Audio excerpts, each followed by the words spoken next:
Everybody, happy Sunday. You're very welcome along to this, a commemorative flight for Operation Market Garden. Yes, 81 years ago this September was, well, we'll learn all about it. I'll tell you what happened, you know, what was supposed to happen versus what actually happened and all the rest. Would you join us here in Microsoft Flight Simulator? It's going to be that of a community flight as we depart here out of the UK. We're going to be flying over the North Sea over to the Netherlands as we check out some of the sites along the way. We have some scenery being powered by none other than Jeppesen 2001. So, how is? How was your weekend? Hope you're keeping well. Today is a day for... Well, it's actually sunny outside. That was kind of funny, right? But anyway, we're here now, and sure, let's see what happens. We're going to be live on the Southeast Asian server. We're also using some JoinFS, depending on what platform you're using, be it X-Plane or over in Flight Sim 2020, with a whole lot will bundle in, hopefully, together. But this, we have some, what do they call it? The intro, yes. So, September 1944. After months of bitter fighting across France and Belgium, well, the Allies prepare to strike deep into the heart of occupied Europe. The plan is bold, one of the most daring operations of the Second World War. Codenamed Market Garden. It will be the largest airborne assault ever attempted. In a single stroke, the Allies aim to leap the great rivers of the Netherlands, seize a chain of bridges, and open the road to Germany itself. Hundreds of C-47s or Dakotas, well, they line the runways, towing gliders that are heavy with men, jeeps, and guns. One after another, they lift off into the air, forming great columns of aircraft stretching for miles. In fact, some of them said these stretch for up to 90 miles across the sea. Absolutely incredible. The largest airborne armada, flying a highway of warbirds bound for the Netherlands. Thousands of paratroopers are dropped behind enemy lines, from the 101st Airborne in the south to the 82nd Airborne guarding the Maas River, the British 1st Airborne striking for Arnhem, and the Polish Brigade preparing to join in on the fight, while the skies are filled with men and machines racing against time. The mission is simple on paper: seize the bridges, hold the ground, and open the road. But war is never simple. 81 years on, we shall recreate the journey using Microsoft Flight Sim. We're going to climb out of the fields of England, cross the North Sea, and enter the Dutch skies just as they did. We're going to fly low and heavy, tracing the very corridors used by the troop carriers, weaving through drop zones and supply routes. Along the way, we'll see the great bridges of Eindhoven, Nijmegen, and also Arnhem, each a landmark in this daring airborne story. This commemorative flight tells the story of Operation Market Garden, the situation, the background, the strategy and the defence, the courage and indeed the sacrifice. By tracing the transport routes from the air, we remember not only what happened on the ground, but also the story that was written in the skies, the aviation story, the planning, the preparation, how it all came to be. This is what we do. We've done one of these last year. We did the D-Day commemorative flights this year and the year before, and well, this is our second run at Operation Market Garden. The first time we've done it in Flight Sim 2024. Yes, hopefully it works out, but it's open for anyone to join in. Ideally, kind of these era of aircraft, but you know how it rolls here, guys. Any aircraft at all, whatever you're most happy and comfortable flying, sure, take it for the spin. And as I said, if you're on the PC, well then the scenery packs from Jeppesen 2001, they really do complement this. They are fantastic, absolutely deadly, do you know? So, of course, there's a movie based on the entire thing, a couple of movies, but the biggest one being A Bridge Too Far. Unbelievable cast. And yes, it definitely does tell the story. The idea being, for the mission, setting it all up, well, 30 Corps, the armoured component, they were going to race over 60 miles on the ground. The idea being then they would fly in the airborne elements, and as each bridge was secured, 30 Corps would drive up and collect and meet up with each of the airborne components until they got to Arnhem itself. The idea being is punching a hole just north of the Siegfried line and get them into Germany. The whole idea was, well, it was try to end the war by Christmas. It was a risky move, but it potentially had massive impact. This would have ended the war very quickly. But we'll learn all about it in today's flight. And as I said, I'm looking forward to this one. Mileage-wise, we're going to cover a fair bit. Now, we're using Fairford, Echo Golf Victor Alpha, as our base of operations for our departure and our arrival. But of course, you can use many of the airfields in and around Oxford that was used during this real-world event 81 years ago. 81 years ago, lads. It's mad. And considering the aircraft I'm flying, the DC-3, looking like a C-47. It's hard to believe that these were at the cutting edge 81 years ago. They absolutely were. And they still fly today, which is unbelievable, these aircraft. And, of course, any other aircraft that you want. I mean, there were fighter components. Lancasters flew during this one as well. And also, we also had the German aircraft, the Luftwaffe, not completely knocked out at this stage. They had an Air Force presence during this as well. But it's not necessarily focusing on the combat. This is purely from the aviation side of flying to these locations, what it must have been like from the pilots, from navigation, weather reports, what the chain of command wanted to do, and how they managed to actually, well, you know, make things happen. Not without consequence, of course, and we'll learn all about that as we go flying. There's I have a big book of information there to be, you know, rambling on about as we're flying. But as I said, I'm looking forward to this one, and it'll be interesting. There is a route. The flight plan is available over on our Discord, or ! route. If you copy that and pop it into your EFB, it should work. There's only 2 airports listed. Everything else are latitude and longitude coordinates that should pop straight in. So we'll have a look at the flight plan here in a moment. But before we get to all of that, sure, how are you getting on? Like, are you as well? I've had a very lazy Sunday. We're up late last night. We were watching The Wire. We finished season 1 of The Wire. I watched it years ago, but the missus hasn't. So we were binge watching some of The Wire last night. Great, brilliant, Jimmy. But anyway, who's here? Look, Chalk's a very good afternoon. Medic24 Life, top of the morning. Hope you're well. Who else came in the door? Fierce Wolf, looking fierce and wolfy. Good to see you, buddy. Blinky is here. Retriever Neil, happy Sunday. Liptorius is here. Toto2495, a very good day to you. Dr. Diggler, welcome aboard. She's upside down again. Mrs. TBHI has rambled in. Filthy, good to see you. Norse Viking Gaming is in the chat. Dazza Arab, happy Sunday to you, Dazza. Hope you're well. Where's this now? Gaseous Maximus, hello. Malky Mac is here. The Impossible Face. Thank Jesus, I think I've everything working now. It's grand. You know how it would be a few minutes before we get airborne. You know what I mean? Shunty Mac Shunface is here. Captain Cocktail has subscribed. 13 months, man. Thank you very, very much indeed. Hope you're well. Spitfire RAF 100 is here in the chat. Very happy Sunday to you. Super Typhon, good to see you, buddy. Malky, thank you for your 5 in a row. Zith is here. Yes, Lurk is the name of the plan. Lurk with a sprinkling of sarcastic remarks. Sarcasm? Awesome. Good to see you, Zed. DK Funfly is here. Echo Charlie, good afternoon. Idle Cutoff. He says, how are you, Merv? Cambridge calling. Hello from Tipperary.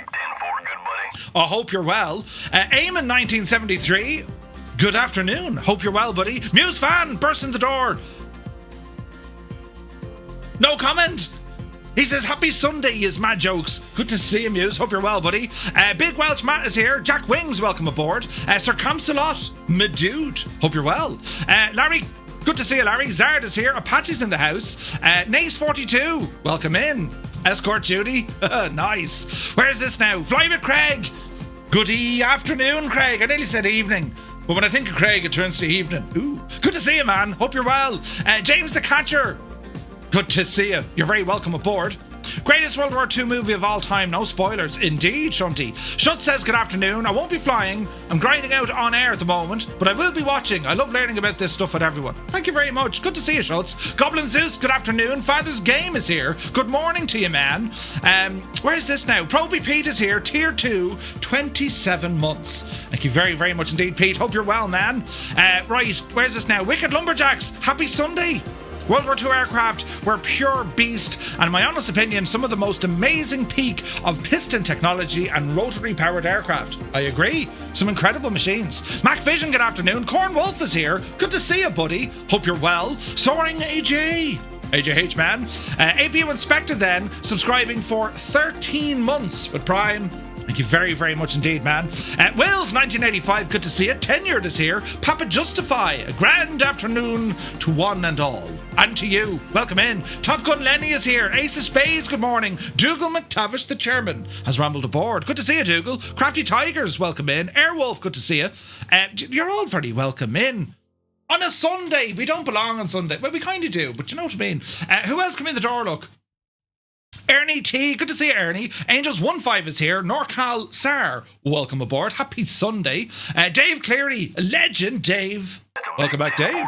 Good to see you, Dave. Muzzy is here, welcome aboard. Hukalea, welcome in. We're on the Southeast Asian server. Where's this now? Grippy, good morning. Patrick is here. Is this cross-play with Xbox? Yes, indeed. Yes, indeed. Southeast Asian server. You can do it on Xbox as well. And is there scenery to be downloaded? Nothing really in terms of scenery, Angels 1.5. Jeppesen created a scenery pack which puts in paratroopers, aircraft flying. It puts in German defences, ACAC and all the jazz. It's very, very good. Ragged Donkey, good afternoon. James is here. Welcome aboard. James Waters, welcome in.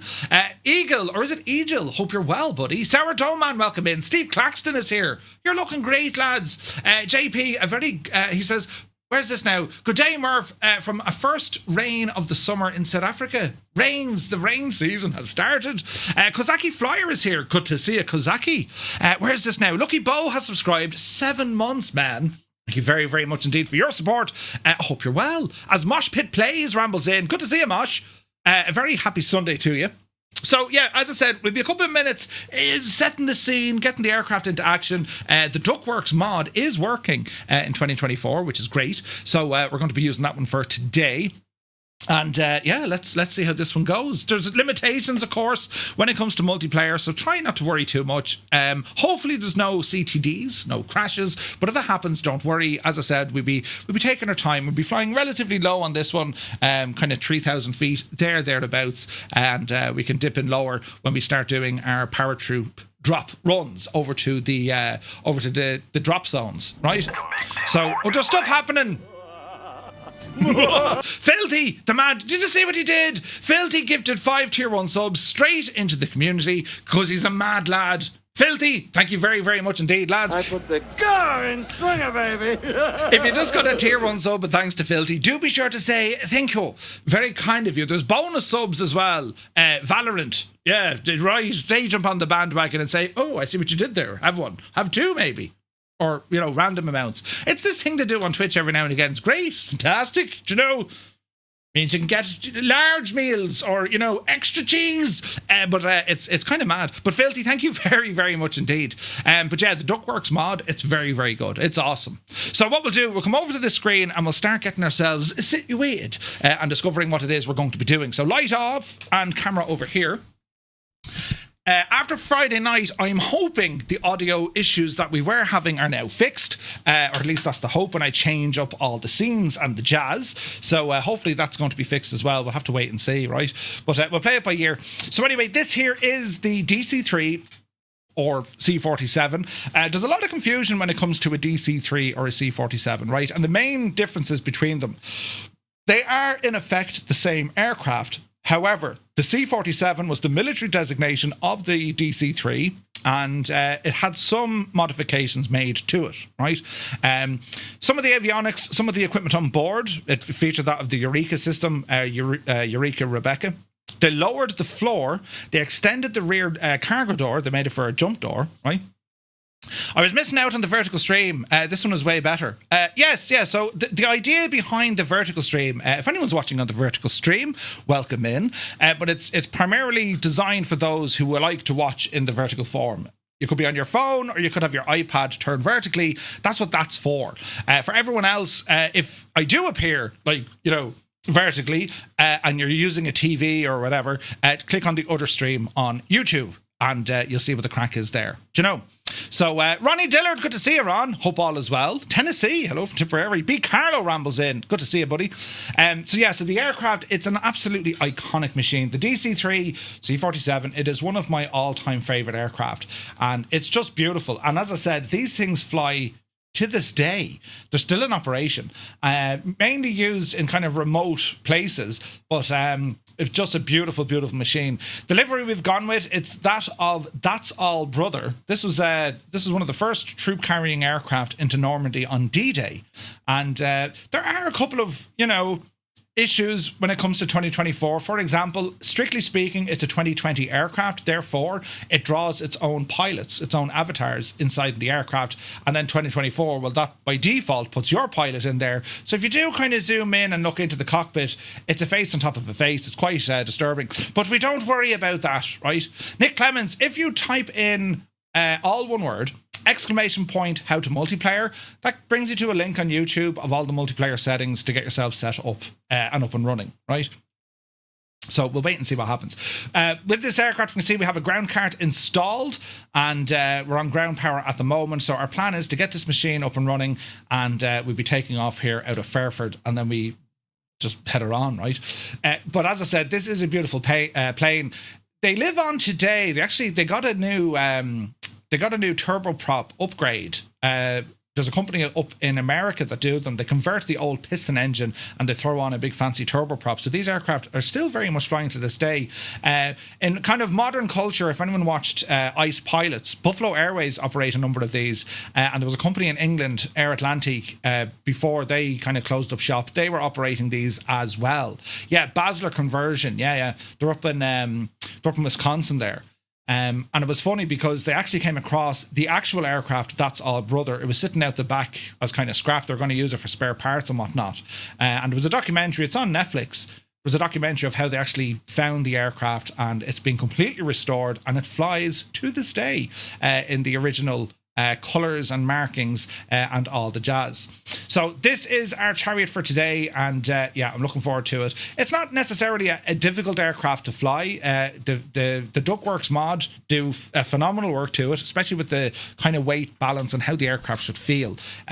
These, from a pilot's point of view, versus what we have today in, modern aviation, these things were such a physical aircraft to fly. You'd need gloves on, the switches and all. There was no real creature comforts with these things. They were big, they were heavy, but they were brilliant. They really, really were brilliant. Do you know what I mean? So let's go in and have a look at our routing here. So this flight plan, as I said, it's over on our Discord, and these waypoints, there were two lines, as I said. So the American 101st and the 82nd, then you had the British 1st, which was supported by the Polish Brigade. So we're going to fly out, we're going to be taking the southern route, and I've put in a couple of waypoints. We've Hatfield, Attu, Borneo, Miami, Catalina. These are the actual waypoint names for the flight element of Operation Market Garden. As you ramble over then to Deloy, it's over the main bridges. These are going to be drop zones. We have the Sun Bridge, we have the Veghel Bridge, Grav Bridge, Nijmegen itself, and then we're down into Arnhem. Now, Arnhem, of course, this was the bridge over the River Rhine. This was the main target. And while all this was to go on, 30 Corps on the Belgian border down at, was it Joe Bridge, I think, or Bridge Joe, or something Joe, right? We'll learn about it now in a moment. They were poised and ready, and they were to do that 60-odd mile dash straight up, collect and mix up with all the airborne components, because their idea was you had the Siegfried line here, which is massive defences on the German side. So by doing this, it was Monty who came up with the idea, punch a hole through the top and then swing into the Ruhr region into Germany.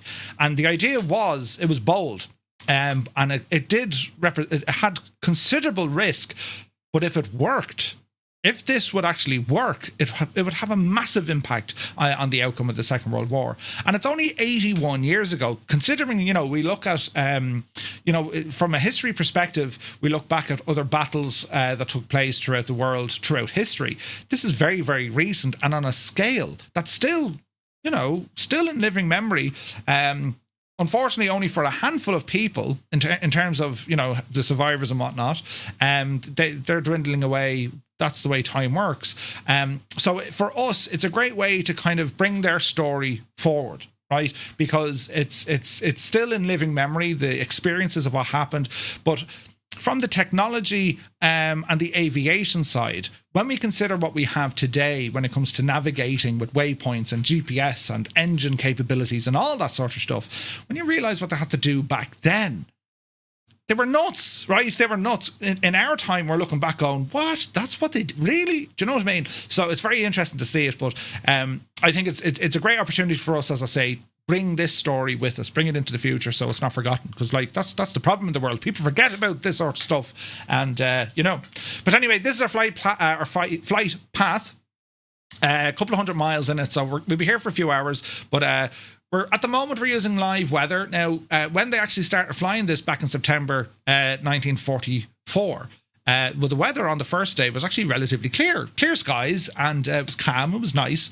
And then, you know, the next couple of days, as they continued to do resupply missions, further paratrooper drops, there was a lot of fog in England that hampered them. And then as the days went on, bad weather started to come in, wind, rain, storms, and all the jazz, right? So that's how it's looking there. So we'll keep that guy sitting where it needs to be. JoinFS, I will go ahead and activate that now for those of you who use JoinFS. If you've never heard of JoinFS before, ! JoinFS. Basically what it is, if you're on the PC, it's a small little program that will allow you to use, you know, X-Plane, P3D, Flight Sim 2020, Flight Sim 24, it doesn't matter, and we all connect together using the same server. Say Intentions are doing the very same thing with their add-on called Skynet, which is still under development, but it also works. Our group name on Skynet is TTM, Tango Tango Mike. You pop that in there and you should be good to go. So, let us have a look. I have a barrel load of notes now as well, so I'm going to bore the absolute bejesus out of you, right? But to give you an idea, don't know how many words I've put into this. It's about 10,000 words. But the overview of today, before we get up and running, what we're going to learn about. So we'll do our introduction, the strategic backstory, the context of World War II, what was going on in September of 1944, and why the Allies were pushing into the Netherlands, the geography and the logistics behind the choice of the Netherlands, the idea behind a bold, swift strike to end the war by Christmas, and of course we'll look at Montgomery's strategic vision and how he managed to pitch this to Eisenhower. The key decision makers, we're going to learn about Field Marshal Bernard Montgomery, we're going to learn about Dwight D. Eisenhower, we're going to learn about Lieutenant General Lewis Brereton. Brereton. Who else? Brian Horrocks. We're going to learn about Frederick Browning. Boy Browning, that was his nickname. We'll learn about Major General Maxwell Taylor, who was OC of the 101st. We'll learn about Brigadier General James Gavin, OC of the 82nd. Major General Roy Urquhart of the 1st British Airborne. General Stanislaw Sosabowski, who is in charge of the Polish 1st Parachuting Brigade. Then, of course, you have from the German perspective, where we had Field Marshal Walter Model, who was the main kind of defensive character over in this neck of the woods. The mission itself, the code names, what they meant, you know, the concept of operations, the aircraft that were used, and how it all came to be. Allied intelligence, what they got right, what they got wrong. The German defences, what units were here. Of course, we had the, what were they called? You had the Panzer II Group, I think they were called, but they were basically made up of the 9th and 10th SS Panzer divisions. Now, the German defenders, the Panzer divisions, they saw action in Normandy, so this was very much a, they were kind of reconciliation phase of, they got a massive bombardment, of course, in Normandy, so they legged it back, reorganization, and then, start the fight again. We'll learn about the aircraft, the drop zones, the landing zones, the bridges, of course. We have all our bridges, and then the outcome of this as well. So there's quite a bit to get up and running here. So what we're going to do, we're going to get the aircraft into action. We're going to take off, and then we'll start with our strategic backstory of what this entire mission was all about. And again, the sources that I have, there's books, there's movies, documentaries, there's everything there. But it's pinch of salt. If I do manage to get something wrong, which I probably will, do be sure to let me know. Do you know what I mean? But now let me see. Are you still flying Southeast Asia? Yes, indeed. Turbo Mike, good to see you. Wicked Lumberjacks, welcome in. He says, I had a great uncle who was in the 82nd Airborne. He jumped at Market Garden and was ultimately taken as a POW. No way. Gibbo, good to see you. He goes, how are you? History. See you. Gibbo, have a great day. Brilliant. Lee Russell, welcome in. Captain Berg, good to see you. Is it only on FS Hub that you have a VA? At the moment, that's the most active one, Captain Berg. Yes, that's where it is at the moment. But anyway, right, this aircraft, I can already see there's tons of people already here on the ground, which is awesome. And we're going to have, look at this, we have a mix of aircraft already. I can see we have Spitfires, a couple of Hurricanes, there's Lightnings there, we have Lancasters, DC-3s. This is going to be a lot of fun. Hopefully the model matching behaves itself, right? So before we do anything, let's just double check that our fuel is good for today's flight. So let me see, flight performance. Fuel, let's go 80% across all tanks. Actually, let's go 100% across all tanks. Load it in, and cargo and seats, leave all that blank for the moment. All right. Now, when it comes to our flight planning, I wonder will this be put in to our avionics? it might be. How can I do this now? I could do something mad here and get the flight in. Yes, I can. So here's one for you, right? Because there's strictly no avionics in the aircraft that I'm using, right?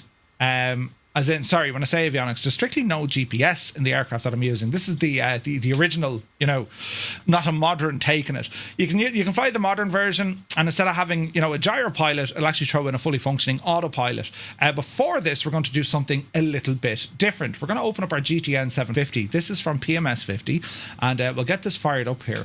And what I want to do, I want to export or import a flight plan into that, but I need to go looking for it. So where is this now? This will probably live in a folder, program files, because there's a way we can actually import a flight plan into this. If we go into flight plan and we say menu import, so import from file, it may take a few seconds. So it is finding it, right? But that's not the right flight I want to find. So I need to go in and actually find this. So if I go into, it's probably somewhere in your app data, and we'll get this working. So let me see. Application data local. It'll either be under PMS 50 or it will be in programs. Let's have a look, lads. Programs. No, I don't see it there. Or maybe it's in the plugin itself. It could be in the plugin itself. PMS 50 GTN, FPL, GTN 750. Here we go. Right, so fpl.pln, that's the name of it. So if I grab me download, we're going to Market Garden, drop that in there. And we're going to change this to FPL. fpl.pln. And now we're going to try and import this again. So let me see. Import from file. There we go. And if we go back one onto the map, that should now show our full route, which it does. So basically, if you use the GTN 750 from PMS 50, you can, if you can't import things directly into your avionics, you can still import an actual flight plan that you've made yourself. It'll do a direct import from SimBrief, but you can do it this way, and it'll actually drop it in from your file, right? So that's what I've done. So that's already loaded up in there. We'll go back to that gadget after a while. We'll keep him up on top here, out of the way. All right. So what we're going to do, I'm using live weather, time of day. It's probably in around 11 o'clock-ish.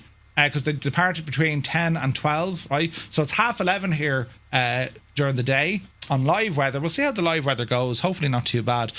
Make sure you reset your baro and also your directional indicators as well. So to get the aircraft into action, we're currently on the battery cart, and we're using the power of the battery cart. So we'll go across here. Beacon light can come on. Position lights can come on. And next up is going to be that of our engine. So we'll come on down here. And tail wheel lock and autopilot, they're all fine. We're going to start off with getting our cowl flaps open, right? So we're going to open the valve red switch, and we come down here, and we have a little handle, and we're going to pump this, and over on the far panel we're going to see our hydraulic pressure starting to come up. We're looking for about 750. No such thing as, auxiliary hydraulic pump, right? So there's about 750. Close the valve, and we're going to open up our cowls now. So 1, 2, 3, 1, 2, and 3. And that'll take a little bit of hydraulic pressure out of the system with it, right? So what we're going to do in order to start this machine, we have a couple of things to do. Our fuel tanks, left-hand side, left main, right side main. And I'm going to start this with how I usually start it, right? So our prop fully forward. Mixture is going to come in, so we need to bring these guys all the way up. Come on now, you devil, and we're going to go into auto rich. There's the right side, and we'll do the same now with the left side. Everyone has their own way of starting this. If you follow the book of what way this aircraft is started, it doesn't play nice, so you kind of have to do a go-between, right? Throttle is just slightly idle. We'll go ahead and open that up a small bit, and we'll focus now on the overhead. So what we're going to do, we're going to make sure that our ignition switch is live. We're going to go for the right side first. Or is it the left side? I'll go for the right side. Booster pump coming on the right hand side. Engine primer will engage. I always give that a couple of moments just to blast it. You are the auxiliary pump, yes, 100%. So right side mags come on, bit more prime going in there, and we're going to engage the right hand side. So we energize, then we mesh, I think. I could be wrong, or maybe we mesh.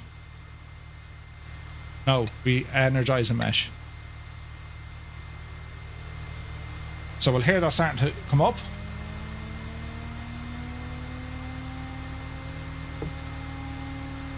Open our window here as well. So that's energizing us away, and then we'll go for the starter. So we'll say clear prop. And hopefully this fires.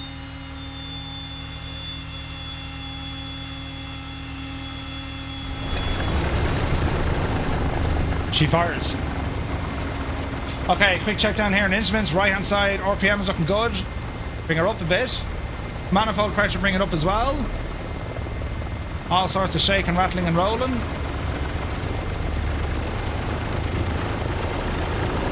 Easy now. As the engine warms up, the RPM will increase itself.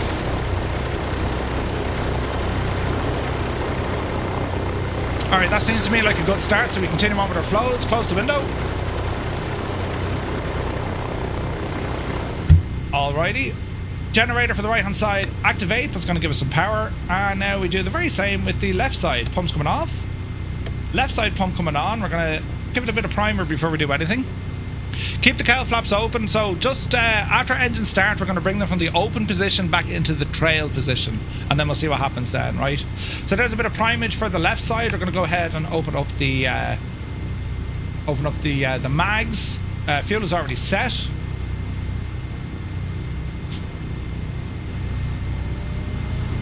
That's starting to energize now. Window open. Hello there. Cracked up, welcome in.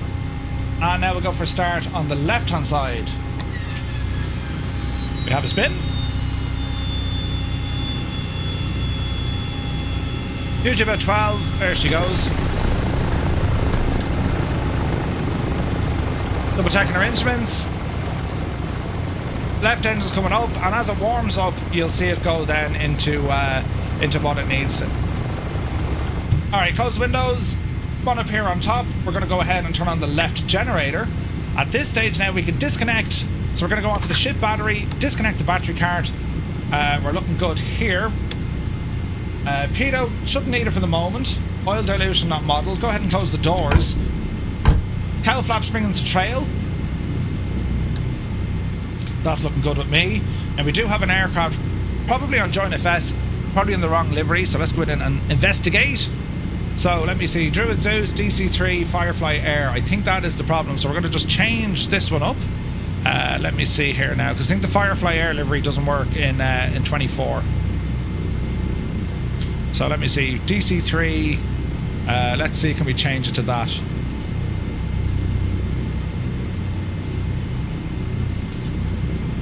So we need to see, well, who's that aircraft hopping around? Let's see. So it's not that. That's all, brother. Red and yellow. Alright, we'll have to change this again. So, substitute. Diddly-dee-dee-dee, diddly-dee-dee-dee. Let's see here now.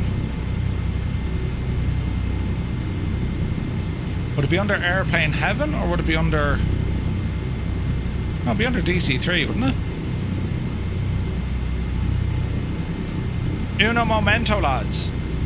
DC Designs, DC-6. I wonder where this is. Does it come in under Airplane Heaven? AH. AT. Huh. No. So why aren't they working?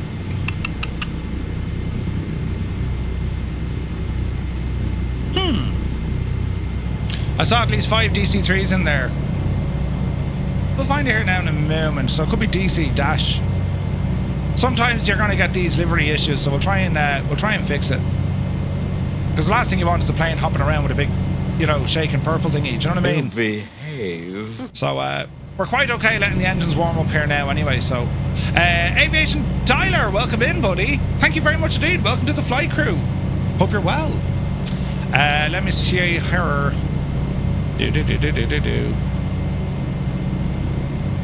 Doesn't seem to be doing them. It's definitely the aircraft. So I'd say what's wrong, you have a DC-3, that's all, brother. Douglas, so it needs to be a Douglas. That's what's wrong, so we'll change it to a Douglas, right? And there now, we'll try one last time. So we're going to filter words. Douglas. And let's see if this works. There we go. There she be. Right, is there anyone else with a pink texture that we need to worry about right now? No, we're looking okay. If it comes up again, we'll know what to do, yeah? Right, lovely job. Late start for me. Digital Mark, good to see you. Mugga T, good to see you. Alright, so we're looking good.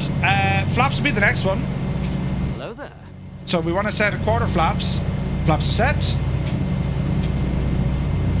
Sounds are loud, but I suspect that's another aircraft, so that's okay. Hydraulics are all okay, that's okay, and our pressures are looking good. So, friends, we're going to come off the brakes. Come on with the power. And we're going to go out to the right here. We're going to be blasting off from, I think it's 22 is the runway. And let's see what happens here, right? Time to pull the big switch, good buddy. Whoa! London controller in with the rage. Hey, look at that for timing.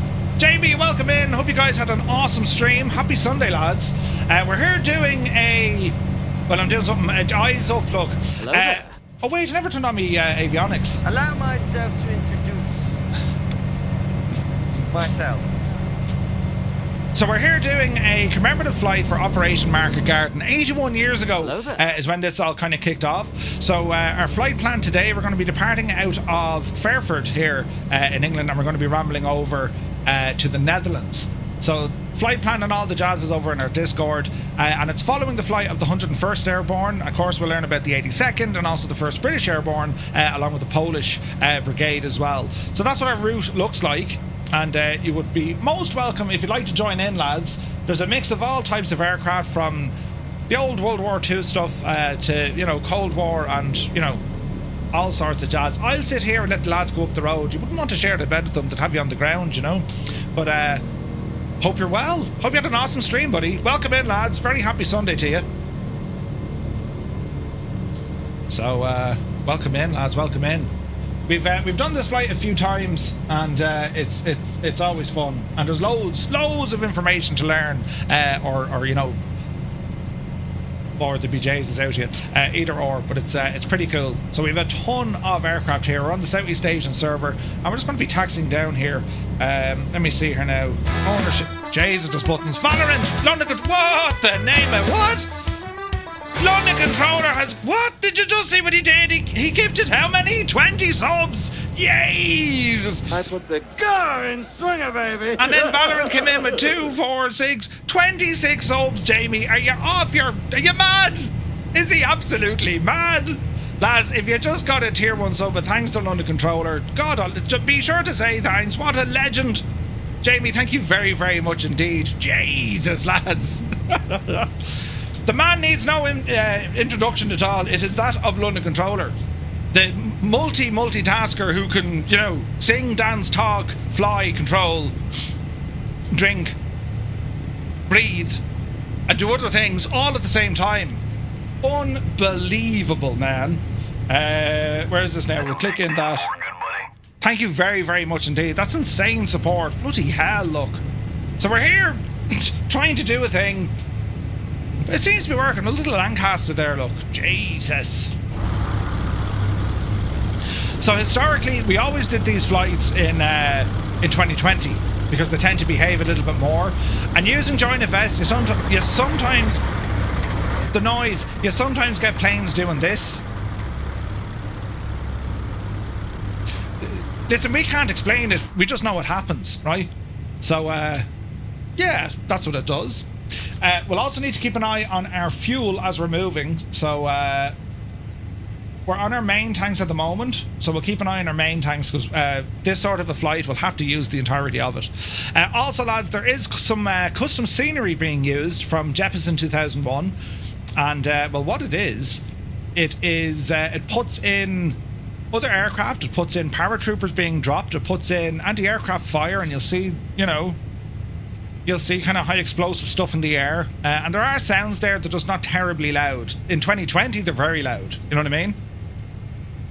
So what I recommend is, lads, once you're ready for takeoff, fly the runway heading and maybe just do a left-hand departure out of here to the south and then circle back up again. Because we'll probably have a good few of us here, you know? So look at that Lancaster look, right? Hello there. Don't mind the fact that, you know, we're all bunched up. It's totally fine. Do you know? Let me see now. Athanasius, welcome in. Is it that's a great name. Athanasius. Very welcome in. Flying tonight, thank you very much indeed for your resub to the channel. 9 months, dude. Thanks very much. Valorant definitely hates you.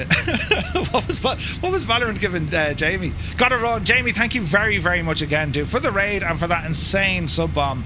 You're very kind, dude. Thank you very, very much indeed. What a legend. The man's a legend. And shockingly tall if you meet him in person. Shockingly tall.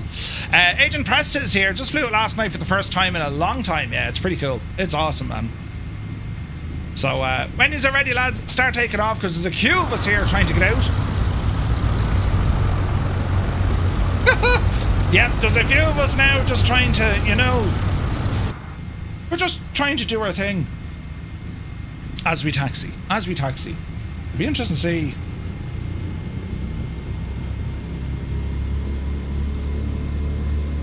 Easy now.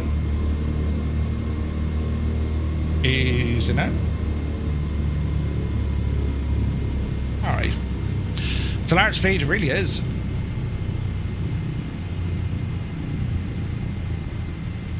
Alright, so coming up onto the main runway, let's go ahead and get our lights on.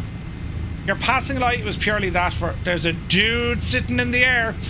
Your passing light was mainly for just kind of friendly navigation, so they'd see if you're coming against them or going beyond, right? Boosters on the left, we can now bring them off. And we can get some internal lights in here. We won't need them. It's a daytime flight. That's what made the whole thing kind of friggin' nuts, right? They flew this during the day. Normandy was at night, using the cover of darkness. Do you know what I mean? Alright, easy now. Alright, 2-7 is what we're going for. We're going to get ourselves lined up here. Okay, we're looking good. We're walking and we're talking. We'll get a bit of squawk and stuff here just for radar. And... Alright, friends, time is 16:47. Power coming in.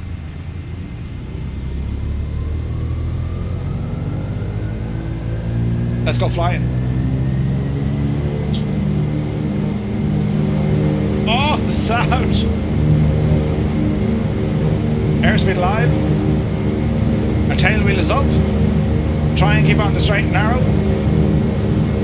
Coming up on 80 miles an hour. Easy now. Easy, easy. We're heavy. 90 miles an hour. Oopsie daisy. There's 100, we're airborne. Positive rate of climb, and we're indicating the climb. Gear coming up.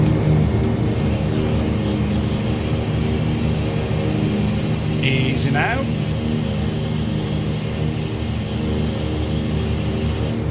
Flaps coming in. Now just add in a small bit of trim here. Just take a bit of pressure off the off our controls there, pulling them back. Ah, look at that Vulcan, man. Jesus. Okay, nice clean takeoff. Bit more trim needed. Easy does it now. Speed 140 miles an hour. That's pretty good.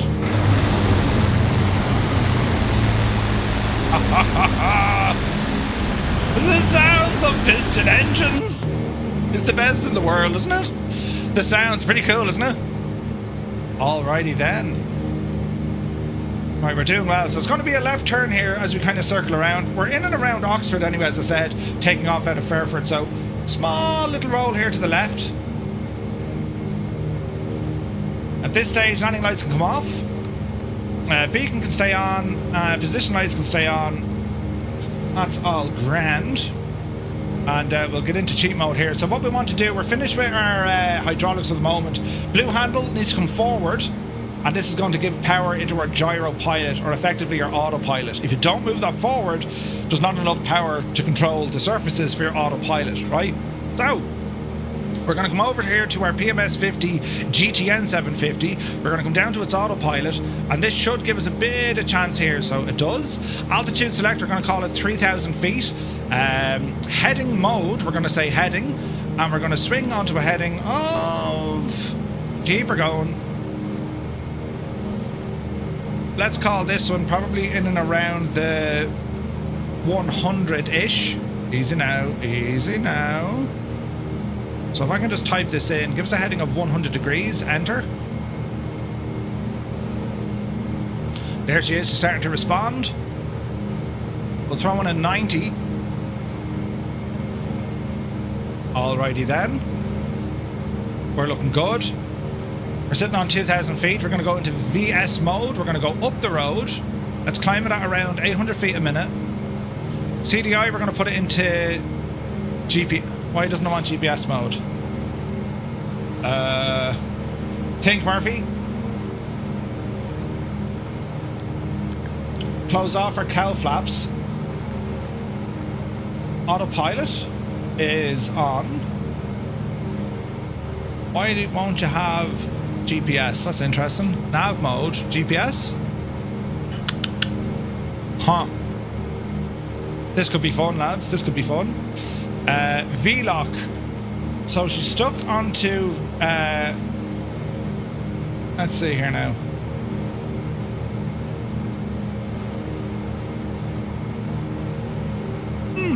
We do have autopilot, so I'm wondering why we're not able to get GPS mode dialed in. It's not a big to-do. It's just pure handiness, but let's see here now. Pump. That goes forward for a gyro pilot, right? Emergency landing gear, don't need that. Alright, it's heading mode it's going to be, lads. So 088 is what we're after. 088. Autopilot flight director. But we've nothing on the nav side, so it'll go VOR.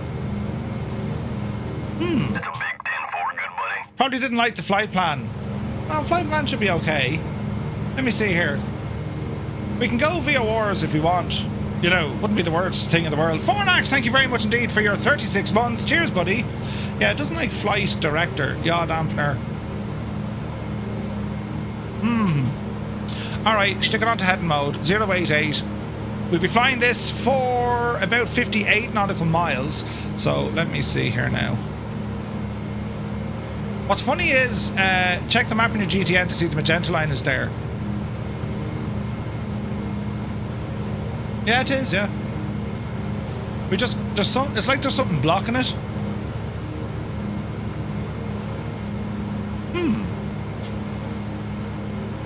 It's like there's something blocking it. There's no, like, master switch on. Well, there kind of is.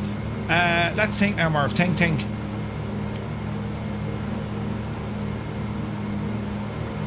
What if we did that?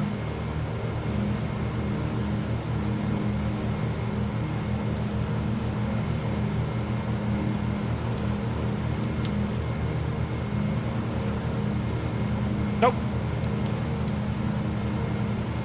There's no other switch that I can think of. I can cycle the autopilot switch. Alright, let's see what this does now. So if we say V-lock GPS. No, it keeps jumping back, look. Alright, not to worry. Autopilot back in. We're going to say autopilot, we're going to say heading, and we're going to say altitude. Alright. Just one of those things, I suppose.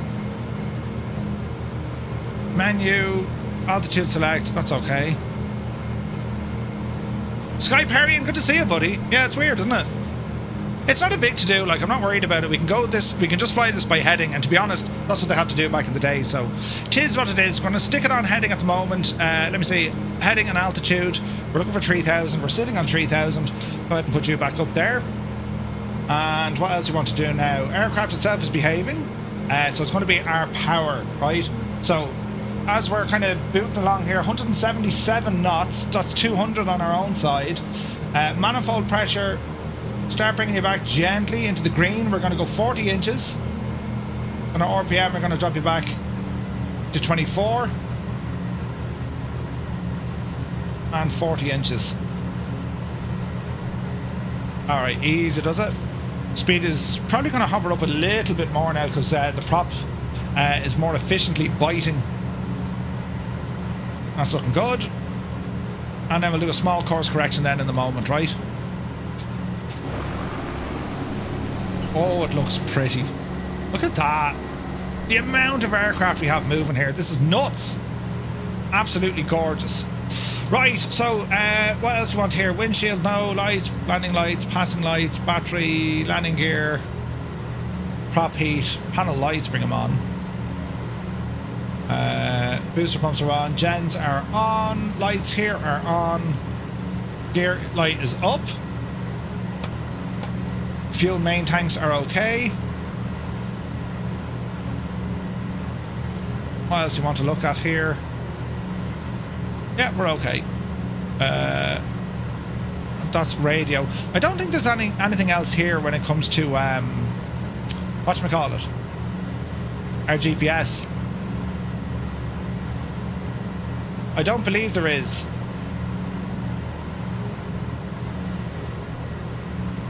Now, where's me little button? There we go. Okay. So we try VLOC again. No. Alright. That's quite okay. Let's go back one. Back two. Look at the map. Zoom in. Small little adjustment to our left. Get onto that magenta line. Where's the FMC in this thing? You're totally lost, right? I'm the same. Ashvin is here, good to see you. Hayden, welcome aboard. Good to see you. Hope you're well, lads. Right, that's all grand, that's all grand, that's all grand. And that's all grand. Leave him up there. And as we fly to intercept that magenta line, we're holding at around 3,000 feet. Speed is good, about 190 over the ground in knots. And let's see here. Some savage views of the British countryside. This is live weather. We just brought the time back to around 11:30 or so. It's next to the afterburner. But yeah, isn't it class when you consider these aircraft, lads? Back in the day. I mean, it's unbelievable, unbelievable. Fuel is grand. That's all grand. Right.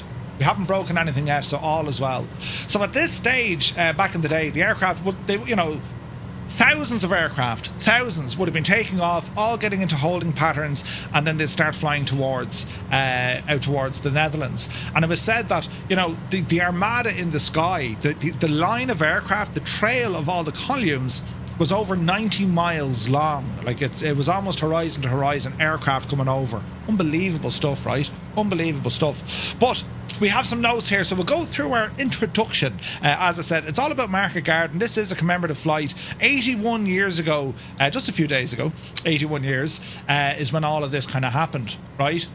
Colonel Fork, good to see you in the Lancaster too, buddy. So where and when? Well, September 1944, the Allies, having stormed the beaches of Normandy 3 months earlier on the 6th of June, D-Day, they've broken out of the Normandy blockade and raced across France with astonishing speed. Paris had been liberated, the German 7th Army is in retreat, and Allied supply lines are straining to keep up with the rapid advance. The war seemed to be nearing its end. Allied High Command believed they stood on the brink of total victory. One last push into Germany's industrial heartland, the Ruhr, could potentially bring an end to the war by Christmas. But there were problems. Why the Netherlands? Well, the idea was to bypass the heavily defended Siegfried Line by punching through a lightly held Netherlands, cutting through the North German plain, capturing key Rhine bridges and driving east into the Ruhr. However, the Netherlands, well, it presented some unique challenges. Rivers, canals and dikes made direct armour assaults risky. Bridges were the only way across. Most Dutch terrain was flood prone, especially if the Germans sabotaged floodgates, and a single narrow highway would need to be held open for the tanks in order to advance. Well, the plan? Seize the bridges before the Germans could destroy them. The strategic plan, well, it was the largest airborne operation in history up until that point. Right? It was codenamed Operation Market Garden, and it was an audacious two-part strike. Operation Market. This was the airborne phase. 3 Allied airborne divisions, including the 101st Airborne, the 82nd, that's of the United States, and then they had the British Airborne, which was made up of course, the Canadians, and you had the Polish Brigade in there as well. Well, they would drop into the Netherlands and seize 8 key bridges along a 64-mile or 100-kilometre corridor, right? Down on the right hand a little bit. Operation Garden, well, that was the ground phase. The British 30 Corps would launch a rapid armoured advance from the Belgian border down at the starting point called Joe's Bridge, which was near Neerpelt, and up the corridor toward Arnhem, linking up with each airborne unit in sequence. If successful, the Allies would be across the Rhine, outflank the Siegfried Line, and deep into German territory before the enemy could even react. Montgomery's bold pitch, right? So when the plan was championed by Field Marshal Bernard Law Montgomery, commander of the 21st Army Group, well, he had grown frustrated with command's current broad front strategy and wanted a single concentrated thrust into the north that would carry the war into Germany. Monty pitched this idea to General Dwight D. Eisenhower, the Supreme Allied Commander, as a way to deliver a decisive knockout. Eisenhower agreed, reluctantly, and diverted resources to make it all happen. The plan was bold and the risk was huge, but the potential win here, the potential outcome, if this actually worked, well, it could have been huge. And Monty, at this stage, I mean, he already shown what he could do in North Africa. He was very, very strong when it came to Normandy, right? In particular, when he was trying to take what's the town? What's it called? The big, massive place south of Bayeux. Trying to remember it. Oh, that you're shown as a Lancaster, you're in a jug. Really? Caen, yes. I would think of Caen, right? And it took them some time to get out and take Caen. Jesus, there was a big stutter. But anyway, we're alive. We'll keep flying, lads, and see what happens. Down on the right hand, 3 clicks. So, the plan was ambitious but dangerously fragile. The entire operation hinged on holding the bridges. The advance route was a single highway, vulnerable of being cut out. Weather had to be perfect for several days. That's a tall order in Northern Europe. The airborne divisions could only be resupplied from the air, and reinforcements would take days to arrive. The furthest objective, Arnhem, would need to be held by lightly armed paratroopers until the tanks arrived. That was estimated maybe 2 to 3 days. Then you had the time pressure. A rapid tempo was everything. Each airborne unit would drop, seize its bridge and hold it as 30 Corps moved up the road. They would reinforce the airborne positions one by one. The 101st would be the first near Eindhoven, followed by the 82nd near Nijmegen, then finally the 1st Airborne, Arnhem, the furthest and most critical objective. By holding Arnhem for 2 to 3 days, without tanks, artillery or even heavy resupply, that was no small ask. It was a gamble for glory. Market Garden was a high-stakes gamble, one of the most daring operations of the entire war. It offered a chance to end the war in 1944, but at tremendous cost if it failed. It ultimately became one of the most controversial Allied operations. It was a blend of tactical brilliance, flawed intelligence, immersive bravery, and tragic miscalculation. Ooh. So that's the story of it. We're going to learn more and more. We're going to dive further and further into all of this. We're going to learn next about the key decision makers, the commanders who were involved in this, and not just of the Allied side when we look at the British and the American, but also on the German side as well. So we'll dive into those in a little bit. But let's have a quick look at what we're doing here. Rain is ahead. Yeah, we'll have to wait and see. P.H. Roy, good to see you, Roy. Late on parade, was having lunch with the Outlaws. Stu, good to see you. Attenborough's A Bridge Too Far, highly recommended. Soldier Mocka, yeah, great movie, man. Grumpy Martin, welcome in.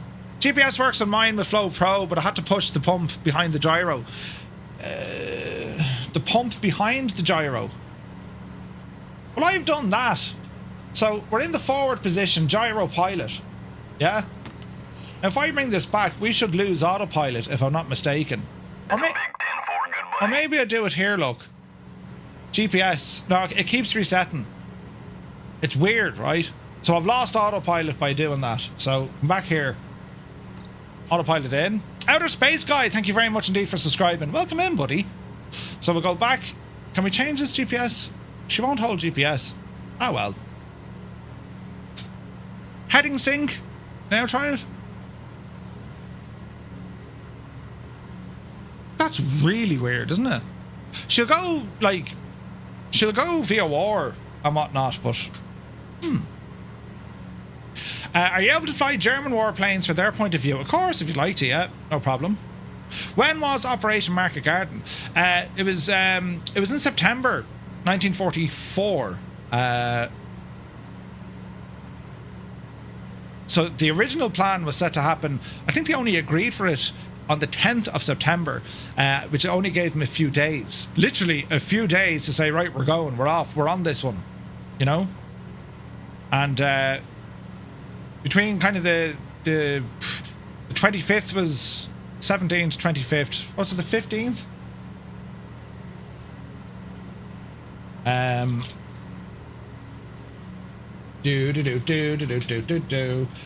17th to the 25th. So the movements would have started on the 15th in the UK, right? So that would have started moving all the ground forces from all the various bases and also moving aircraft. And aircraft was a huge challenge for them. They didn't have a lot of aircraft to kind of move them, do you know what I mean? And the weather shouldn't be doing what it's doing, but this is where we kind of, you know, it's a commemorative flight, so we're doing it in the modern day and trying to keep things as close as they were back then, right? So wait and see.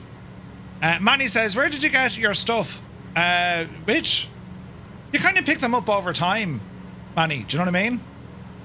Bandit Brothers has a segment regarding Operation Market Garden. It does, it absolutely does. You need the retrofit version with the 530 to hold GPS, says Ace of Spades. No, man, I did on this before. Using the GTN stuff, but yeah.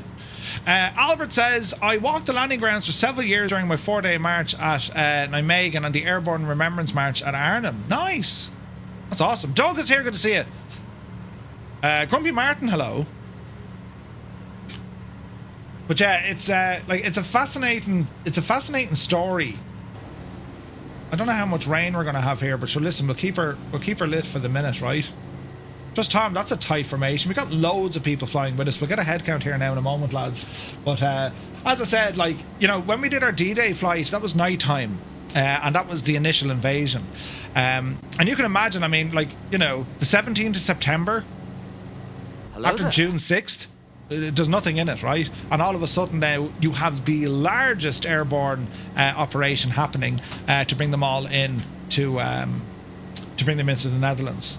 It was crazy, absolutely was. Beefcake, thank you for the follow. Digital Merc, you got caught up? No worries, man. So as I said, with our flight plan, we're going to be tipping out over the North Sea. Let me see. We're going to be tipping out over the North Sea. And well, as you can see here, we're kind of following that magenta line. Now, for Garmin Pilot, obviously I can't put in kind of fancy custom waypoints. These are airports closest to our route, so we'll be flying fairly close to those. But then we can see, once we get to our waypoints, we're going to be heading up then over Arnhem, and then we're heading back on the northern route here as well. So in terms of weather, I should be able to get weather. Overlays. Radars there, clouds, we can bring them in, and we should see a little bit of we should be able to see a little bit of precip on this as well. Let me see, internet base would be the one. There we go. So that's going to show if there's any rain in the area. So what we're currently flying into the minute, because this isn't live, this is probably bringing the time back. That's where the thing gets confusing, you know. I had the retrofit version, but the avionics doesn't work. I used the PMS 50 instead. Yeah, it's weird, isn't it? Never got to work in the PMS GPS unless I had the 530. Yeah. Interesting day. Black Ice Gabe is here. Good to see you, Gabe. Welcome in. My both relatives from Denmark and Ireland both fought on both sides of the Second World War. Wow, that's interesting, man. Right, speed-wise, we're doing well. Aircraft are doing well. Keep an eye on our fuel. And we're just about to hit our first waypoint. This one called Hatfield. So if we bring up Navigraph here, when you're ready, Navigraph, there you go. So we're about to overfly Hatfield, then it's over to Attu, and from Attu it's over to Borneo, Miami, Catalina, Ghent, and then Deloy. From Deloy, this is where we'll start our paratroop drop run. All right. So yeah. But again, just interesting. You know, in terms of the situation of what was going on. And like the Siegfried line, right?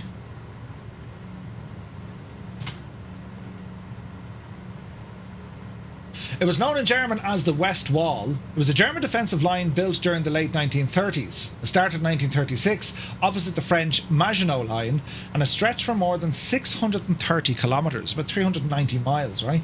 It started out in Cleve on the border with the Netherlands along the western border of Nazi Germany, and the town of Well am Rhein, or Veghel am Rhein, on the border with Switzerland. So to give you an idea of the size of it, right, and what was in it. Jeez, the weather's nuts, isn't it? It had all sorts of defensive positions put in there. You know, anti-tank, all that sort of stuff. So that's what the Siegfried line looked like. Right? It was massive. And it was massive German fortifications in the entire area. So as you can see from it here, where Monty wanted to bring them in by, if we look at it here, well, he wanted to swing them up Eindhoven, up to Arnhem, just above the Siegfried line, and then swing them down into the Ruhr. And you can see on the left hand side, well, this is very much we had Schaeff with Eisenhower, you had Monty, and of course you had the most famous Third Army with what was his name, General Patton, and Monty very much wanted to take the forces up to the north. All right, some of the defenses then that were there, we'll skip ahead a couple of pictures, but bunkers, of course, ammunition machine gun nests, this sort of messing for tank traps. Like, it was a heavily fortified position. Does this weather carry on for much? Because when they flew, it was relatively clear skies. I think we might have to change the weather. We'll see. We'll keep her lit for another few minutes. We are going the right way though, so this should drop once we get out near Southend, I imagine. No rain in Amsterdam currently. Thank you, Albert. All right. So what have we got here? Look at this. We have a Lightning, we have DC-3s and C-47s. Dougal's way over there. We've Norcal, we've Your Mama, but this looks to be in a Spitfire. Pretty cool. Thanks, Roy. There's Nace over there. The it's beautiful with the clouds. I mean, look at we all love and admire the you know, the satellite terrain and the ground scenery, but like the sky scenery, it's incredible. It really is. Rob is in a hurricane. Nice, man. Nice. All right, so we'll tip on along this. We're just directly over Hatfield now. Our next waypoint being that of Attu. So, where's this button over here? So the key decision makers, the commanders of Market Garden, Operation Market Garden, success or failure, well, it rested heavily on the shoulders of the men who designed it, those who led it, and of course those who carried it out. Some were seasoned veterans, others ambitious leaders seeking glory, and all were under immense pressure to bring the war to a conclusive and decisive end. We just got a raid, Viper Strike, welcome in, buddy. Many thanks for the raid, hope you had a great stream. Welcome in. So let's meet the key figures of both the Allied and Axis sides who played pivotal roles in the planning and execution. So we'll start off... myself to introduce myself. Cheers, Muse. We'll start off at the very top. So the Supreme Allied Commander, which was General Dwight D. Eisenhower, American. His rank, Supreme Allied Commander of SHAEF, that was the Supreme Headquarters Allied Expeditionary Force. And his role, well, very much the final authority over Allied military operations in Europe. A diplomatic, calm and politically astute commander, Ike Eisenhower was responsible for coordinating the vast multinational Allied war machine. He supported the broad front strategy, advancing evenly across the entire Western Front, but when presented with Montgomery's bold plan for a narrow thrust through the Netherlands, he agreed, with reservations, in hopes of ending the war quickly. Right? So, Ike went on a course after the war. We're getting all sorts of stutters. Ike went on after the war to become the US president, right? And like D-Day, there's some cracking autobiographies about him, but like D-Day was his most kind of, that's when all the pressure kind of just horsed in on him, right? When it came to D-Day, because he knew no matter what was going to happen, there was going to be loss of life. Hello He there. knew that. You know what I mean? Let me see, we got a follow there as well. Waze, thank you very much indeed. Welcome in, buddy. I'm just trying to see what's going to happen with the weather here. It's very, well, isn't it? But sure, listen, it's beautiful to look out the window at, isn't it? So we'll keep motoring on. But yeah, Ike was a very, very interesting character, and like he was appointed Supreme Allied Commander. He was the boss. He was the boss, and I'd say now, between having to deal with all the multinational sides within the Allied contingent. I mean, sure, that was his bread and butter when it came to his political career. Throttle on rental, surely not. No. What's my throttle settings? So there we go, we're at 40 inches manifold, 2400 on our RPM. So 40 and 24, easy. And that's giving me about 210 indicated. That's where she's at the moment, so we should be okay. There's a lot of soup. There is. I don't know how far this will continue, but sure, we'll keep an eye on it and see what happens, right? Dreamy, sleepy, nighty, snoozy, snooze. It does look very nice, though. Thank you, Viper Strike.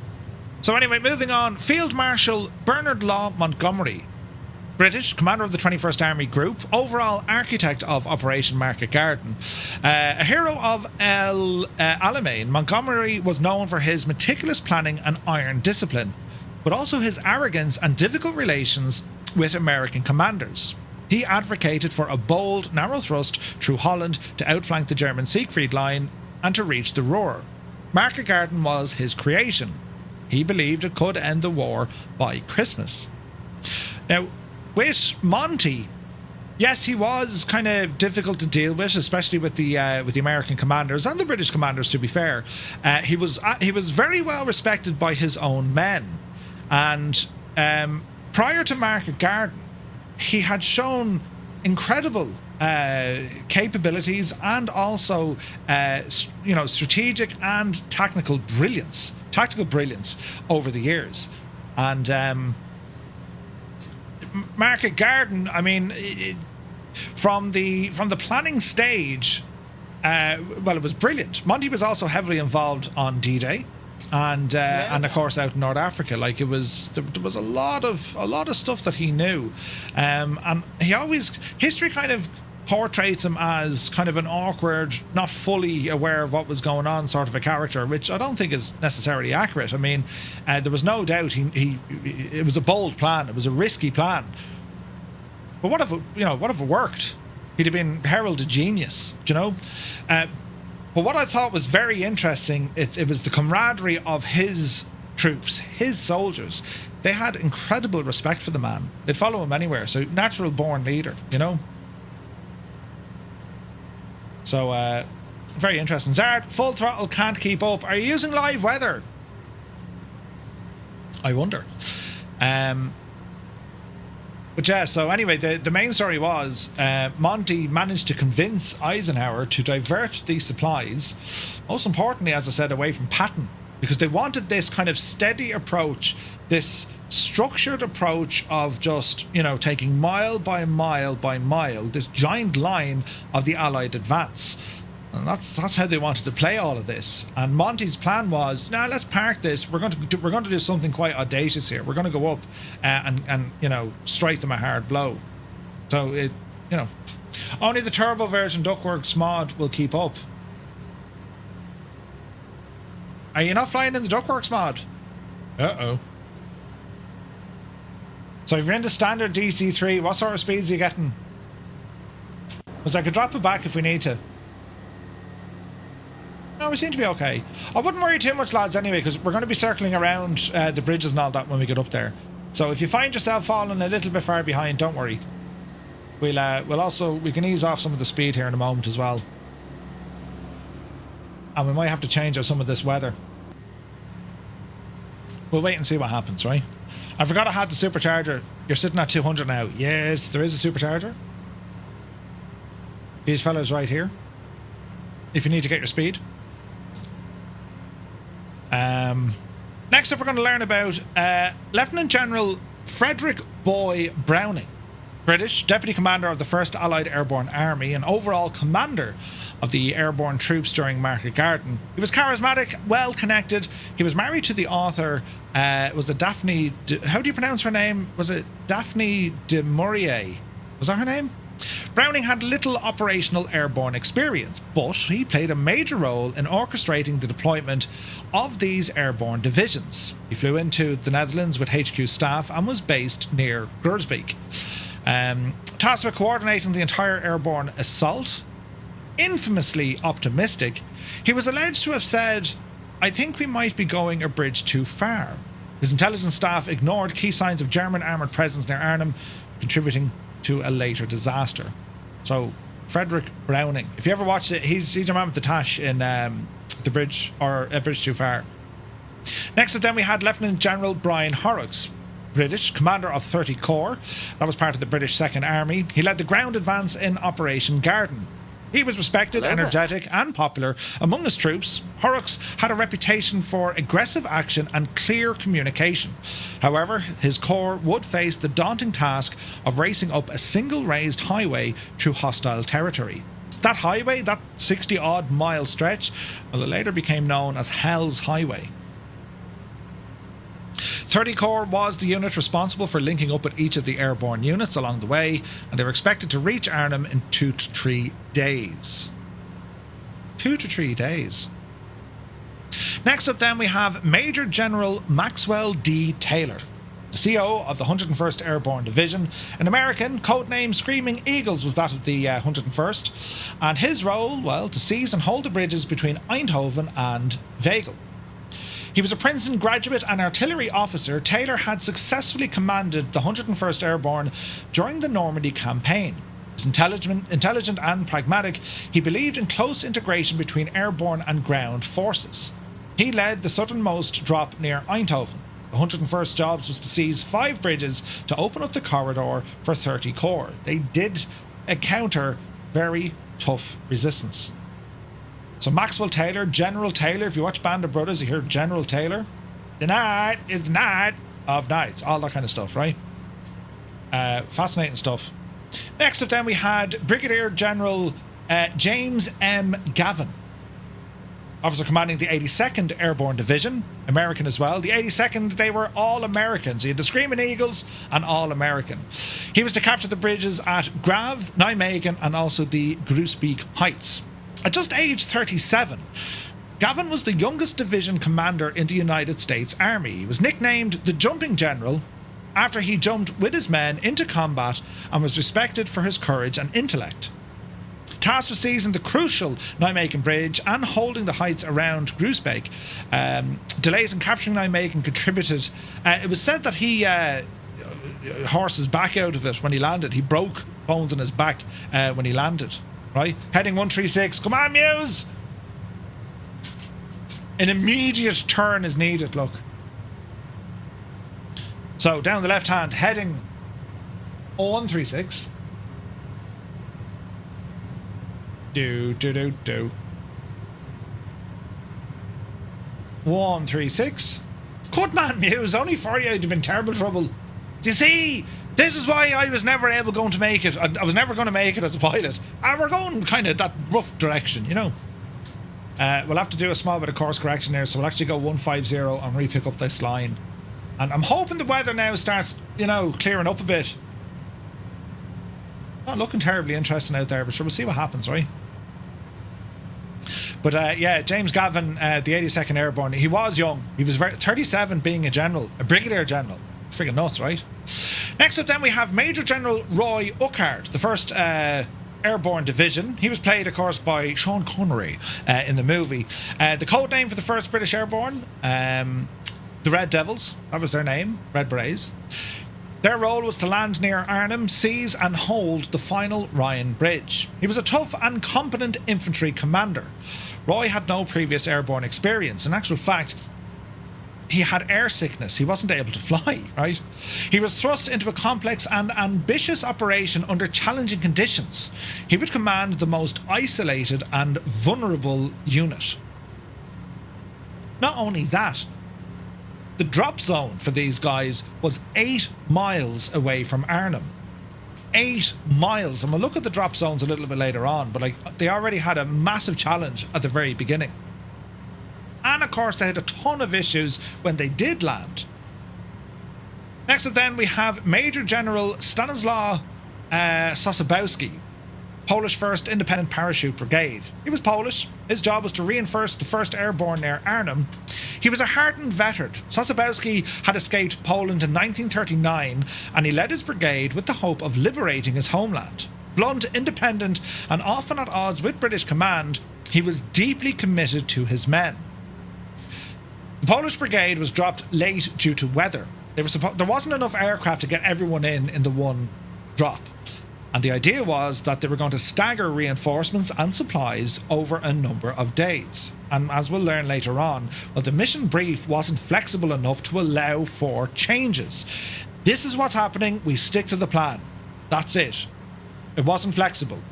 So we heard of, and it was said, later resupply coming in.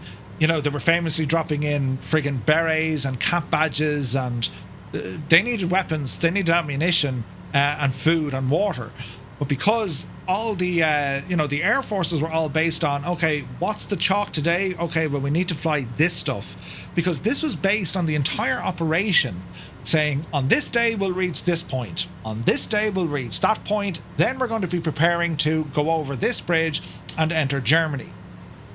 The entire mission was not built to be flexible for change. Therefore, you had the wrong supplies coming in at the wrong time. And that was one of the major issues of how this operation actually was executed. It's mad when you think about it. From the Polish point of view, they were eager to fight. I mean, the Poles fought alongside RAF. They were some of the greatest pilots.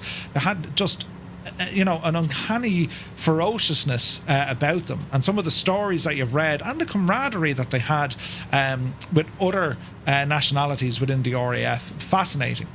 From the ground soldiers and the paratroopers, again, they were so enthusiastic to get back on the ground, boots on the ground, and get fighting. And the suspense and the waiting and all of this until they can actually be flown in. And of course, Sosabowski knew, because he knew they weren't all going in on day one, well, airborne warfare has to work heavily on the element of surprise. That's why D-Day was, relatively successful from an airborne perspective. If you lose the element of surprise, well, the Germans are now aware of your drop zones. They're aware of where you're going to be landing, and they can now put in defensive measures. Sosabowski knew this, so he wasn't, terribly impressed of what may or may not happen, And not only that, a lot of the supplies, of course, because of these delays, a lot of the resupplies actually went over the Allies and landed in the hands of the Germans. Some of the ammunition and weaponry as well, and food and supplies. It was just, as I said, it was the lack of flexibility. Again, hindsight is great, but at the time, lessons were learned here, and unfortunately, they were learned through some of the most tragic ways. You know what I mean? But I digress. So yes, then we have the German side, and there's two in particular I want to bring our attention to. First was the Field Marshal Walter Model. He was the commander of Army Group B, direct control of all German forces in the Netherlands. Model was one of Hitler's most trusted firefighters. He was ruthless, defensive-minded, and already headquartered in a place called Oosterbeek. I may have pronounced that wrong, which is only mere miles from Arnhem, where the operation and when the operation began. His presence proved critical. He responded with remarkable speed and decisiveness. He diverted the SS Panzer reinforcements, coordinated defensive counterattacks, and he cut the Allied corridor repeatedly. His forces bottled up the British paratroopers before relief could arrive.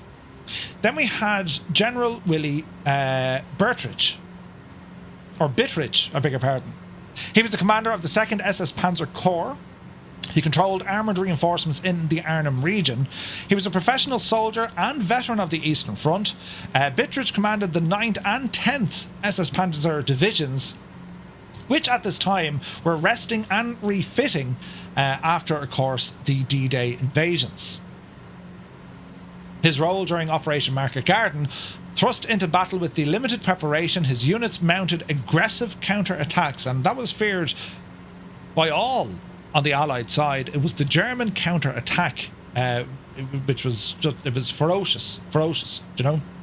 But his counterattacks were launched against the British 1st Airborne and were instrumental in the outcome of this entire operation itself.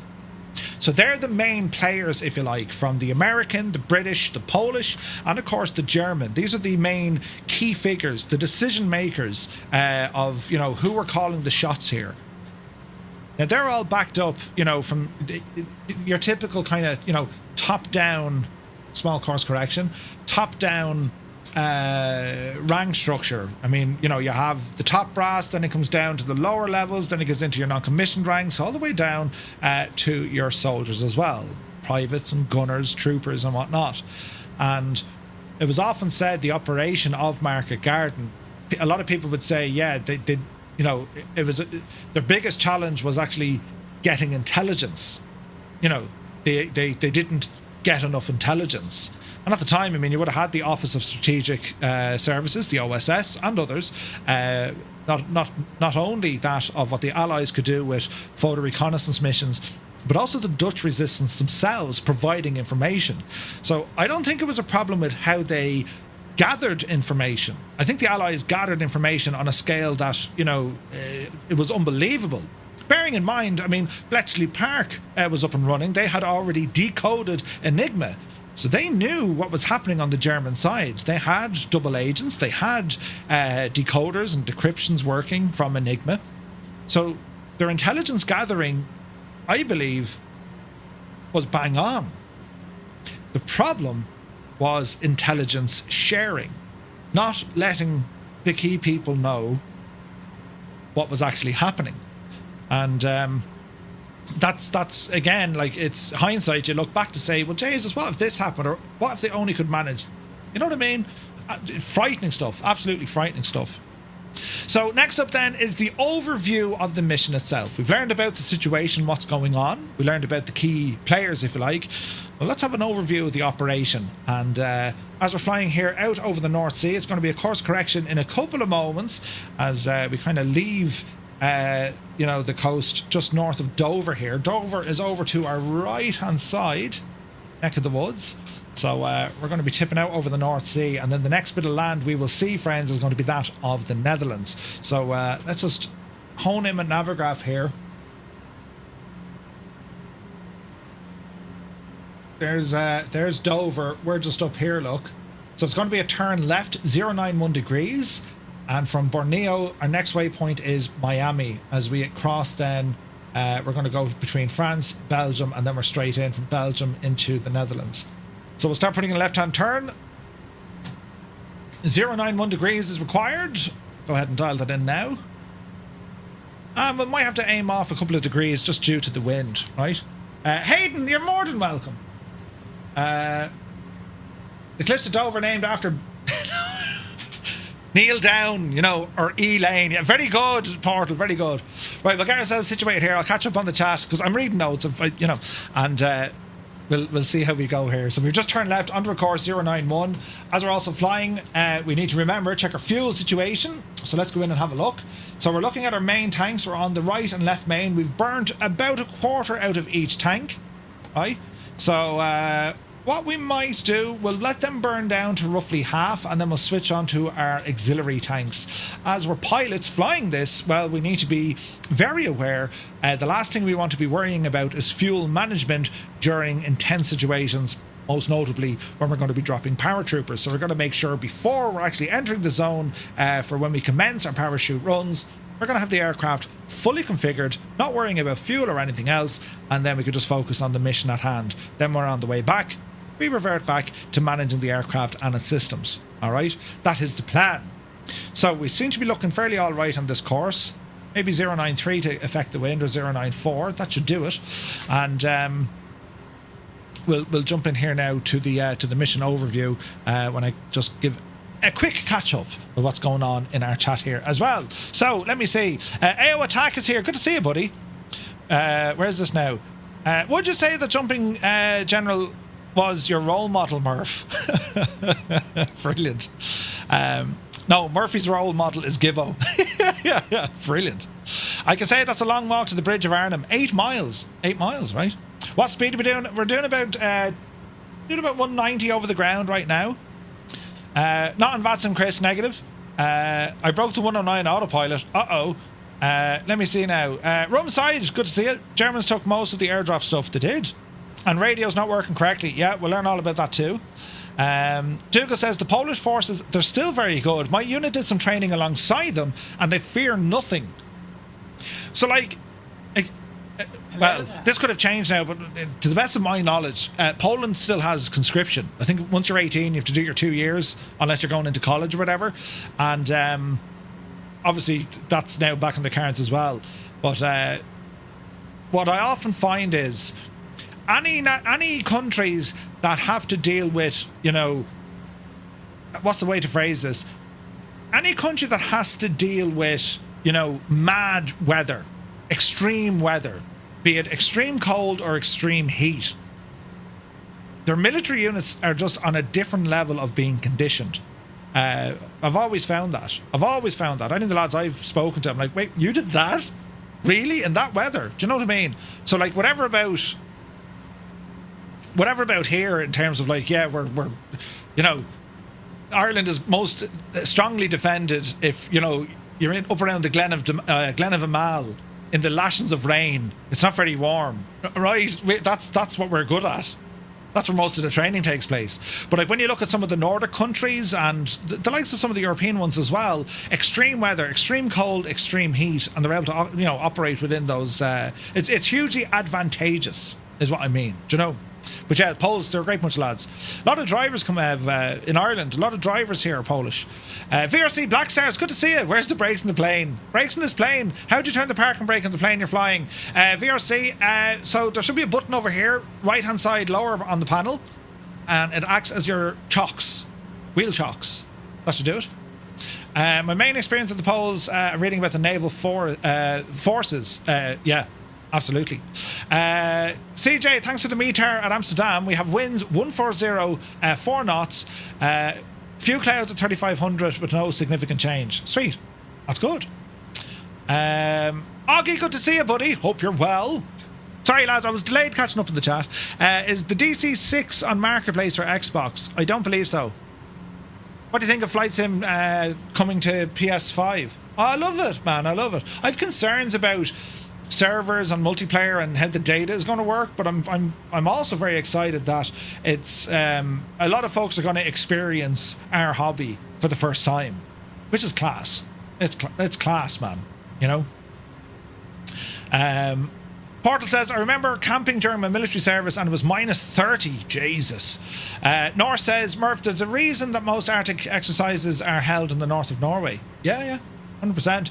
Giraffe Plays, good to see us. A funny story from Ireland and the Polish is that the driving licence. The funniest story of Ireland and the Polish is the driving licence, to say. What about the driver licence? Poland is Europe's Texas. It's huge. 98 Vulcan, good to see you. Yes, it does. Jefferson scenery works. Absolutely. Zappel, good to see you, buddy. Hope you're well. Hello there. You're very welcome in, lads. Caleb, thank you very much indeed for subscribing. Welcome in.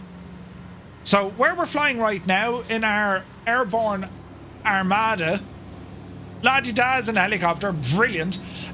We have all sorts of aircraft here flying with us, right? Kladsky, good to see you, buddy. You know, it doesn't necessarily matter the type of aircraft you've gone for. I mean, everyone likes flying their favourite aircraft. You know, I love the DC-3 C-47. Really, really nice. Is this the stock DC-3? Sasquane, this is... No, it's using a modification called the DuckWorks Mod, and it's very good. Do you know?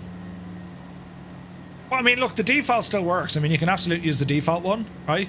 We got Spitfires, there's freaking Aerostars, we have all our C-47s, there's Lancasters, there's P-47s flying. I'm sure we have a couple of P-51s in the air here somewhere. Hurricanes, Spitfires, you name it, lads. It's beautiful looking. It's beautiful looking. Kladsky is shown as a Lank for you. That's what I mean. Like, where we are right now and we talk about multiplayer experience, we're not even on friggin' PlayStation yet. And like, on my screen versus Dougal's screen, Kladsky is appearing as two different types of aircraft. That's the stuff I want to see kind of sorted. You know what I mean? It may happen, lads. It may happen. We just don't know. We just don't know. Right, quick check on our route. Make sure we're not kind of doing nothing silly. We're doing something silly. Small course correction down in the right hand until we intercept Miami. And we continue on. So we'll go into the, let me see, the next little element. The mission itself. So, I'll try and do accents. No, I won't. This is a full-blooded and violent thrust through the enemy lines to secure a foothold across the Rhine.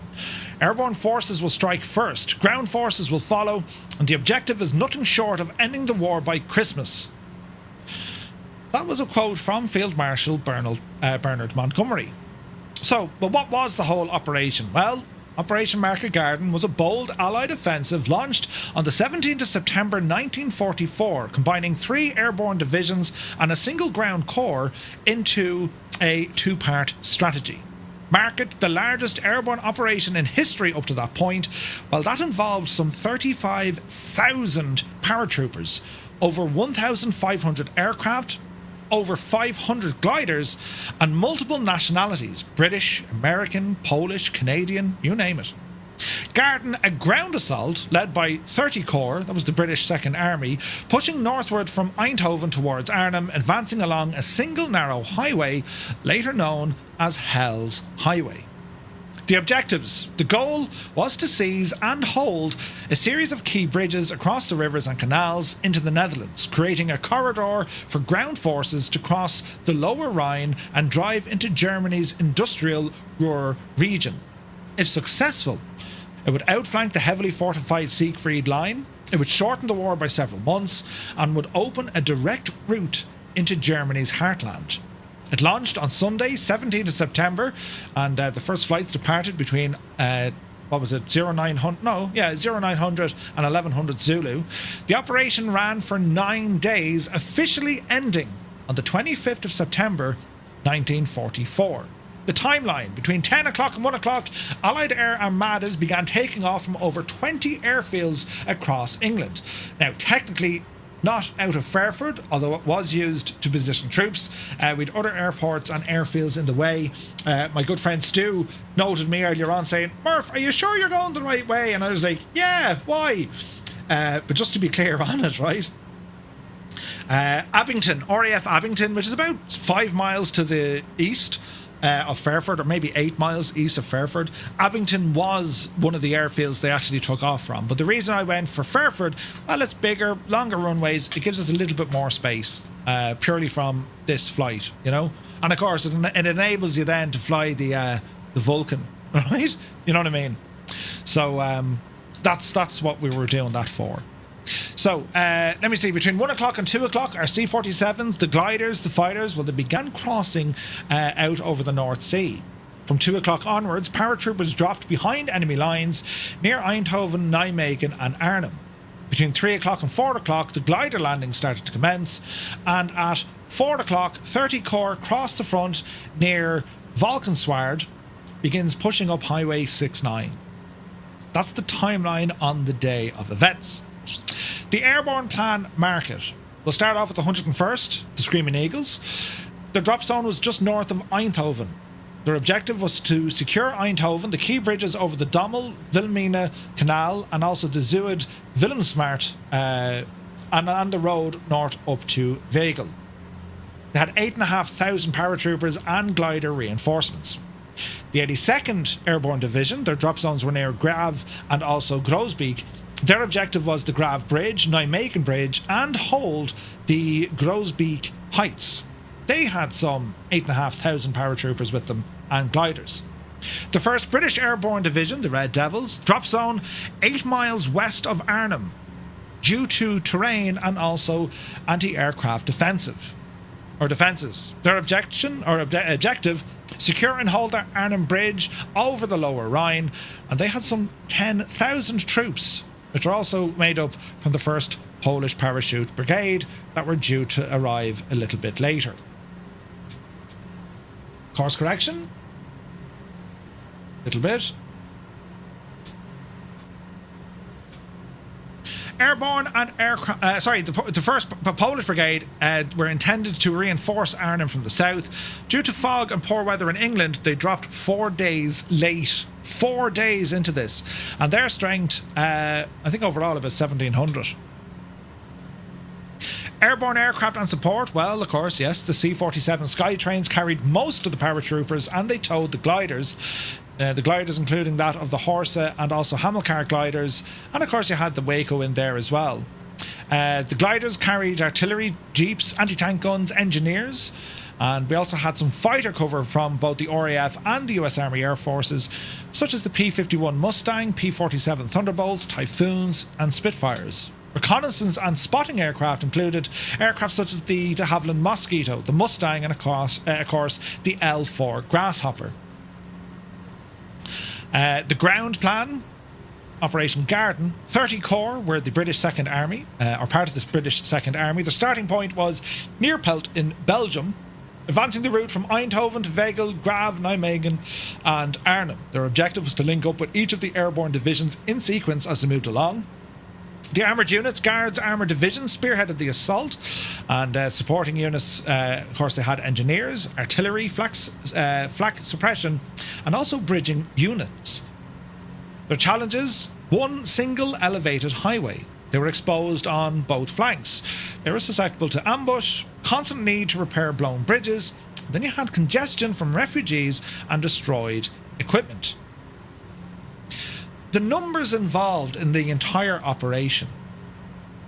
From the Allied side, some 35,000 airborne and about 50,000 on the ground, right? The Axis had about 55,000 total in the region. Aircraft, well, the Allies had some 1,500 transport aircraft plus gliders, and a handful of, nearly 1,000 fighters there with them as well. The German side, 30 plus fighters and about 150 anti-aircraft batteries. Tanks, 250 plus with 30 Corps, and of course the Germans with both SS Panzer divisions, well over 100. Artillery, the Allies over 700 of them. The Germans unknown, but substantial anti-aircraft and field guns were operating in the area. Casualties on both sides, the Allies expected up to somewhere between 12 to 15,000, and the Germans estimated somewhere between 8 to 14,000. Variable numbers, of course. It can go high as 17,000 on the Allied side and as high as 15,000 on the German side. Weather conditions, of course, on the 17th was clear and calm, perfect for the airborne drops. Between the 18th and the 21st of September, heavy fog in England that delayed glider reinforcements. On the 21st to the 25th of September, rain, wind, mud slowed the ground forces, and it obscured the airdrops. The River Rhine itself was running high, fast and dangerous. It made crossing the Thames perilous. So a question has to be, right, why did they choose to land the British paratroopers 8 miles away from Arnhem? Well, there's method to their madness, right? So the area in which they came in, where you had 30 Corps, this was Hell's Highway, the orange. That's what they had to boot it up through. And you can see then, so the Guards Armoured Division, they picked up at Maxwell Taylor here. Then it was over to Gavin here.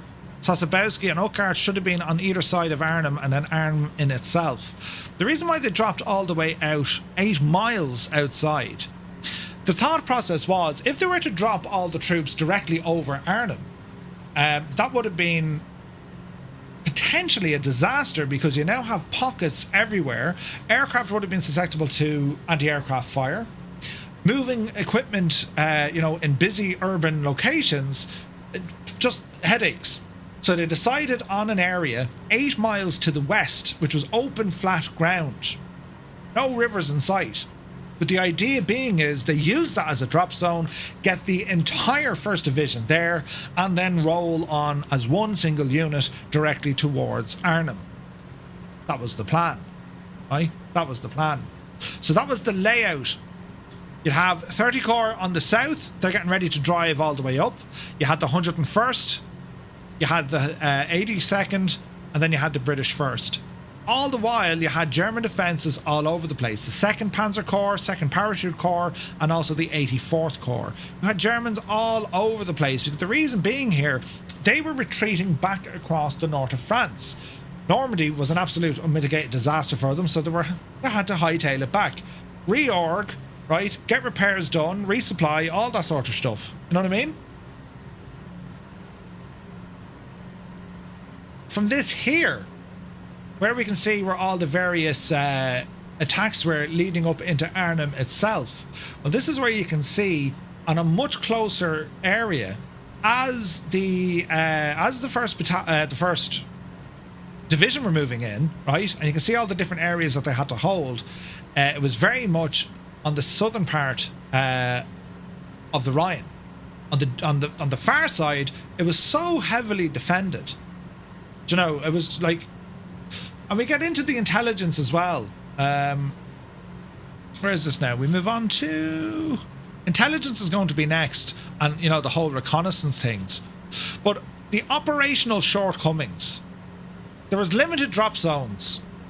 And that was because they didn't want them put in directly over these built-up areas, right? Navigation errors, flak and weather caused some paratroopers to land some miles apart. To an extent, relatively going as the first drops were made, you know, it was calm. There was no resistance of any proportion compared to that of D-Day. But in the following days, as I said, the Germans were now aware of where these drop zones were. They put in fortifications. So by the time the next wave, resupply and more troops, in particular the Poles, when the Polish lads came in, they were jumping out of an airplane and literally landing into a friggin' hotspot. There was like anti-aircraft, machine gun firing, you name it. They were really jumping into, you know, a hot cauldron at that stage. Lack of radios. This was an unmitigated disaster on the British side. Again, if you watch the bridge too far, you'll see it. They brought the right radios with the wrong connections. That was the story behind it. But it turned out the biggest problem with the radios were the batteries. These radios were tried and tested in Africa, in North Africa, dry conditions. They were now using them in Europe, in wet, damp conditions. The radios were a disaster. They were one of the major stumbling blocks because without radios, without communication, you cannot talk to anyone. You're completely lost without being able to communicate. And that had detrimental impact on the Allied side. There was certainly good communication on the American side, different equipment, tried and tested, but the British, who were so far north, remember that their closest reinforcements, they were miles away at the other bridges, and all of them were somewhat stuck until 30 Corps rocked up and, you know, moved from section to section to bring in their resupply. They also underestimated the German strength. They believed Arnhem, and the Netherlands for that matter, were held and defended mainly by reservists. Old men, young kids, you know, people with some sort of not battle-hardened soldiers. They said, no, there's just relatively old men and children. That's what they were led to believe. In reality, 2 SS Panzer divisions were refitting nearby. And then, of course, we had the delays in the ground link-up, with 30 Corps encountering savage resistance. They had savage resistance along the way. So, in summary, Operation Market Garden was a combined airborne and ground assault unlike anything that was ever attempted before. It relied heavily on precise timing, speed and surprise. While the initial drops were largely successful, the plan soon fell apart due to German resistance, delayed reinforcements, logistical bottlenecks, misjudged intelligence and overstretched forces. The airborne troops fought heroically, many cut off and outnumbered, holding ground far longer than expected. It was that of bravery, a triumph of bravery, but overall a failure of coordination and also realism. So next up we'll focus in on the intelligence and reconnaissance. What did the Allies get right? And also what did they get very wrong? So we'll go into all of that in a little bit of a moment. Let me know how we're getting on, lads. You know, if we're all, you know... Are you still awake? Oh, Jesus, Murph. Immediate turn to the south. Down to Ghent, please. Yes.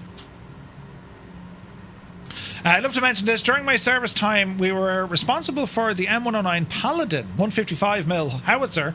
I was sitting next to the big barrel. During a small mission in France, a shell flew over a village because it was using too large a propellant charge. No way. Northern Dare, good to see you, buddy. Doc Nader is here. Welcome in. This is so cool. I happened to watch A Bridge Too Far a few weeks ago. Bridge Too Far is actually very accurate for a movie. Very accurate, you know. Turn before Denmark. Thank you. Angels 1-5, yes. There's also a German airfield north of Arnhem. Yeah. The drop zone decisions were covered in a great scene with Sean Connery. Yeah, it was brilliant. In a box, man, good to see you. We're going the wrong way. So yeah, we're heading 127. So no, we're all right now. Is the DC-6 good to fly in 24? Felix, yes, I enjoyed the DC-6. Absolutely, it works in 24. But we are waiting on an official patch. We just haven't got it yet. You know. We just haven't got it yet. But yeah, love the historic aircraft. It's pretty cool, isn't it? So all is well, kind of, sort of. And as we continue on, this is where it all starts picking up now, because Eindhoven, Veghel Bridge, Nijmegen. So from Eindhoven, that's where we're going to start dropping. And we'll get ourselves lower. We got a slower speed down, and then we'll plan in for our parachute drops. This is Flight Sim 24. Flight Sim 24, plain guy. B-17 is your favourite. Doc, yeah. So B-17, there's one in the works from Microprose, and we're going to get a look at that on Wednesday next week on DuckWorks. So very much looking forward to that. So let's again just have a quick check on our fuel situation. We're roughly half tanks now, lads. So we're going to change our fuel configuration. We're going to go from the mains over to the auxiliaries. So right main tanks over to our auxiliaries. We've burned half out of the mains. Let's bring it on to the auxiliary tanks. Why aren't you moving? There we go.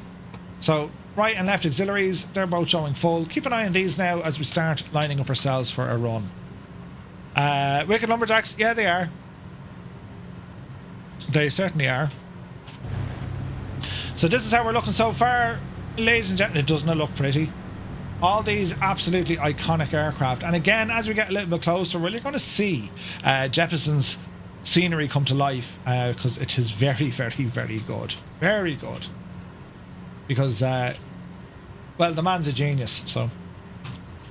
Right, we see with good views here, left and right. You might be wondering as well, on the DC or on the C-47, you see these are known as the invasion stripes, and you're probably saying, why is the texture all looking weird? That's on purpose. Would you believe they were literally painted on with like broomsticks? So they weren't perfectly straight. This was a last minute decision to say, hey, we need these markings on our aircraft because we've no way of identifying friend or foe.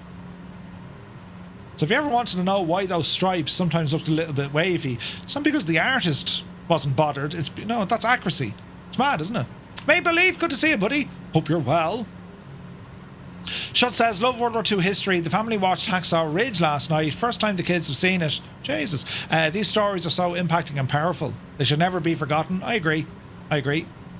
Ragadonka says, I love these historic flights. Thanks for putting all in research. No. I'm big into this anyway, lads. I'm very passionate with Roman history and World War II. All sorts of history I'm interested in, but I'm very much... I'm very, very much into all this. Nightwolf, good to see you. Loving the stream. Well done, Market Garden. Thank you very much. It's fun, but we can all take part in it together. That's what's important. And as I say, it's a way of bringing the story forward. 81 years ago is when all this happened, right? So what we're doing is just bringing the story forward so people are aware of it. They know what happened. And it's fascinating, not just that of, the political environment that was in Europe at the time, of the military components of the time, but also the aviation of the time. Considering aircraft then, they did not have anywhere near the sort of navigational equipment that we have now.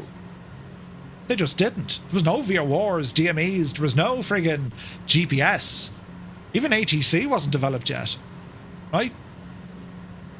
So they're able to communicate to each other. They knew the routes in which they were going to fly.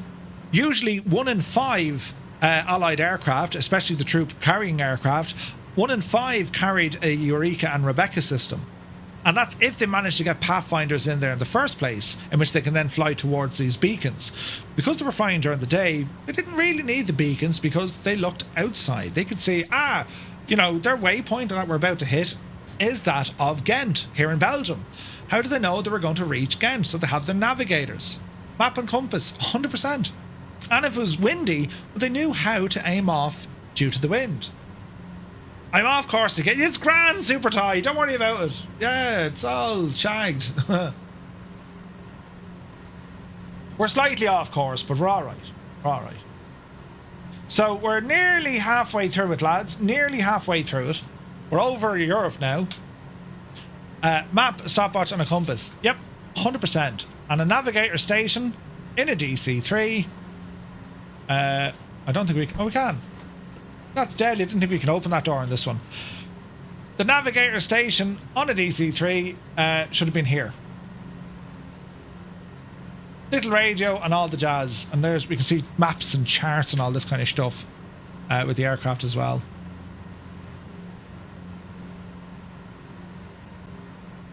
Deadly, isn't it? Navigators are the real deal, flying only in good weather and receiving punishing losses. Yeah. Crazy.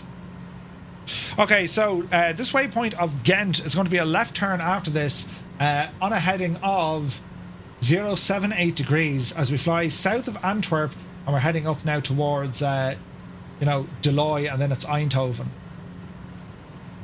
So business is certainly going to be picking up here shortly. We're currently at an altitude of 3,000 feet, flying at about 210 knots indicated.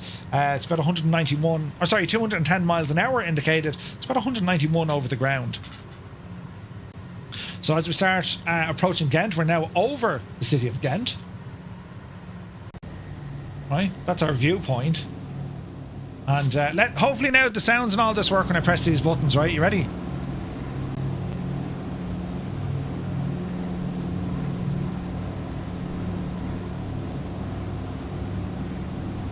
This be Ghent. And then it's going to be a left turn.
That looks cool, doesn't it?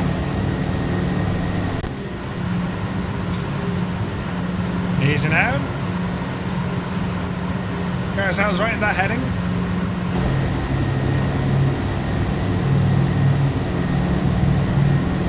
Man, that is awesome. Brilliant.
Right, the sim is under pressure, but it's grand. We'll stay going, right? There's a Fuga with us as well. It's QC Frank. Right, how are we looking here now? Let's go ahead and press this and that.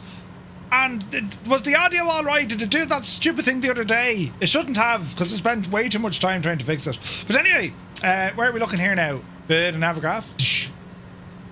We're all right, lads. We're all right, lads. So what we're going to do, we're going to start dropping now. We're going to go to 2,000 feet, right? And she'll start dropping us down towards that. Feet speed, let's go 1,000 feet a minute. Why not? Right? And we're going to hold at 2,000 feet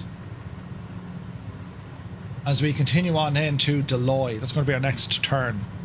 All good, says Toto. Grand, perfect. We fixed the issue, so brilliant. Excellent stuff. And also, lads, a massive warm welcome to everyone who's flying with us today, or if you're watching here, be it on Twitch or indeed on YouTube. You're all very welcome in. Hope you're keeping well. These commemorative flights, we do a few of them of the year. We do the D-Day flight in June. We do this one, of course. We do this one here in September for Market Garden. We'll add more to it. It's Jesus. It's just been quite busy this year, and trying to get dates right and all the jazz. But as I say, there's a lot of cool flights you can do in Microsoft Flight Sim. It's just incredible, or any sim for that matter. But obviously with Microsoft, we have this incredible scenery native in the sim, out of the box, you know, which is brilliant. So we'll keep plodding on, and we're going to cover, starting to get a couple of stutters here. We'll see what happens. We're going to cover the intelligence and the reconnaissance now, what the Allies got right and what they got wrong. What was this now? We expected resistance, but not two entire SS Panzer divisions on the other side of the bridge. That was a post-operation reflection from a British officer. In any major military operation, intelligence is key. And for Market Garden, it was both the foundation of the plan and ultimately its Achilles heel. Despite having access to ultra decrypts, aerial reconnaissance and local Dutch resistance reports, Allied planners made critical errors in interpreting and acting upon this information. Resonate, good to see you, buddy. Montgomery staff believed speed and surprise would compensate for incomplete or ambiguous intelligence, but this assumption came at a very high cost. The intelligence organisations involved, you had the Allied Intelligence Bureau of SHAEF, that was the supreme headquarters of Allied Expeditionary Force, led intelligence efforts in Western Europe. You had Ultra, which is housed in Bletchley Park. They intercepted and decrypted German communications via Enigma. You also had the Royal Air Force Photographic Reconnaissance Unit, also known as PRU, that provided high-resolution aerial images of enemy positions, vehicle movements, and the terrain itself. The Dutch resistance supplied first-hand local intelligence on troop movements, bridge defences, and the infrastructure. And then we had the OSS and the SOE, the US and British clandestine operations. They embedded behind enemy lines, gathering human intelligence. The intel success, well, it confirmed the location of the bridges. Dutch resistance provided up-to-date maps, decisive defensive positions, and also the road access details for the bridges in Eindhoven, Nijmegen and Arnhem. The RAF PRU confirmed structural integrity of the key bridges using reconnaissance photos. Enemy units retreating. Many German units were believed to be in full retreat post the Normandy breakout. Bridges in southern Netherlands had not yet been demolished, suggesting this surprise attack could actually work. The underestimation of German command capabilities. The belief that German command was somewhat disorganised, suffering from low morale and also poor logistics after the rapid Allied advance through France and Belgium. Well, the intel failures. This is what it failed on, right? Despite the above, the Allies made several catastrophic misjudgments. First, the failure to act on panzer reports. Two German SS panzer divisions, the 9th SS, and you'll have to forgive my pronunciation, but the Hohenstaufen, and also the 10th SS Frundsberg, were refitting near Arnhem. Dutch resistance reported sightings of tanks, half-tracks and heavy equipment. Reconnaissance photos showed German armour in the woods east of Arnhem. Intelligence officers such as Major Brian Urquhart raised alarm bells and was later dismissed as overly anxious. He was even placed on sick leave. Wait now, Brian Urquhart, is that right? That doesn't seem right. Hang on, lads, I could have put a typo in.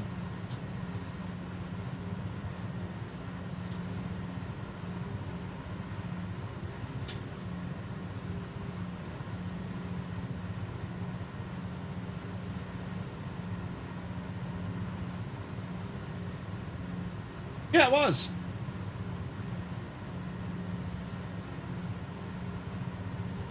So you had Brian and then Roy, was it?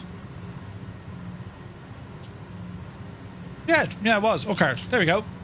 Right, there's a really good book about the PRU called Spies in the Sky. No way.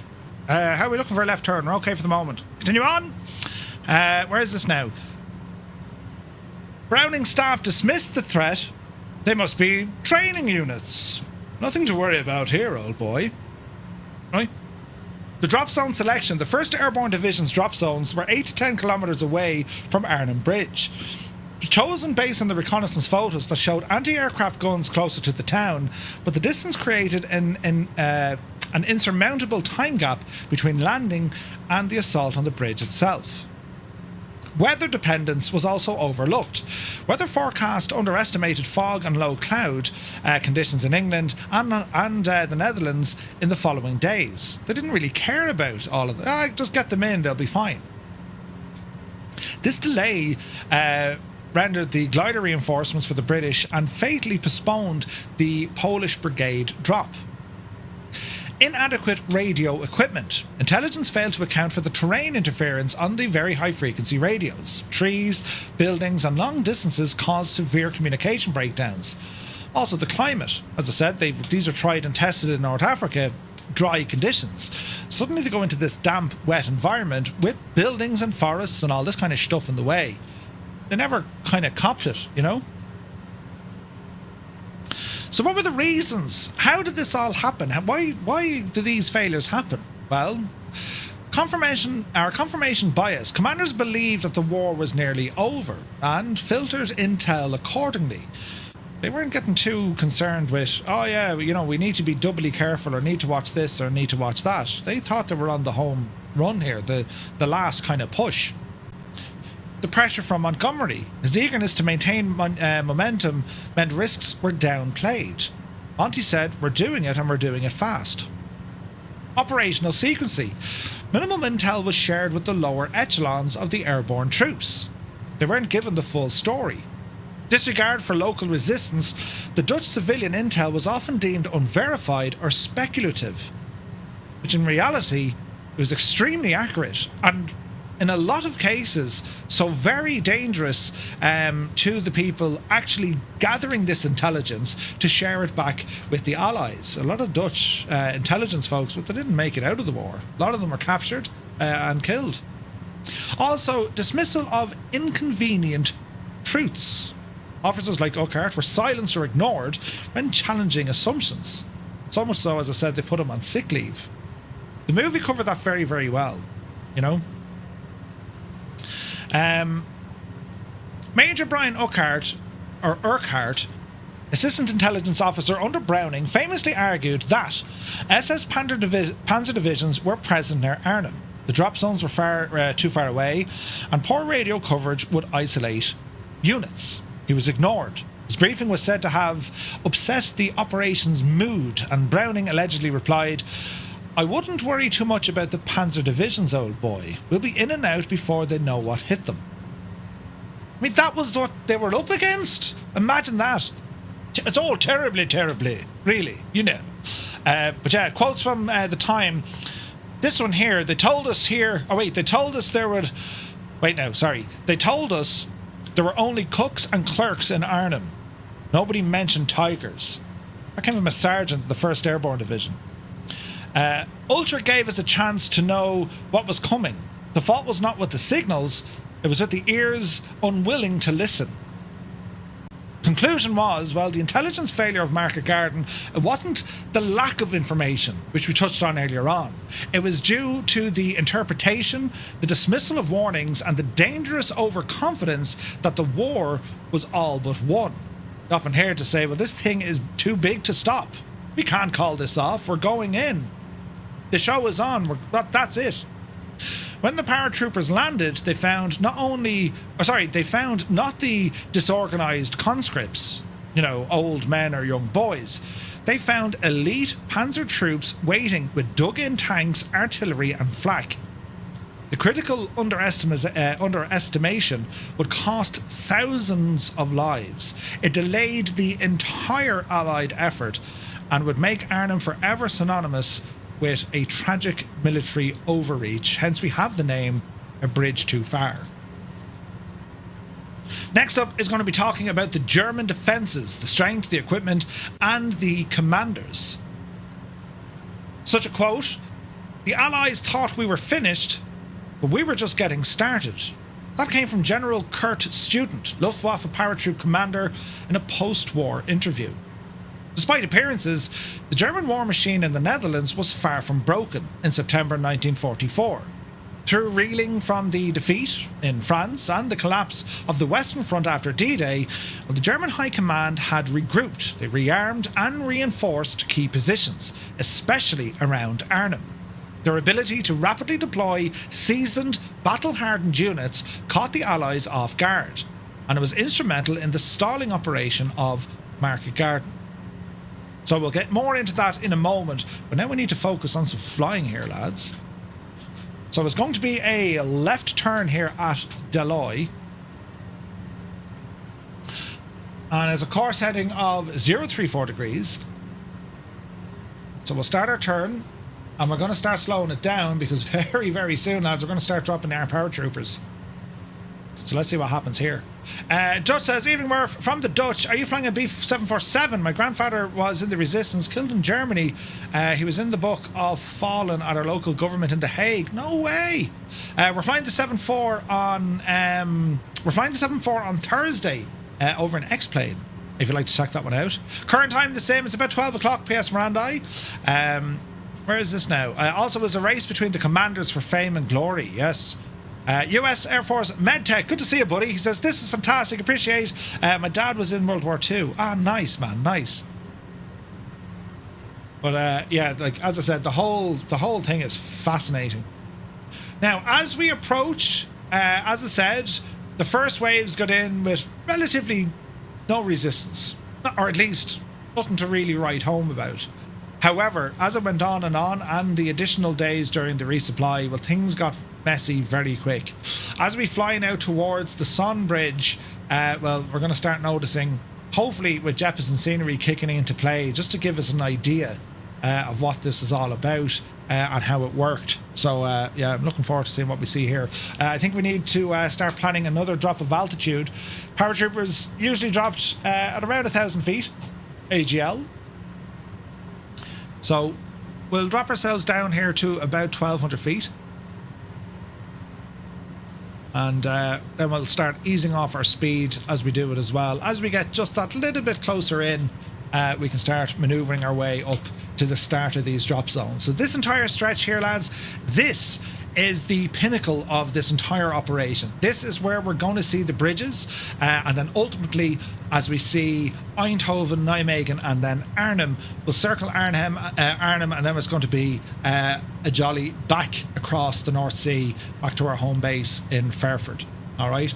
So we're very much now at the mission start point, and if anything, you know, the duration of the last 2 hours or so of flying, this gives, if nothing else, a very small indication of what some of the airborne elements were up against. Not only for that of the troop carrying aircraft, but bomber missions, anything from the aviation side. It meant a whole lot of flying, usually for hours and hours at a time, for maybe 20 to 40 minutes of action, and then hours and hours flying home. The Lancasters were famous for it. They'd fly for, 6 to 10 hours just to get to a place. Some of the missions went on all night, up until the next day. Father's Game said, Murph, imagine the scene, flak, planes exploding, trying to drop your troops. Most drops were over speed, troops lost their kits, and they were dropped in the wrong zone. Very much so. Not necessarily here at Market Garden. Definitely in Normandy. Definitely, because the defences in Normandy at that stage, unbelievable, right? Market Garden, there was almost an acceptance from the German side. Let them in, let them get situated, and then we'll blast them back out again. And that's what they did, right? So, I mean, at this stage, 1944, the Luftwaffe has, after the Battle of Britain especially, it never regained. The Allies had absolute air superiority. They weren't out of the game, right? I mean, there were still aircraft flying. They were putting strafing runs, even during Operation Market Garden. The German Luftwaffe were still putting strafing runs in on the columns and also on the troops. So they weren't by any means knocked out of it. But the strengths in which they would have had earlier on in the war, especially that of, during the Blitz and whatnot, nowhere near it. So what we're going to do now, lads, we're approaching Eindhoven. We're going to ease off our power here. Manifold pressure, I'd say 20 to 25. We're not too worried about having lights on or lights off. As it was a daytime flight. They could see them for miles and miles and miles around, right? We do need to make a little bit of a course correction because I'm kind of flying up towards Eindhoven Airport more so than the route, right? We need to come right, big style, yeah. 100% Google. Need to come hard right, Murph. Hard right, Murph. Let that speed drop us down. Easy now.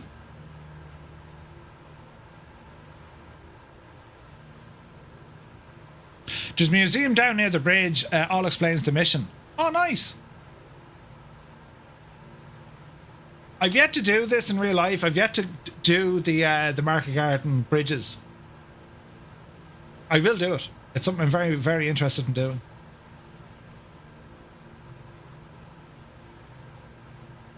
Good man, Murphy. You flew miles off. Well, we're not miles off. We're slightly off. So we're just turning right here to get ourselves back on course.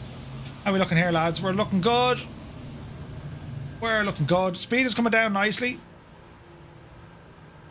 And we'll start making a left turn. Sun Jammer, good to see you.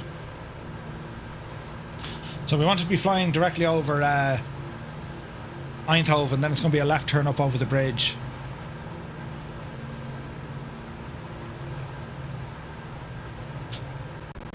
Easy now.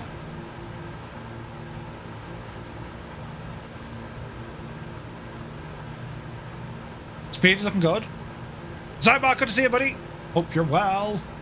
So what we're going to do here, we're going to ramble up because this is where Jeppesen scenery starts coming alive, lads.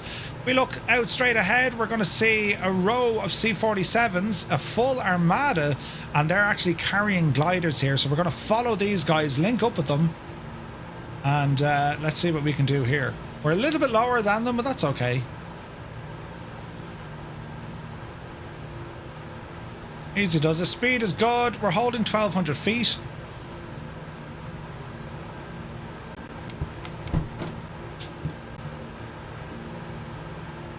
So let's have a quick look back here.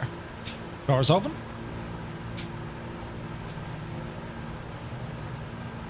And just get ourselves on course.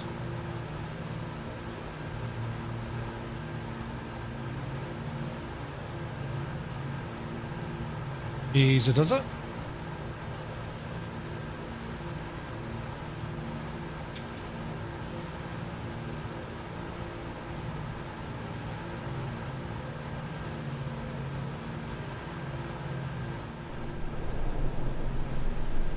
Easy does it. We're seeing stuff.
Isn't it savage?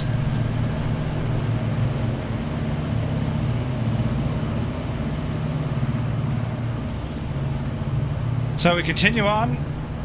Grav Bridge is next. Hello there. You can see the lads doing another drop way up ahead of us. Got some gliders over here to our right hand side.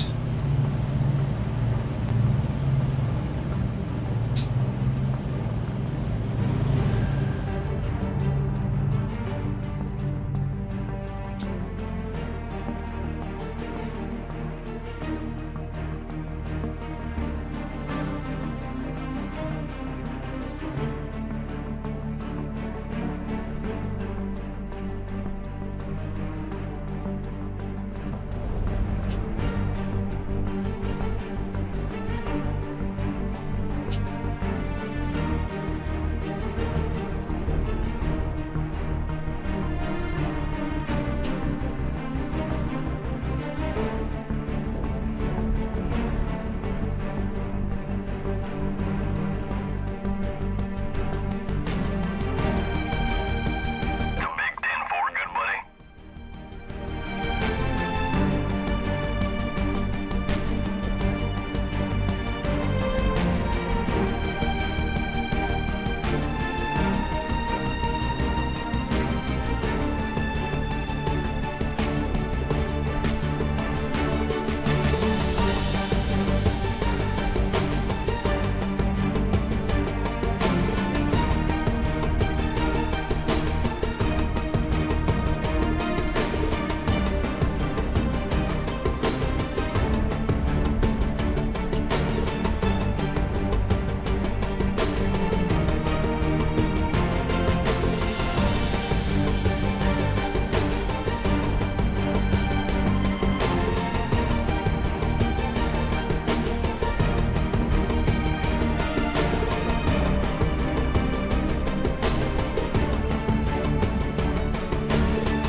Isn't it absolutely frightening?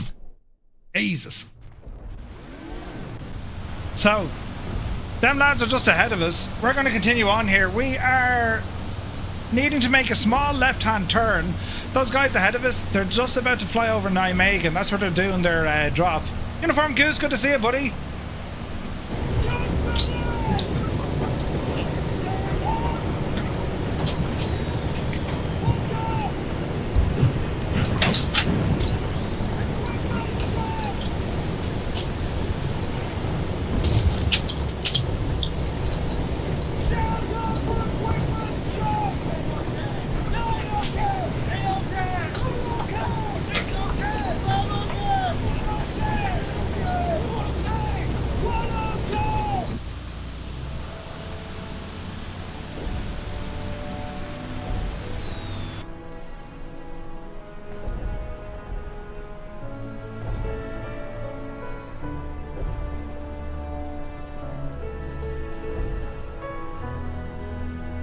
We can't go back any further.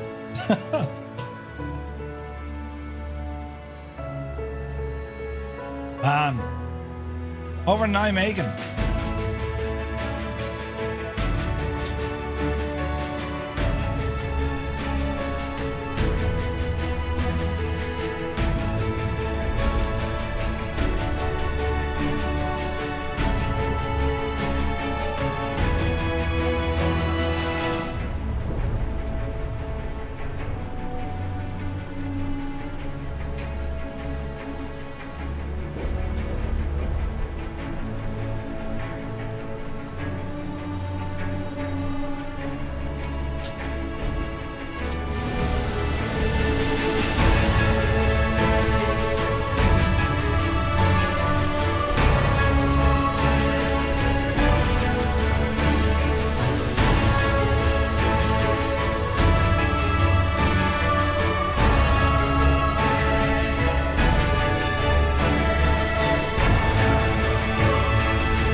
absolutely mad looking. Look at that.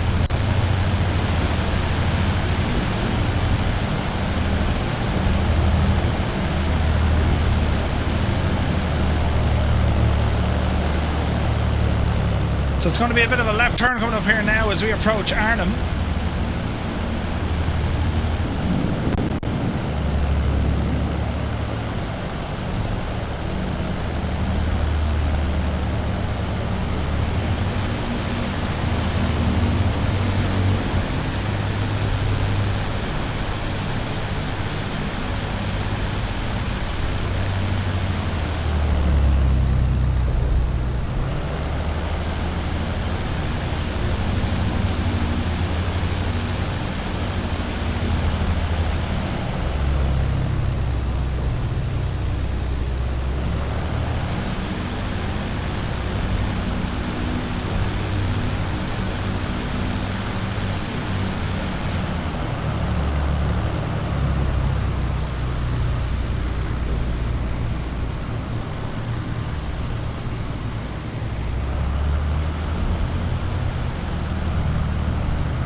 This is Arnhem.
Hello there.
me, wrong song.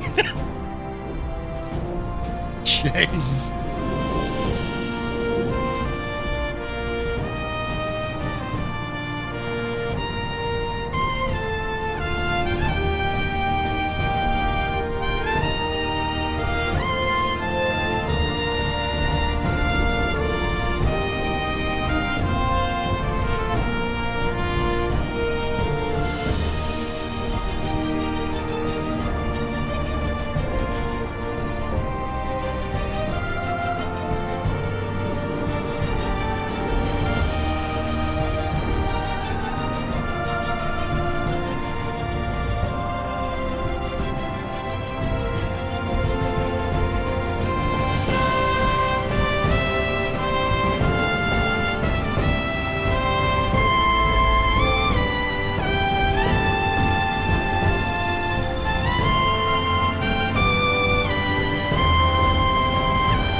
So that was Arnhem.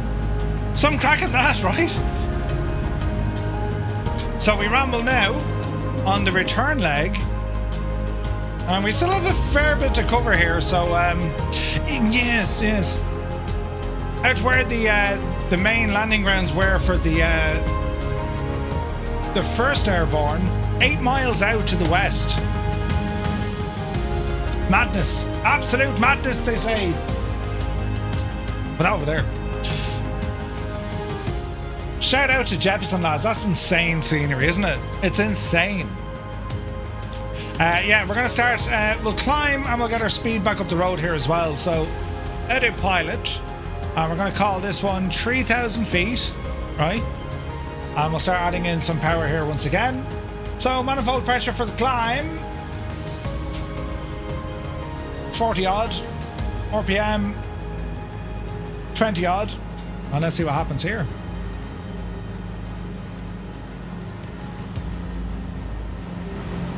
A good roar of the engine. Now, how we fix on fuel?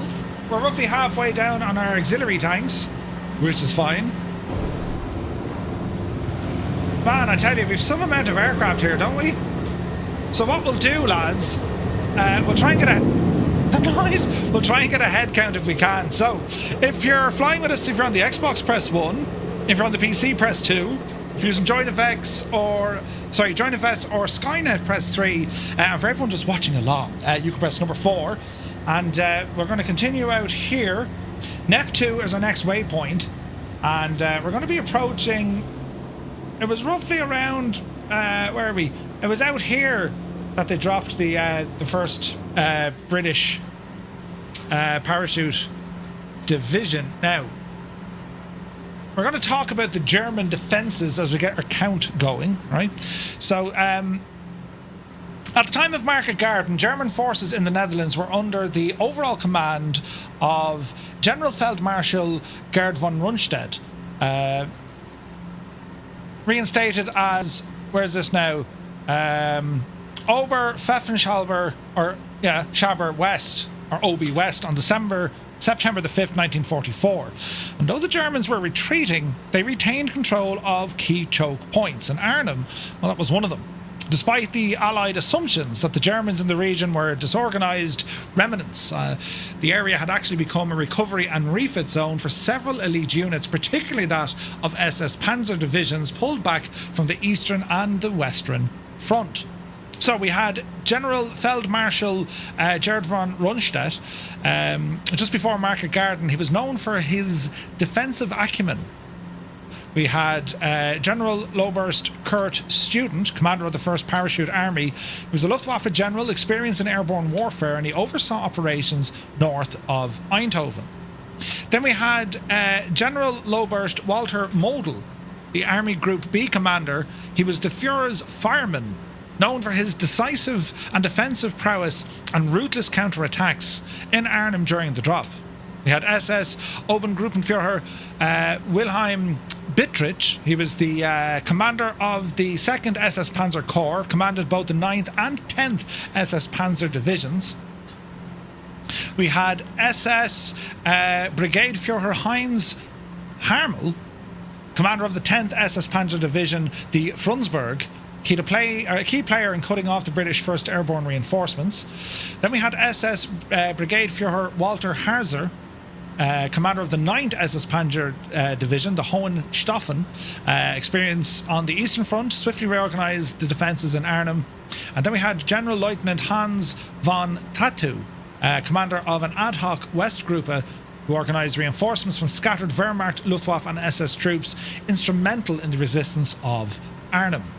27 on PC, 2 on the console, 1 on JoinFS. Nice! Linny, good to see you. Welcome aboard. So the German order of battle at Arnhem. So you had the Oosterbeek area. The 9th SS Panzer Division previously fought in Normandy. They were known as the Hohenstaufen. They refitted after heavy losses but retained its core combat elements. The 10th SS Panzer Division, Frundsberg, also from Normandy, equipped with Panthers, Stugs and artillery. In Nijmegen, in the Arnhem corridor, you had the 363rd Infantry Division, the 406th Landesstützen Division. My pronunciations here could be shocking. The 719th Infantry Division. And you also had ad hoc Kampfgruppen battle groups, or also the Volksgrenadiers, the Flak Luftwaffe units, and units of the 1st Parachute, the Fallschirmjäger under Student. Combat troops, some 20,000 in Arnhem in that area alone. They had some 150 to 200 tanks, including the Panthers, Panzer IVs, Stugs and half-tracks. They had artillery pieces, which included the infamous 88, the 75mm, and also mortars. Flak guns, extensive, both light 20mm and the heavy 88s. The German support troops, unknown but significant engineering and logistic capability and capacity, and some 4,000 elite Fallschirmjäger units, mostly veterans from Italy and Normandy. That was the German paratroop side. Panthers, Panzer IVs, Stugs, 3s and 4s, Type 4s, and also the Jag Panzer 4 units. The half-tracks that they had, the 30 or the 88, of course. Infantry weapons would have been MP40s, Kar 98s, MG42s, Panzerfaust, common, and they fielded also 105mm field guns. They also had the Nebelwerfer rocket artillery. Jesus. Fast bridge demolition and fortification teams, mines, tank traps, well, they were all used. Some of the tactics, course correction, left-hand a bit. Decentralized Kampfgruppen, small, flexible, combined armed units used effectively for ambush and counterattacks. Arnhem's layout allowed defenders to use narrow streets and buildings as natural fortresses, so urban warfare was a massive thing here. Anti-glider preparations. Open fields were mined and laced with Rommel's asparagus wooden poles near these sites, or on the sites, and they were designed to tear apart gliders. Units like the 10th SS Panzer Division launched counter-offensives within hours of the first drop. On the radio interception, German signals units monitored Allied VHF channels and they exploited poor radio discipline. Local mobilization. Tatau and von Zangen raised thousands of Luftwaffe ground crew, Hitler Youth and Volkssturm, and also Navy gunners. Though lightly armed, they were used to man checkpoints, scout or plug gaps in the line. The strengths of the German defences included that, of course, of veteran leadership of Bittrich, Model and Student, who were all highly experienced in mobile defences.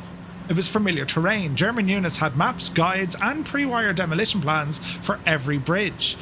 They had fast reaction time, rapid deployment of their troops, often within hours, and also the Germans were fighting close to their main supply hubs in Germany itself. Now, some of the weaknesses on the German side included that of a lack of fuel. Many vehicles had to be towed or hidden. Some tanks were kept as mobile bunkers. There was low morale in conscripts, overstretched communications, and also vulnerability of air power, because Allied aircraft, when they did appear, German convoys, they were decimated. Field Marshal Model was actually in Arnhem on the day of the British landings, conducting a staff meeting. His personal presence accelerated the German response tenfold. Immediately ordered Bittrich to counter-attack and coordinate it directly. In actual fact, the hotel, or the house in which Model was staying, they had just prepared lunch. They had all sorts of different fish and whatever on the table, and when the troops got in there, the Americans and the Allies, they were told to get out, and the officers took that building as their main quarters. Madness, absolute madness. Right, so we're well on the way back. Our next waypoint here is Colombia. That's where we're headed for next. All right. Who be that? Lafrita, it's good to see you. So, Captain Sickbag is here as well. Captain Sickbag is here. Everyone, Captain Sickbag is here. See, I didn't forget. Captain Sickbag, he's here in the chat. Good to see you, buddy. So when we look about the aircraft which we're flying, and you guys have brought a massive collection of aircraft with you today, we can probably ease off on the old speed here, Murphy. Hang on now, lads. So we're going to go manifold 40 and RPM 24. Wasn't that what we were going for? And we'll keep an eye on the fuel here as well, right? as we kind of make a dash heading back towards England. Yeah, Captain Sickbag is in the chat. Yeah, it's mad. But the aircraft that were used. So yes, of course, we're in the DC-3 or C-47, the Dakota, right? That was the Douglas Aircraft Company. That's how it got its nickname, right? But anyway, Operation Market Garden was the largest airborne operation in history of the time, conducted in a single day. Kaharia is here, the lovely Kaharia. Welcome in, Kaharia. Hope you had an awesome stream and a very happy Sunday to you. Welcome in, everybody.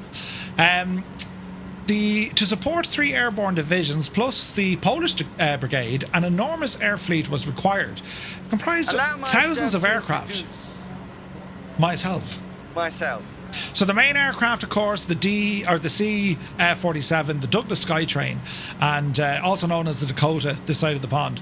Its primary role was for troop and cargo transport, and its design origin, military variant of the civilian Douglas DC-3, a pair of Pratt & Whitney or 1830 radial engines. It can carry up to 28 paratroopers or a 6,000-pound load, cruising speed of about 160 miles per hour, and had a fairly good range of some 1,600 miles.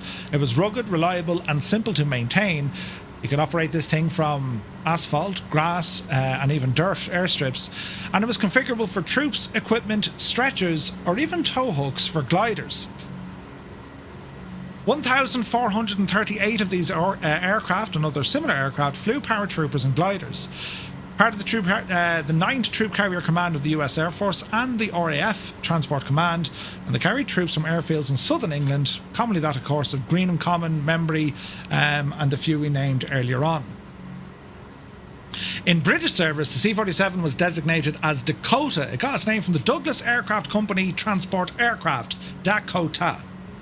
We also had other aircraft involved, including that of the Lancaster. We had B-25s, B-26s, there was Mosquitoes, Spitfires, Hurricanes, you name it. All these aircraft played a very important part in all of this, you know? Now, when it came to the gliders, the silent gliders also proved to be deadly. But they were essential to deliver heavy equipment. They brought in the anti-tank guns, jeeps, artilleries, and even fully armed infantry behind the enemy lines. The Airspeed Horsa had a crew of 2, could carry up to 30 troops, or a jeep with an anti-tank gun. It was built out of wood and fabric. It was 67 feet long, it had a jettisonable landing gear, and it landed on its own skids.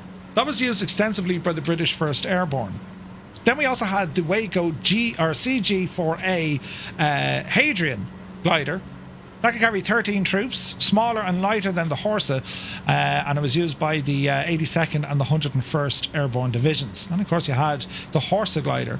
There was all different types of gliders used in this, and I know there was with the C-47 expansion that came out with Microsoft Flight Sim, they also included gliders for that as well, do you know?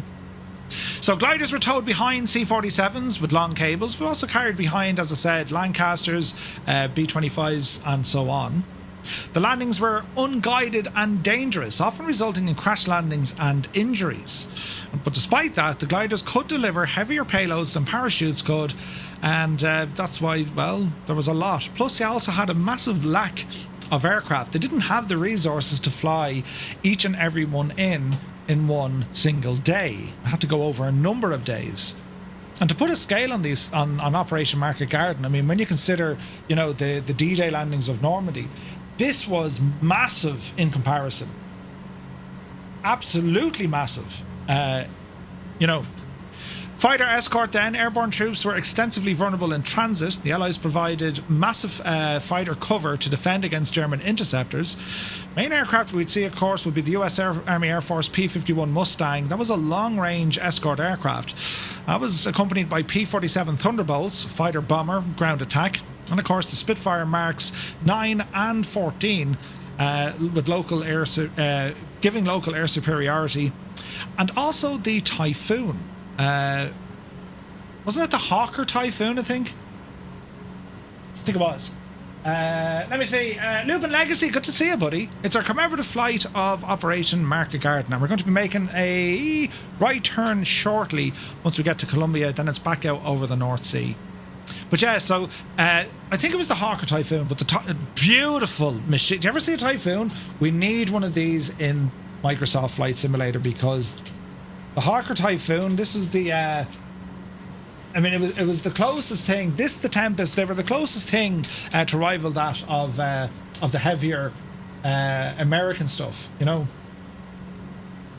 So the Hawker Typhoon, look, just to give you an idea, as far as I know, there are none of these flying in the world today. Now, I could be very wrong, but these were huge aircraft. And I think they gave these name Dam Busters as well. They were massive, and the Tempest as well. Heavily armed, tank busters, they got that nickname from them, right? Yeah, wings were properly thick. They were a huge, huge airplane, the Typhoon. Look at the size of that, look. They were an animal of a machine. And wouldn't it be great to see these in the sim? Nudge, nudge, flying iron. Go on, you know you want it. Right? As my telly tries to turn off. Yeah, they're a massive, massive aircraft. So the escort provided high and low cover for the Armada. They also strafed enemy flak positions and road convoys. They flew patrols along Hell's Highway to deter counter-attacks. Right? Bombers and ground attack. In support of the airborne landings and the advancing 30 Corps, several medium and light bombers were assigned to soften the enemy defences. Aircraft including that of the B-25 Mitchell from the US Air Force, tactical bombing, the B-26 Marauder, the idea was for bridges and road interdiction, the RAF Typhoon, of course, precision rocket attacks, and of course the Mosquito for recon and light bombing. For reconnaissance, the aircraft such as the L-4 Grasshopper or the Oster, that was for artillery spotting and recon. Spitfire, different variants for aerial photography. There's things happening on buttons. Oh, Jesus, what's happening? Stu Snape, you absolute mad person, gifting 5 tier 1 subs to the community. Stu, thank you very, very much indeed. And then Valorant jumped on and gave us one as well. Swinger, baby. Basically like the Brits P4. Yeah, 100% super tie. Very similar to a P47. Stu, thank you very, very much indeed. Lads, if you just got a tier 1 sub, but thanks to Stu Snape, do be sure to say thank you. That's incredible support, buddy. Thank you very, very much indeed. So the reconnaissance aircraft, I mean, they were there to identify German troop movements and flak positions, reporting on bridge damage and any sort of traffic jams for the convoy, and communicating with ground units via radio relay and visual signals. So when it came to the Air Armada, the numbers and the scale of this operation, well, C-47s and transports, anywhere between about 1,500, about 1,000 or so fighters, another 200 to 300 bombers, about 150 or so recon spotters, and a ton of gliders as well. I mean, there was over 4,000 aircraft involved in this entire movement. Not just on the initial landings, but also on the resupply, surveillance, all of that was included. It was a massive, massive undertaking. So right turn coming in shortly. It's going to be turning us right on a course of 291 degrees, lads. Again, as I mentioned, some of the airfields that were used, Welford, Ramsbury, Aldermaston, Fairford, of course, Greenham Common, Membry, and also a handful of the other ones. There was a ton of them, an absolute ton of them. There's Columbia there, grand. The likes of, say, Abington and so on. These were all, there was, you can imagine, to get this amount of aircraft airborne, they needed a massive amount of airports to get these lads up and running, do you know? The Polish brigade departed from out of RAF Saltby, as were the gliders towed from multiple airfields as well. The risks to the air contingent, well, flak was the biggest danger en route, and we saw flak here in the scenery thanks to Jeppesen 2001. The German 88mm anti-aircraft guns were accurate and devastating. They started off life, I believe, as an anti-tank weapon, or if they were for anti-aircraft, they later became, or if they were built for anti-tank, they put them into anti-aircraft, or if they were built for anti-aircraft, some genius said, let's use them as an anti-tank. 88mm, they were extremely powerful, which is nuts. Abingdon. Oh wait, Abingdon. Sorry, Abingdon. What did I say? Abington. Abingdon. Wait, what? Abingdon. Abingdon. Yes, that's right. The 88. AA, then a tank. So it was AA, then a tank. That's the one. Some gliders crashed short or landed in the wrong zones. Fog and cloud later on day 2 caused massive delays. Massive delays. We'll start our turn here now, lads. 291 is what we're saying. So we get that turn dialed in.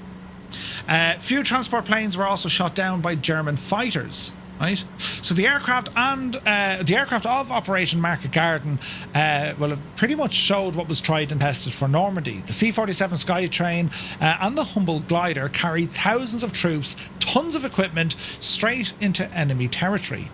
The very success of airborne operations in Normandy, Sicily, and the Netherlands was made possible by the reliability and scale of these aircraft. So we're nearly there now. The drop zones and the landing zones. Where, how, and what happened. So, as we all learned, this operation, Market Garden, was complex.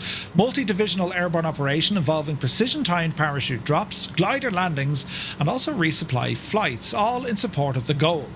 Seizing and holding the key bridges along a 64-mile stretch through the Netherlands. Understanding the drop zones and landing zones is vital to appreciating both the ambition and the fragility of the plan.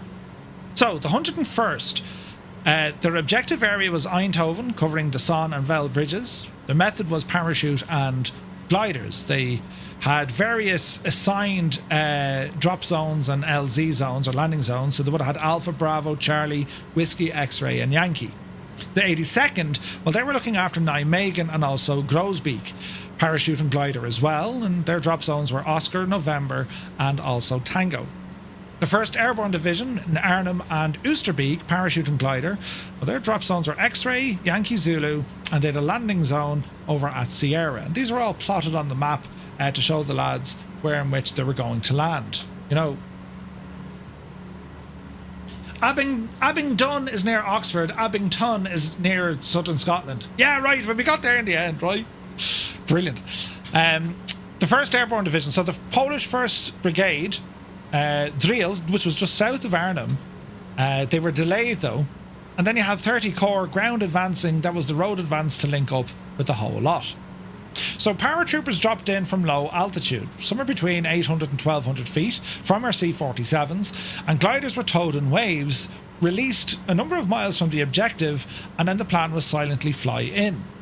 The drop zones and landing zones were chosen for open farmland or heaths, i.e. flat ground, minimal trees, proximity to bridges or towns, and also close to navigational landmarks such as rivers, factories or railways. However, the need to place drop zones away from known flak zones and enemy forces often meant that troops had to march several miles before they could reach their objective. In Arnhem, this was a critical flaw. The drop zones were some 6 to 8 miles away from the key bridge. How are we going on our heading? All right. We're slightly off, but it doesn't really matter as we're going out over the sea, right? And we need to check our fuel now in a moment as well. So, the 101st Airborne Division, the Screaming Eagles, captured the bridges at Son, Veghel and also at St. Odenrode and Eindhoven to allow 30 Corps to push north. Most drops were successful. The 502nd's advance on the Sun Bridge was delayed when the bridge was blown by the Germans just before they could reach it. The 506 captured Eindhoven, but delays and flak hampered supply. The terrain in which they operated was pretty much flat farmland and then light forests. The 101st quickly began digging in along Hell's Highway. The 82nd, well, they were to secure the Nijmegen Road and also the rail bridges, plus a high ground near Groesbeek to block German counterattacks from the Reichswald. The Grave Bridge, or the Grave Bridge, was captured intact. The Nijmegen Bridge was delayed, the Germans dug in. The 508 focused on the Groesbeek Heights first, which proved to be wise. Gliders were delayed by weather and congestion, and heavy fighting near Mook and also the Hyman Canal. The 1st Airborne Division, the Red Devils, well, they were to capture and hold the bridge at Arnhem over the Rhine River. We're also supposed to secure the high ground at Oosterbeek. Drop zones were too far from the bridge due to the German flak and terrain. 2nd Battalion under Lieutenant Colonel John Frost reached the bridge and they held the northern end. Remaining units were cut off by unexpected SS Panzer reinforcements. Glider landings were accurate, but the terrain was marshy and wooded. The Polish 1st Independent Brigade, their objective was to land south of the Rhine at Driel to support the British at the Oosterbeek and also help cross the river. But they got delayed by the weather. They only arrived on the 21st of September, 4 days after. Whoa, Kando is here. Welcome in, man. Kandonians, you're very welcome aboard. You join us here for our Market Garden commemorative flight. Allow myself to introduce Myself. Hide the beer, says Kev. 100%. Kando, thank you very much indeed for the raid. Hope you guys had an awesome stream. We're here in the beautiful C-47, although it's a DC-3 in the sim, but it does the does the job well.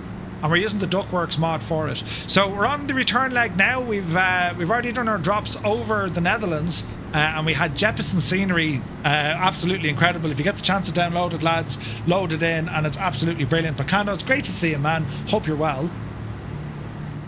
As we continue now on the return leg, and in terms of timing, right, from our initial takeoff, fly the route, like.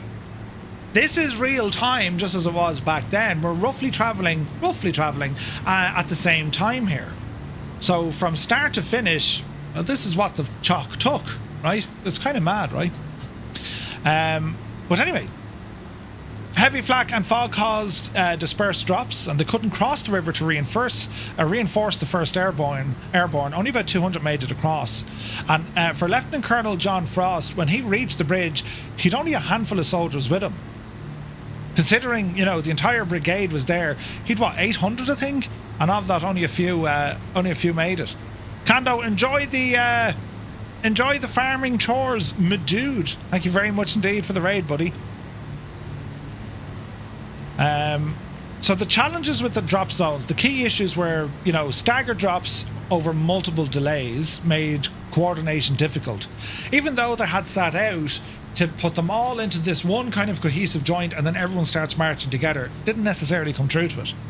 They also had limited glider towing aircraft, meaning that the gliders had to be in kind of different chalks or waves to get there. German flak, as you could have imagined, would have caused all sorts of rerouting and confusion. Fog and weather, grounded transports and delayed additional drops over the coming days. And resupplying drop zones in the later days were often under fire, and often because, well, they couldn't advance quickly enough, and the plan, as we said earlier on, it wasn't flexible to allow for any sort of delay at all. So you ended up having a lot of the resupply coming in from the Allies. Well, they overflew the Allies and actually dropped them down towards the Germans. Now, where's this now?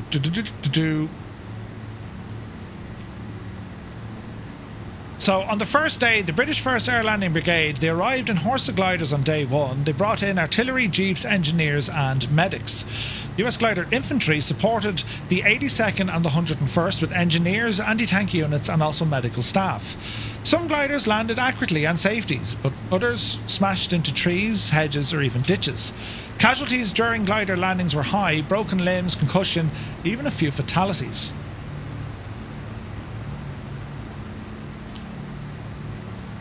So where is this now? The bridges. So the famous saying was, and this is where your inspiration comes from the movie, it was said by Lieutenant General Frederick Boyd Browning, Deputy Commander of the 1st Allied Airborne Army, "We're going to go a bridge too far." Operation Market Garden hinged entirely on the rapid capture of a chain of bridges from the Dutch-Belgian border at Eindhoven all the way up to Arnhem, over 64 miles behind enemy lines. Each bridge had to be seized and held until relieved by 30 Corps who were advancing north on Hell's Highway. So, the bridges, the overview of the bridges from the south to the north. So, our first one over the Wilhelmina Canal, that was the Sun.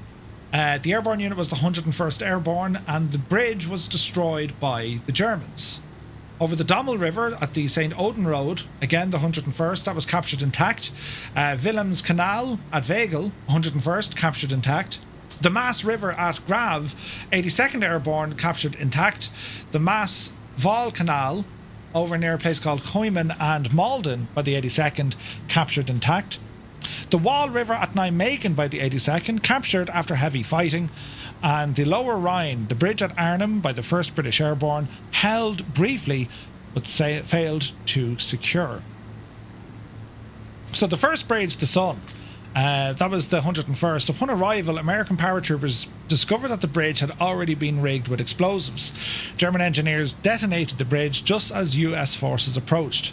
This forced 30 Corps engineers to build a Bailey Bridge, causing a 36-hour delay. Now let's put that into perspective, right? 36-hour delay on day one. Considering 30 Corps were to get from their starting point to Arnhem in 2 to 3 days. The very first bridge they got to delayed them by 36 hours, a full day and a half. That had an absolute massive impact on the rest of the mission. And, you know, it wasn't that the Germans, had a full understanding of what was happening. They had rigged the bridge, they just so happened to blow it. It wasn't until, 2 or 3 days later that the German forces intercepted the Allied maps. They found them in aircraft and in gliders. Detailed maps and plans of the entire operation.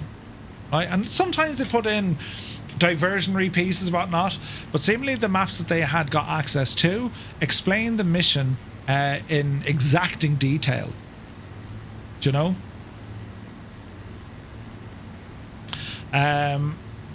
The other bridges were fairly okay, but once we get up towards Nijmegen, right? Early attacks were delayed by confused orders and strong resistance. The railway bridge was destroyed by the Germans, but the road bridge was still intact. On the 20th of September, a daring amphibious assault across the river by the 3rd Battalion of the 504th Paratree Infantry Regiment under heavy fire, well, they succeeded in seizing the north end of the bridge. This was a huge element of the entire operation, and we'll read in more on that in a little while. And then, of course, the bridge at Arnhem, only one battalion, the 2nd Battalion under Lieutenant Colonel John Frost, actually reached the bridge. And they held the north end for 4 days against elements of 2 SS Panzer divisions. German forces blew the southern access roads, preventing any sort of a link-up, and the rest of the division was stuck in Oosterbeek, and they never reached the objective. After days of fierce resistance, Frost's men were forced to surrender or withdraw. Several other smaller bridges and crossings were fought over, some captured, others destroyed. A rail bridge at Arnhem was blown up early, and a pontoon crossing attempt by 30 Corps engineers was scuffled by artillery and also flooding. Bridges like Best, Zon and Kujik became flashpoints for desperate skirmishes and German counter attacks. There's another famous quote that I came across. You may have heard it before as we just check our course, but it was a transmission. It was a message from the British 1st Airborne troops holding Arnhem Bridge just before the surrender. And the message was, out of ammunition, God save the King. That was that was the end of it then. So they were either captured or ran out. Out of ammunition, like they stayed and fought like nuts, right? The outcome of the whole thing, right?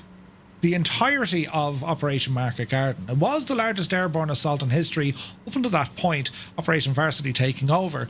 It was an audacious plan to end the war by Christmas 1944. It combined the strategic vision of Field Marshal Montgomery and also the airborne might of the Allies, including that of the 101st Airborne, the 82nd and the British 1st Airborne as well. Had the hope of liberating the Netherlands in one swift thrust, allowing the Allies getting into Germany. After 9 days of brutal fighting, Arnhem was lost. The British 1st Airborne Division had been reduced to a fraction of its strength, holding only a small perimeter around Oosterbeek. Ammunition, medical supplies and food were almost exhausted, and German armour and artillery pressed in from all sides. right? So, we mentioned about this crossing, right, of the bridges, the wall or Veghel crossing.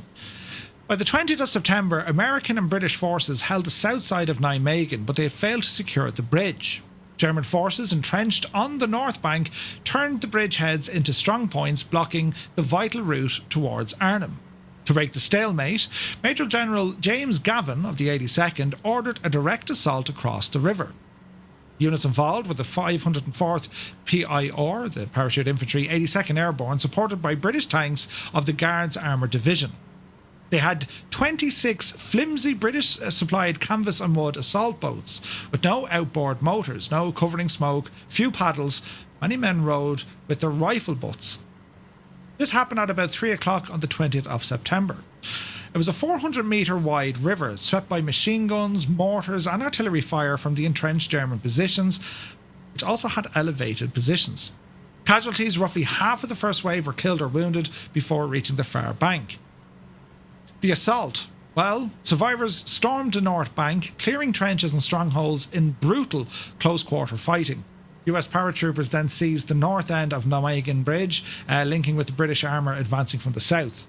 After hours of street fighting, the Nijmegen Road Bridge was finally captured intact that evening. Heroism and brutality. The crossing is often cited as one of the most historic river assaults of the Second World War. It's an open mortar dash into almost certain death. Survivors' accounts, however, note the ferocity of the aftermath. In the chaos and the fury, many Germans who tried to surrender were shot. Some historians describe this as retribution for the slaughter on the boats and also the immense casualties suffered in the assault. Casualties were staggering. Of the 260 men crossing in the first wave, about 48 were killed, 149 wounded, a casualty rate of about 75%. The feat lives in memory as both a testament to that of the American courage, but also a grim reminder of the cost and savagery of war. And it wasn't necessarily depicted in movies or wherever else. We saw Robert Redford run over the bridge and everything went well in their boats, but like it got kind of bad stick from it, you know. How are we looking here? We're looking good. Another pivotal moment was the rescue mission.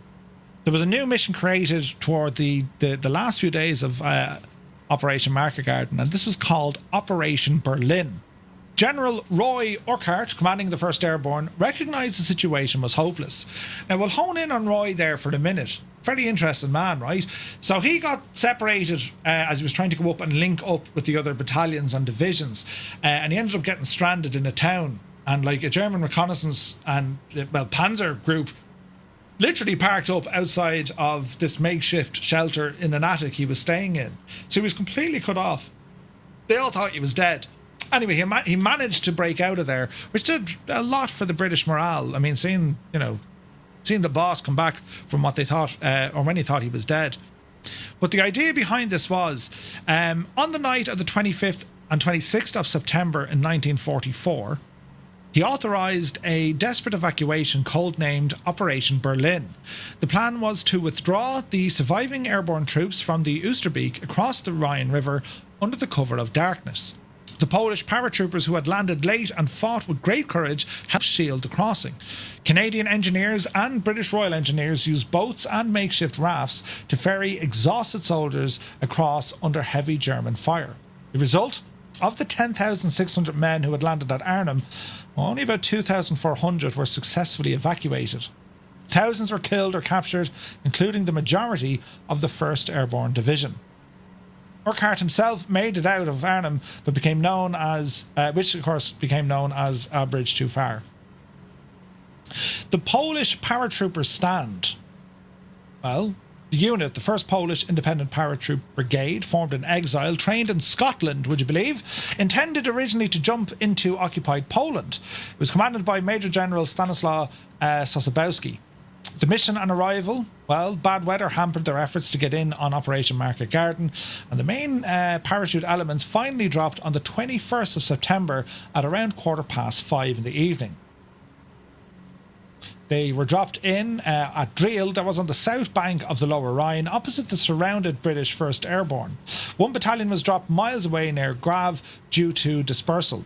The planned crossing point, the Heave-Drop Ferry, was found missing, unserviceable, and the north bank was dominated by German positions. There were no ferry boats to force an immediate crossing, shortfalls in heavy weapons. The brigade's anti-tank battery and light artillery were largely absent due to glider and lift shortages, leaving mostly Piats against armour. Supply drops were frequently misdropped north of the river, with the 1st Airborne or far from Polish positions. The stand at Driel, or is it Driel, right, holding the gateway. Sosabowski established a hedgehog defence around Driel, tying down German forces who feared a link-up across the river. Their presence compelled the Germans to divert some 2,500 troops to contain them, reducing pressure over on the Oosterbeek perimeter. With improvisation and under direct fire from German positions, the Polish companies made multiple night attempts in makeshift boats to cross the river. About 200 Polish paratroopers succeeded in crossing over 2 nights, reinforcing the north bank perimeter and then later helping to cover the eventual withdrawal. As Operation Berlin, the nighttime evacuation, was ordered, the Poles on the south bank fought to screen the crossing sites while the Royal Canadian Engineers and the Royal Engineers ferried men over in assault boats under fire. As we said, some 2,500 roughly were evacuated. The Polish brigade suffered heavy casualties, often citing as much as 40% across the operation when you include the attached elements and subsequent actions. Despite this, the unit remained cohesive and combat effective. Post-battle, elements of Allied High Command criticised Sosabowski and the Poles, and claims were widely regarded as scapegoating for Market Garden's wider planning coordination failure. He was removed from command later in 1944. Recognition only came decades later. In 2006, the brigade received the Military Order of William, the Netherlands' highest military honour. Sosabowski was posthumously awarded the Bronze Lion. And in 2025 only, UK officials publicly rehabilitated Sosabowski's reputation. Isn't that mad?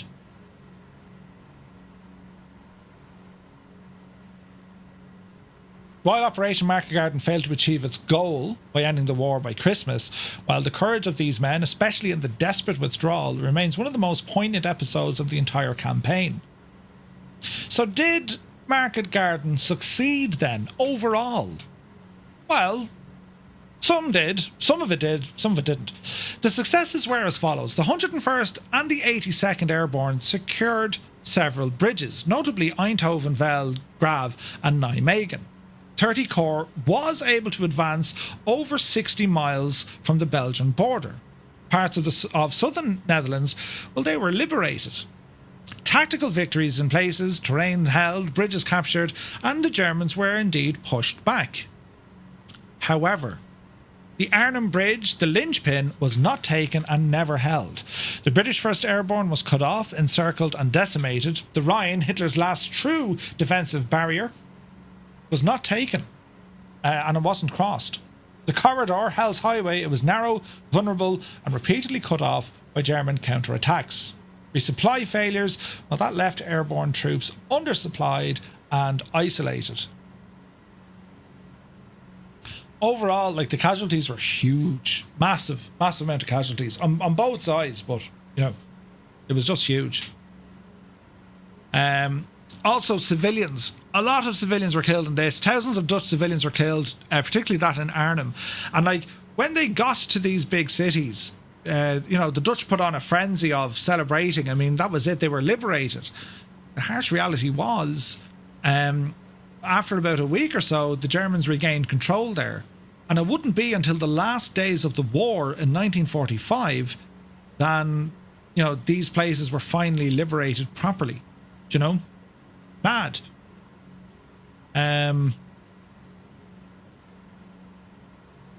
Montgomery's gamble failed. He had diverted resources from Patton's advance. He claimed the operation was 90% successful, but the war continued well into 1945. Eisenhower's broad front strategy was re-emphasised after Market Garden. The Allies would not attempt another deep penetrating airborne operation like this again. Mistrust deepened between the British and American High Command. Bradley and Patton were highly critical. Montgomery continued to defend the plan to his grave. The German army was given some breathing room. It delayed the final defeat of Nazi Germany by months. And then, of course, this entire thing, this sort of how to counter-attack, this gave the Ardennes offensive, the Battle of the Bulge, a lot of poke for that, you know. Check position, slight right turn. We're going okay though.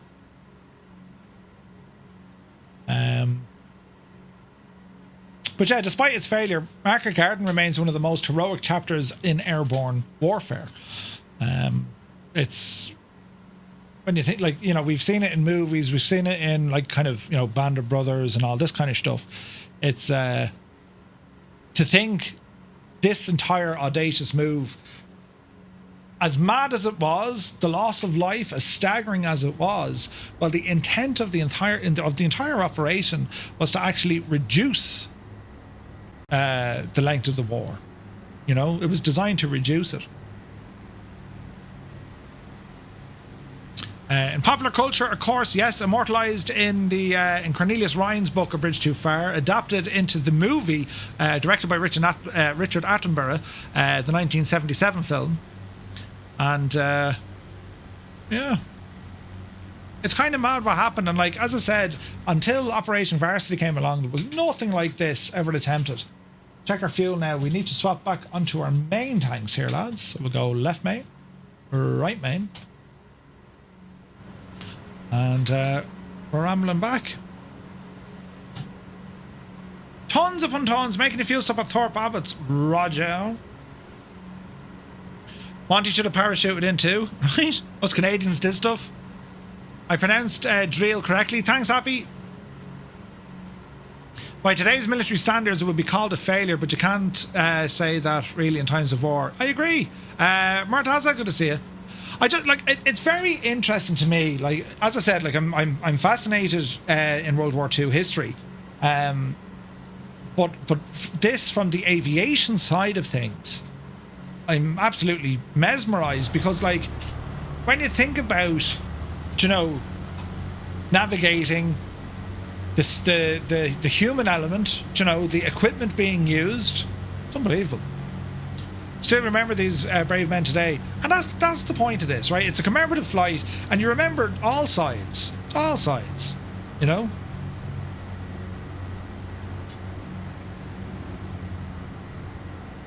Like, I think there's, you know, there's a lot of kind of misinformation that goes around, and people can get dismissive about what went on. Like, it's important that this stuff, it's remembered properly. You know what I mean? And there's tons of sources on it, tons of sources. As I said, like, I mean, there's books, there's documentaries, there's movies, there's tons of sources to learn a little bit more on that. And, like, you know, we look at certain aircraft and we think, wow, you know, they're beautiful looking, and when you realise what they were actually built to do, or what made these aircraft what they are today, in particular when it comes to, you know, some of the most iconic. And, like, you know, we look at DC-3s or C-47s, we look at the Avro Lancaster, and yes, during wartime there were weapons, right, or they were instrumental in part of being a weapon, but what they allowed the advancement of, and what we have today, even when it comes down to, you know, gyroscopic technology, you know, autopilot, GPS navigation, VHF, UHF, all of these things, that's how there was such an advancement, in particular when it came to radar, you know.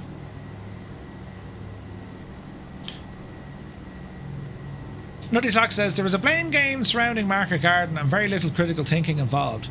Yeah, like I mean, it's look, I'm not here to say who got it right, who got it wrong. You know, if I can just make people, hey, look, this went on, and then if you want to jump into it and learn more about it. Holby Lab, good to see you. About the Airfoil Labs 172 NG for X-Plane 12, the aircraft is practically unusable and full of bugs.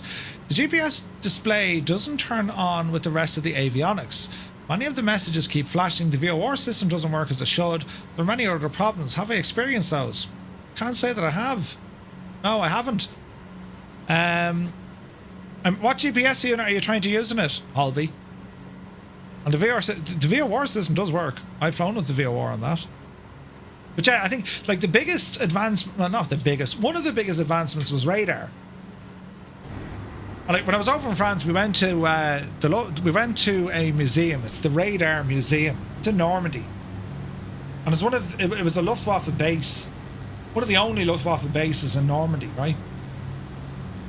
And we learned there that German radar, the technology and radar that we know. So we all know like the round dish. You know your round satellite dish? The round dish? That was a German design. Not a lot of people know that. The British and American design was the square radar.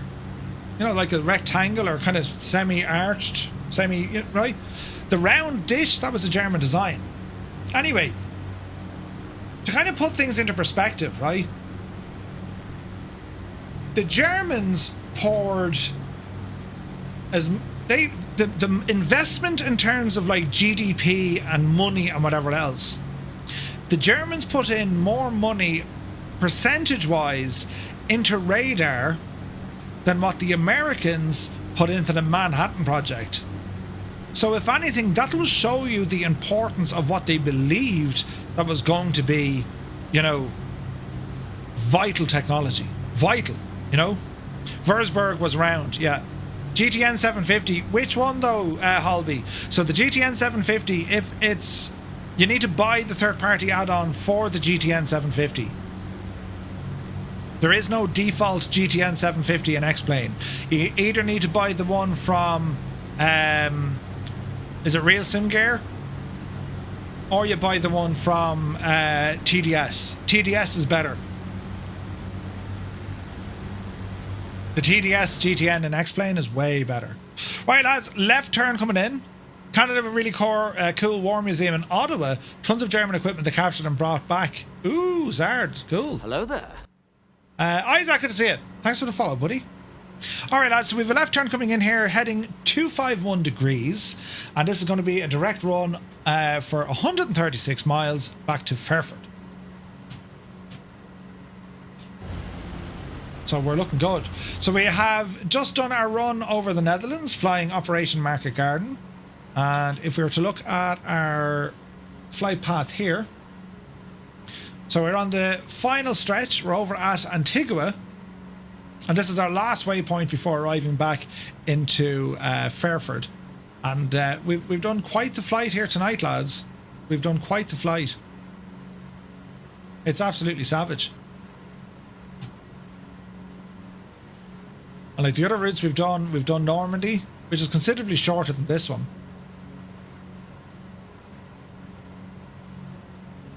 But there's tons of stuff. I mean, as I said, with the aircraft coming into the sim now, I mean, the likes of that, right?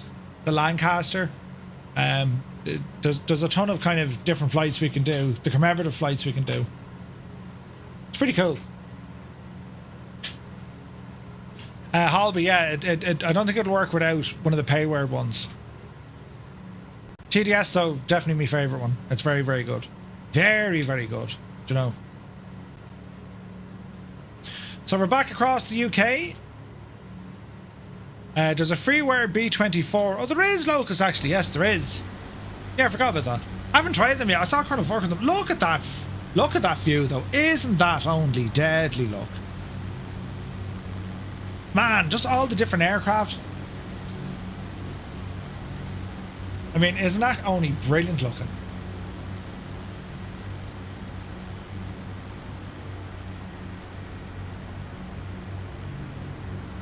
I love these airplanes.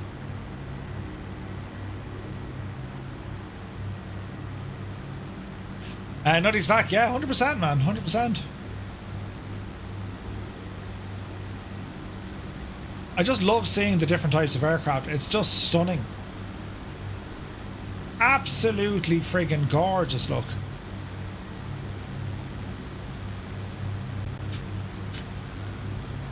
Absolutely gorgeous. Aviation 2 new chair we can play now.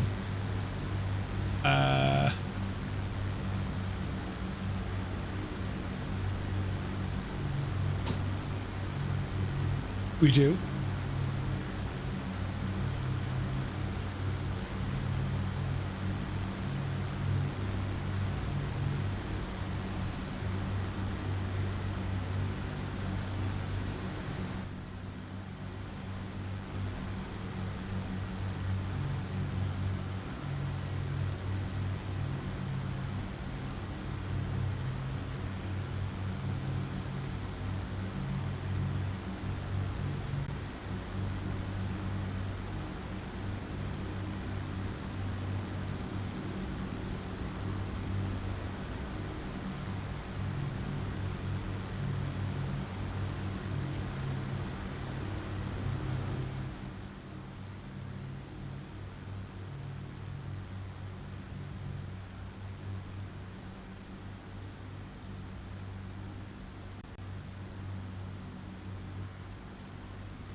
Ah, sure, it's only brilliant.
Hayden and Dark, thank you very, very much indeed. Both of you lads for the support.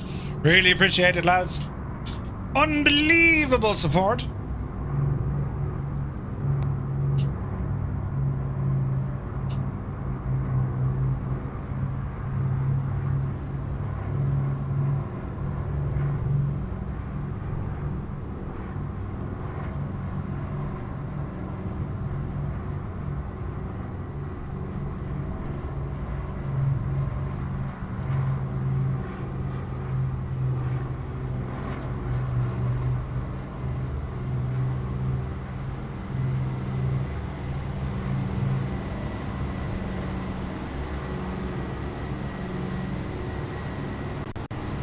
It's a big 10-4, good buddy.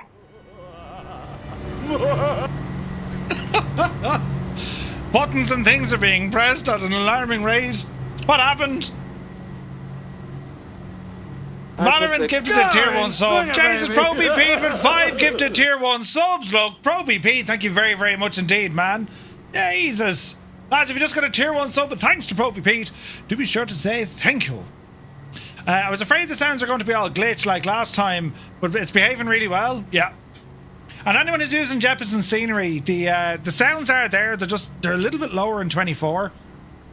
Not much we can do there, but yeah. Give me a mosquito, Goblin Zeus. Oh, dude, absolutely. Absolutely.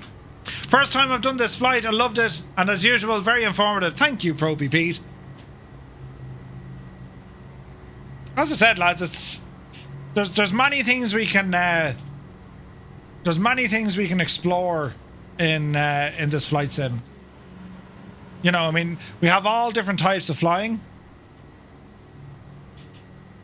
We can do historic routes. This sort of commemorative flight, reenactment flights. It's just incredible what you can do. Ah, the DC-3 sounds. Gotcha now, Muse. Yeah. I mean, look at that view, look. It's unbelievable, isn't it? Has to be your best flight in the DC-3, but you still need to put her down? Yeah. Yeah. And it sounds really good too. It's incredible, man. It's absolutely incredible. So we're nearly there on our last leg in this one. Yeah, at least we forget, 100%. No, I mean, it's this is class, man. It's absolutely class. When you get to see all the aircraft flying with us, you know what I mean? And like the choice of aircraft you guys have taken as well, it's unbelievable. I absolutely love this. That's a great shot, an A400 and a DC-3. I noticed the weather has changed over the UK. It really has. It really has. Mike Fear and Ryder there, look. That's awesome.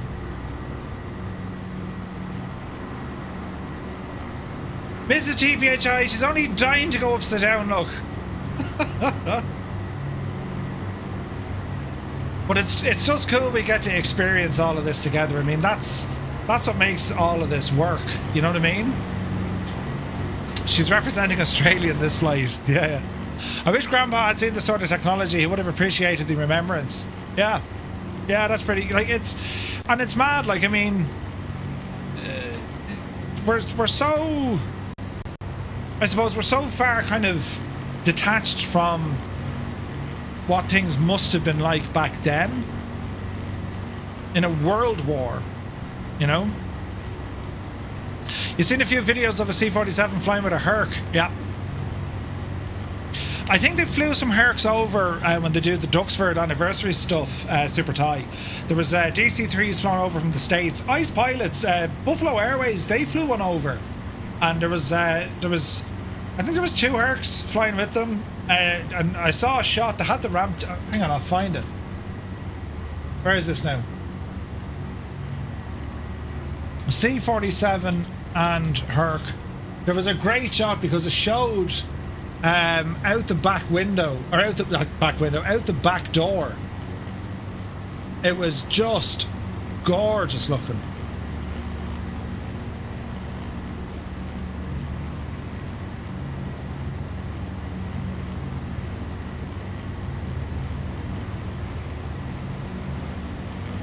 Like, there's a great photo there, look.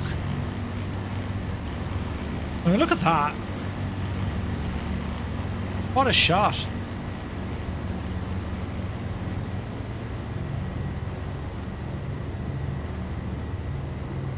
Man alive, some of the photos. I have that picture behind me. That's amazing.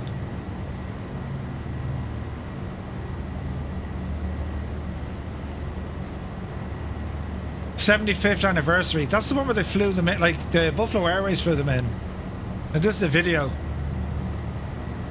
I wonder, can we see like a something?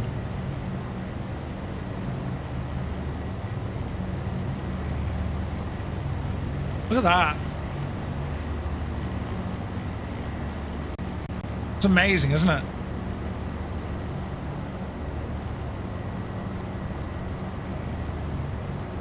Man, they're just a beautiful, beautiful aircraft. They really, really are.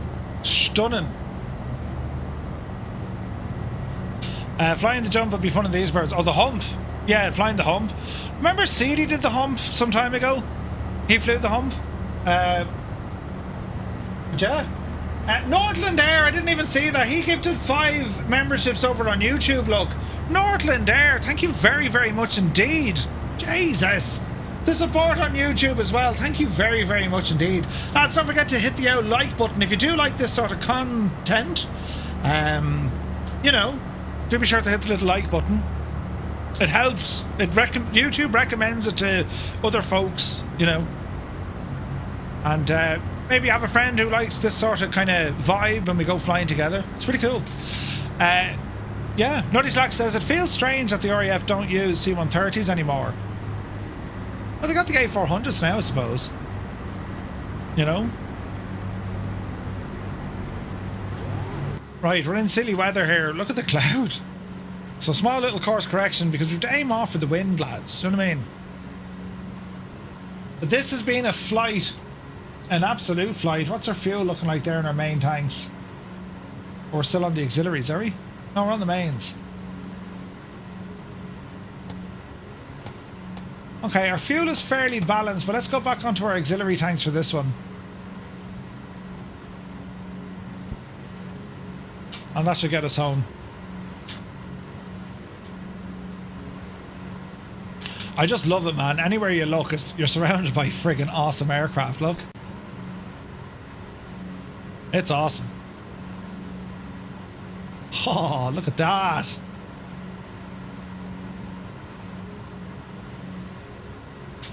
It's just incredible. It really, really is.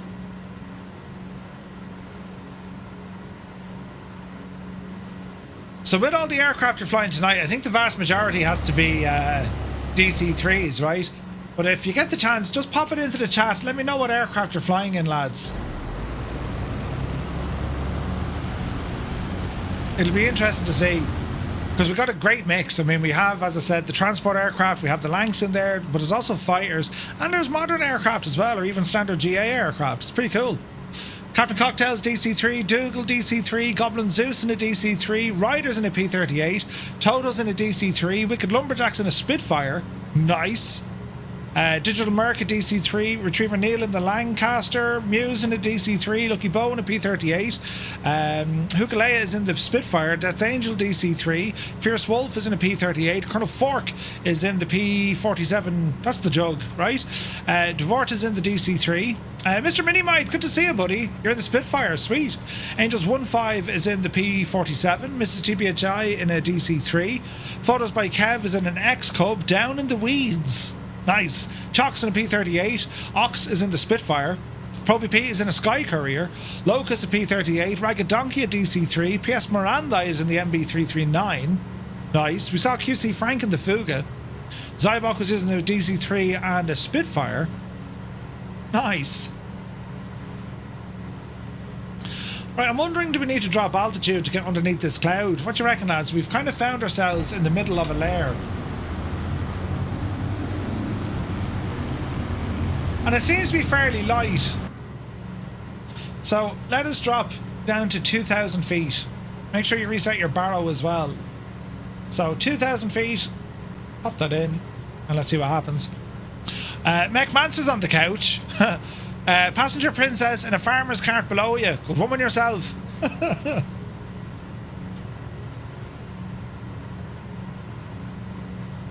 So that's how we're looking on Garmin Pilot as we lower our altitude.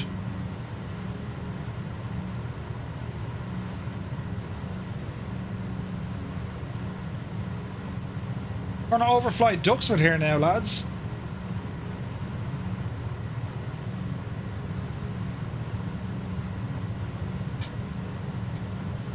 I'm at 12 o'clock and it looks like a dust storm, really? Leonardo da Vinci's in the Spitfire. Ooh.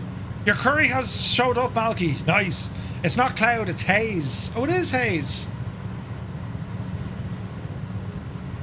It is haze. Look at that. The layer is weird, yeah.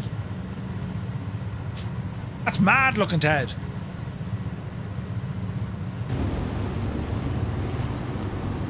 So we should see Duxford in a moment. We'll probably catch it at this camera angle. The sound of the Hercules and the Atlas is very different too. The Herc sounds like a propeller driven, but the Atlas sounds more like a jet.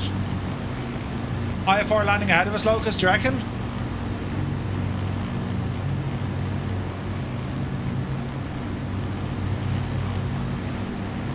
Duxford, I'll meet you there for a coffee, 100%. That was great fun this year in Duxford, wasn't it? We'll have to do that again.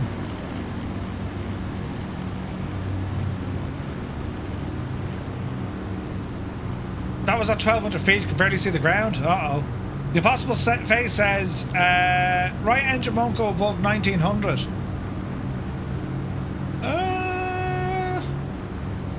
What's your mixture set to?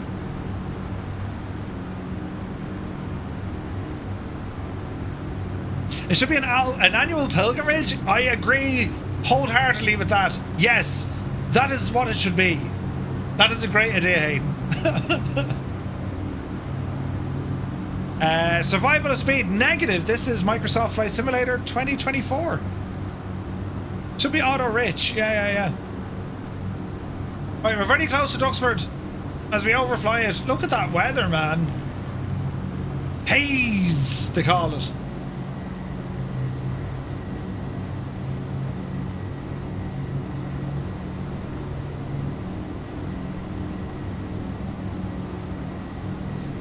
We'll be within a mile of the airfield.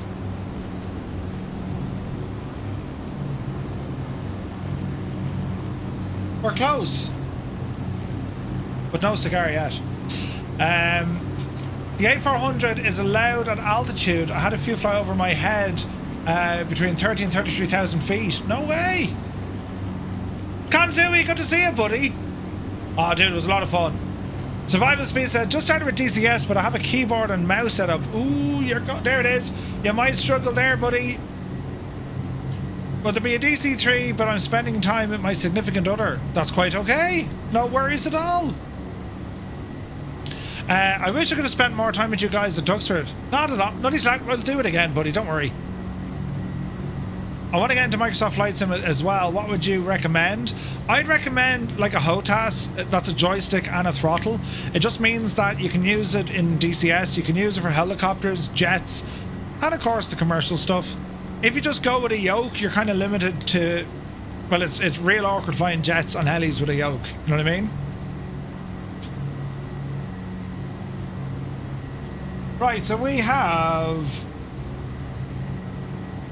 70 miles to go. About 20 minutes out, lads.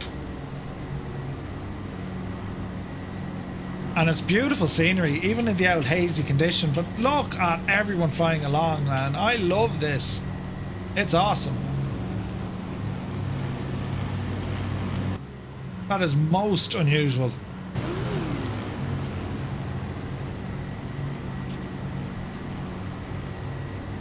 Colonel Fork is appearing as a P-38. He won't mind. I mean, look at if he was appearing as a friggin' Bonanza Typhoon, you know what I mean? Or a Mooney Typhoon. So it's getting better, right? Are you a pilot in real life? No. No, I am what you would consider to be called an aviation enthusiast. I've done a bit of real world flying, but no. I am a armchair pilot. Yes. The worst form of animal life, according to real pilots. Or maybe they're not really. Even real-world pilots start out with a simulator. Sure they do. I'm sure they do. Especially these days.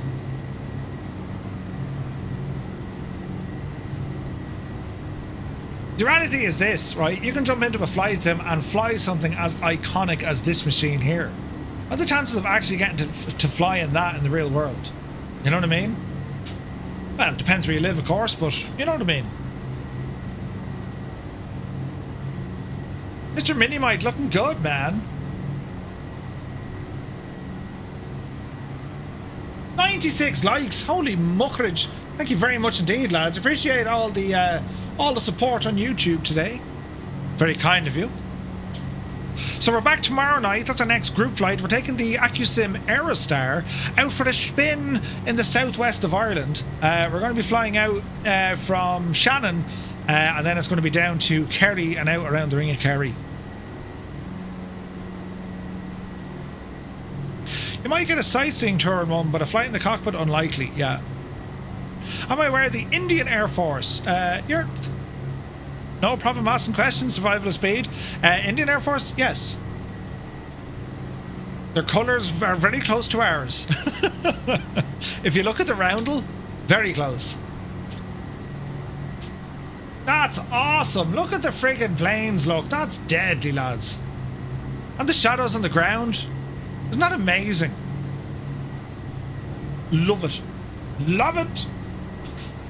So yeah, so the DC-3 in 2024 with the DuckWorks mod, it's working, man. I'm happy with this.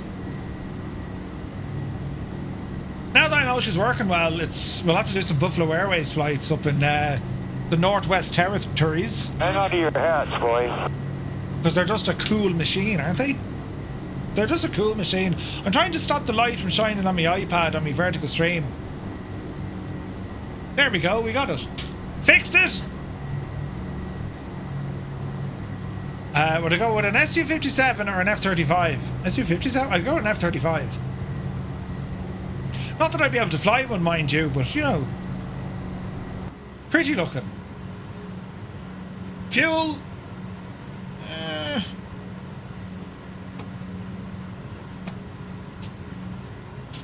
We'll keep it on the auxiliary tanks. We're only a few miles out now.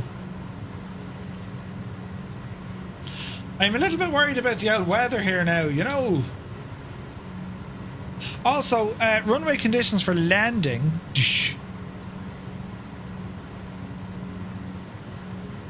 Either or. Alright.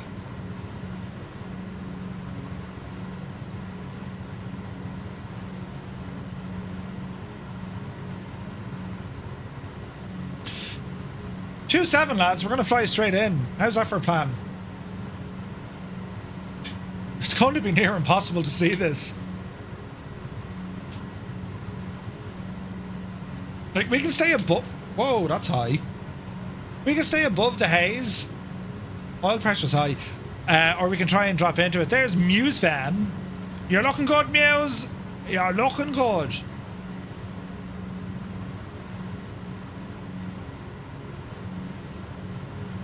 Looks damn good. Utterly brilliant.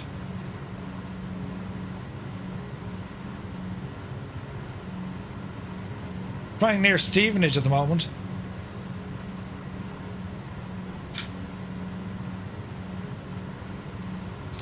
Uh, 60 miles out. And we'll be putting this machine down. So far so good here.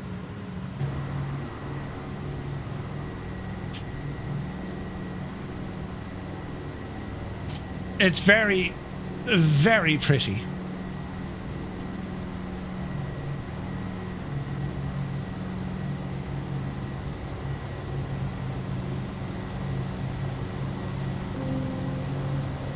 Wait, did I play that? I think I did. I think I played everything tonight, didn't I? Oh, sure, we'll go with this one.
Man, look at that view.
That switch would be so handy. If you could put like a gadget to disappear avatars, that would just be like, yes, one please, wouldn't it?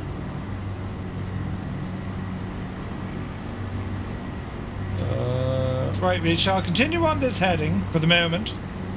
Then it'll be a very graceful right turn in. Fairford, my closest military base to home, currently home to some of the 99th Reconnaissance Squadron, operated by the beautiful U2. Ooh, nice.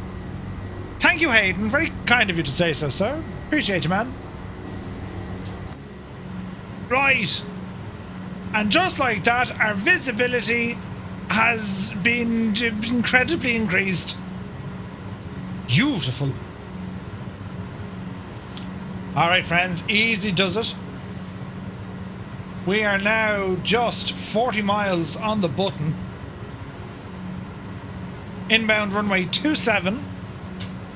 And we shall be making a full stop here. We've done well, lads. 4 hours in, so about 4.5 hours start to finish. Not too bad.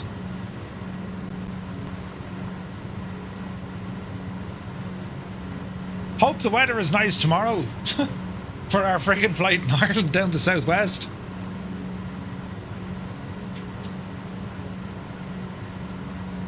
That Aerostar, man. Oh, so good. Hey, Jack. Good to see you, buddy. Welcome in. Hello from Tipperary. Hope you're well. Right. Keep her going. Keep her going now. Man, this is beautiful. Look at that. Look at that. Out the window. A pair of friggin' C-47s. Where would you get it? I mean, come on. Digital Merc. And looks to be Biogamers. Or Biogames. Brilliant. We got Muse fan out there. There's Lucky Bo. Locus is over there. There's Captain Cocktail. And out the window here, Larry and someone else. Mr. Minimite, Wicked Lumberjacks. Kladsky, Colonel Fork still with us. Norcal Sar still with us. I'd say Dougal's there somewhere as well. Very beautiful. In total fog. Where did you buy that weather? Did you? Murph, check Real Life Discord. One of my favourite photos. Ooh.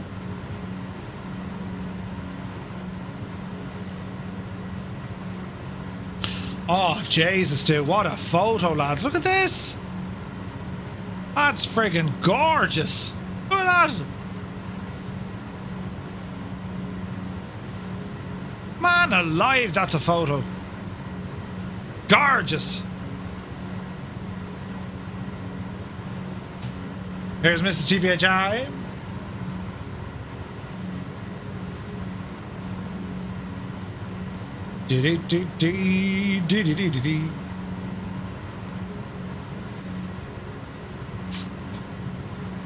Tis only gorgeous now.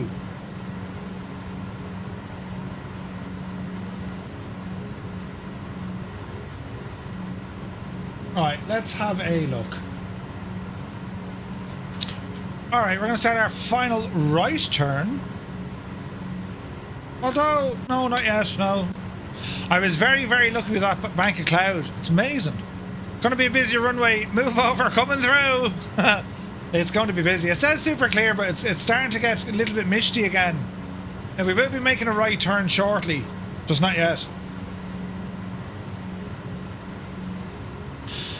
Fuel. Right, we're going to jump back onto our main tanks here. Get those ready to rock. Landing lights, go ahead and bring those on. We're okay here. Okay at 1500. Let's go to 1500.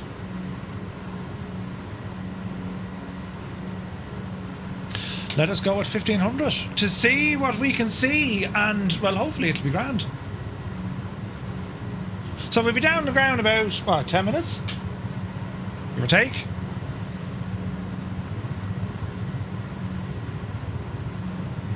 Small bit of a turn in.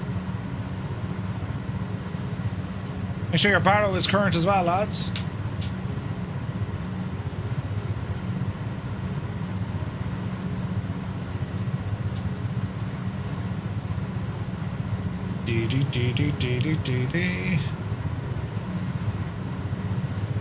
Small little right turn. We'll drop our speed once we get a little bit closer.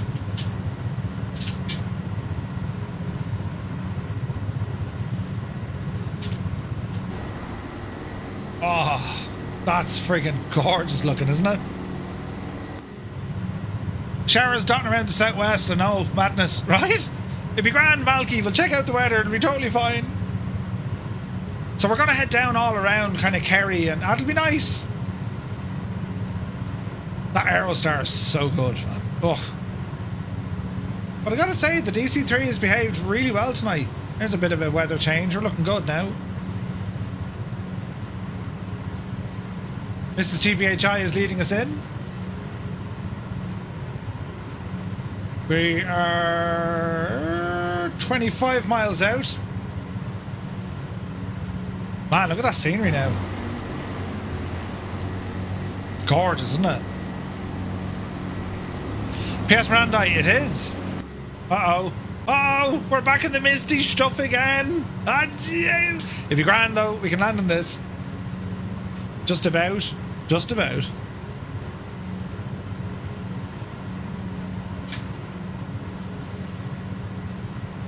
That's the situation with our Garmin pilot as we're flying in.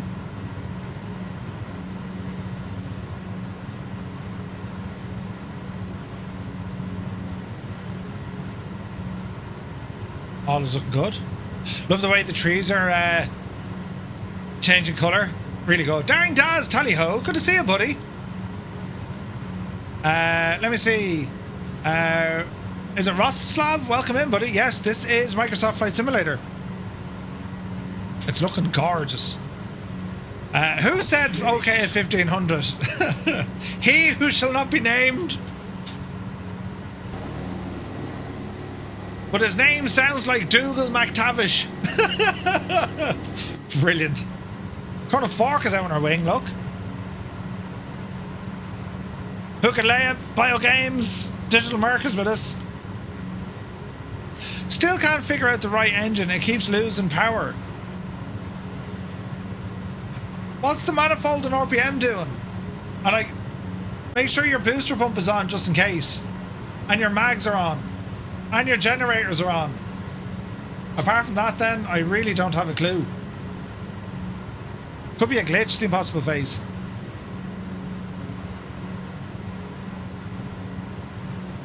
There's an old disused runway. All on. That's weird, man. Look at that, that's an old well, I'd say it's old. It looks old.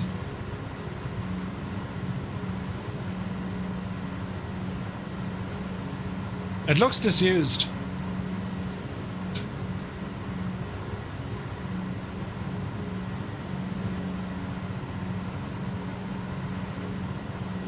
Alright, this should be turning us on to a final. Crosswind, Roger. RAF Abington. Was that Abington? Abingdon. Abingdon, Muse. There's no T in it. Did you not listen to what it said? Abingdon, yes. Okay, I'm happy enough now. Autopilot unit, we're going to be bringing you to a close. So we'll say, thanks for playing. Autopilot off. Now, oh Jesus. Now we need to change our hydraulic. So we have sufficient for our landing gear and shut up you, no one asked you. Sorry, Muse. Brilliant. Right, what's going to happen here, lads? Down on the left hand a little bit.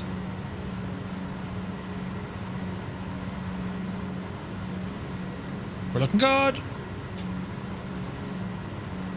You be done? Abingdon?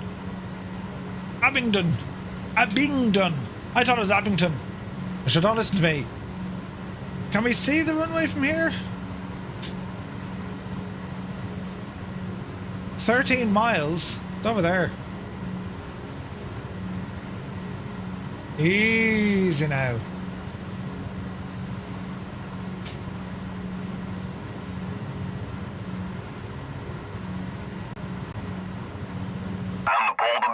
We're rumbling in. Fly Murph! Good to see you, Murph. Hope you're well. Many thanks for the raid, dude. Hope you had an awesome stream. 2 Murphs in the one chat. 2 people. Wicked. Result. Hope you're well, buddy. Right, we're about to do a landing back into Fairford after we completed our Market Garden commemorative flight 81 years ago. That's when all this happened. Myself to introduce Myself. Alrighty. Our speed is hooting it, but we're going to keep it up until we get into like a couple of miles final here. Is that a runway? Yes.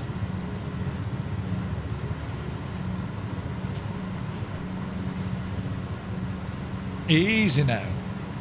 2 Murph, is that like crossing the streams? Kinda. Cross the streams.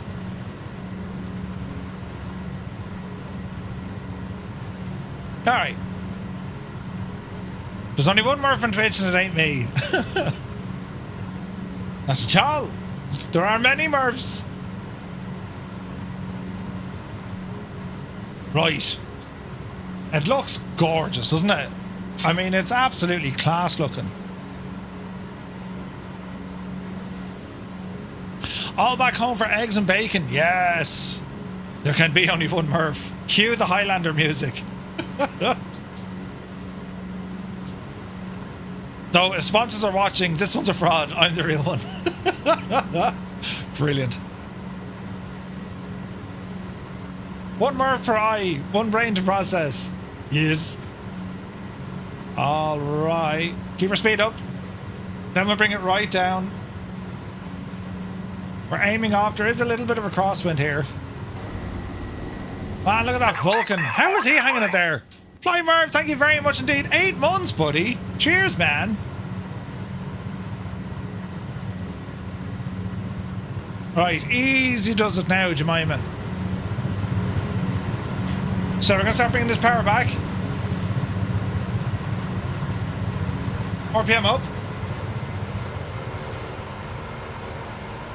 Speed will start dropping off. Easy now.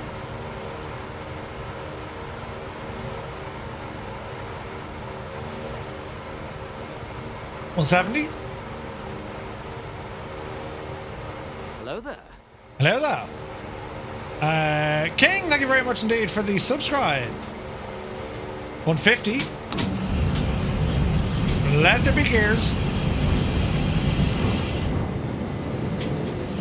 And flaps.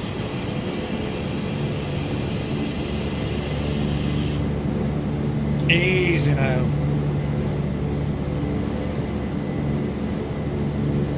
Speed's looking good. Nice, who took out the Bronco? Flying kittens. Awesome.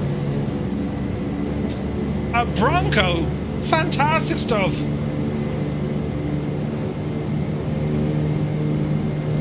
Easy now.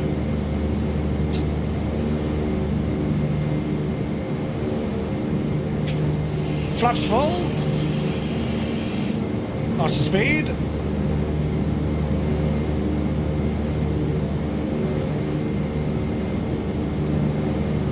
So far, so good. Altitude is good. Speed is good. Get ready on the old rudder pedals. Jefferson! Hello there, Murph. Just arrived back from the States. Very jet lagged. What did I miss? Jefferson, we flew the Market Garden commemorative flight. Your scenery is working superbly well. Sounds are a little bit low in 24, but like your scenery's working really well, mate. Hope you had a good time, buddy. You didn't miss an awful lot. I got me hair cut, you know, and I've fast internet now. Wait now. Easy does it. Lads, can we get the Jefferson emote in the chat for Jefferson? He made the Market Garden and D-Day sceneries all by himself for free for the entire flight sim community. The man is a legend. Alrighty, let's see what we can do here. Hold the nose, bleed off that speed. Easy does it. There's a touch. Easy. Try and keep her on the centre line, Murph. Let that tail slowly but surely drop. And keep pressure on the back stick. There she goes. Flaps in.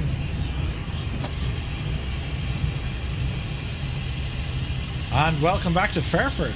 Nice. Look at all the emotes for Jefferson. It's only brilliant. Jesus, there's planes everywhere. Man, that was some fun, wasn't it? Jean is here, good to see you. Hello from France.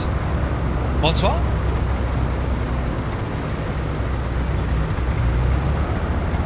Man, that was so much fun.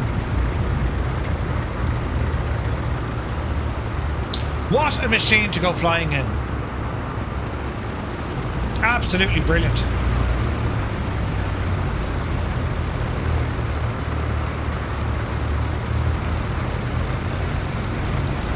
Jepson, did you get to eat all American food and stuff? You big lucky duck. Currently very lopsided. Uh-oh. 80 nautical miles out.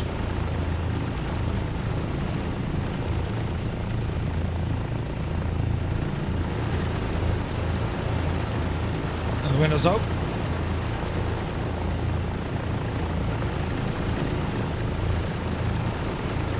Man, that's so cool looking, isn't it? That is so cool. It was so good, really. Oh, no. Delighted for you, man. All right, we're going to hang a left here.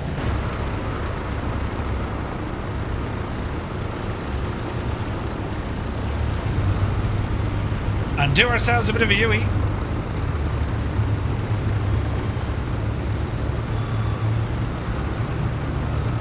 There we go.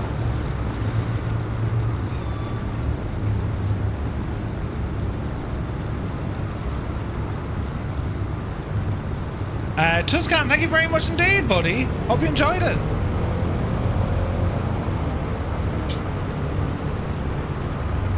Oh, lads, that was just awesome.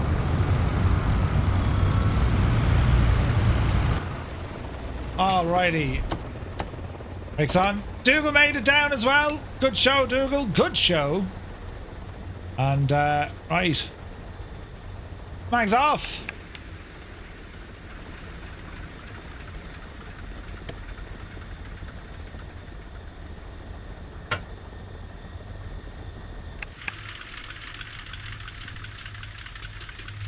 And that is that, my friends. Get the mixers down. You can do it, plane. You can do it. There we go. Man, they're real slow to move. I must come up with a old fine for those. Easy. Easy. Easy. Fuel, we burned pretty much exactly what we thought we were going to. So, fuel remaining 160 gallons total. That was pretty good. It was pretty good. Thank you very much indeed. Thank you, Hayden. Appreciate it, buddy. We can shut this machine off.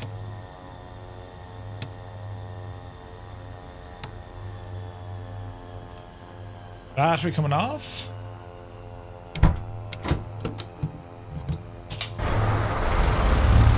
The noise of all the aircraft, you gotta love it, man. You gotta love it. That was so much fun. So much fun. Hours of fun was had on that one, lads. What a great flight to take part in. Blinky, good to see you. Just flying around Duxford in a Sabre and a whole load of C-47 Langs just flew over. Nice. Not at all, Blinky, not at all. Right, lads, well, that's going to call it for today. I want to say a massive thank you for everyone for tuning in. I hope you found it entertaining, right? And you learned something as well.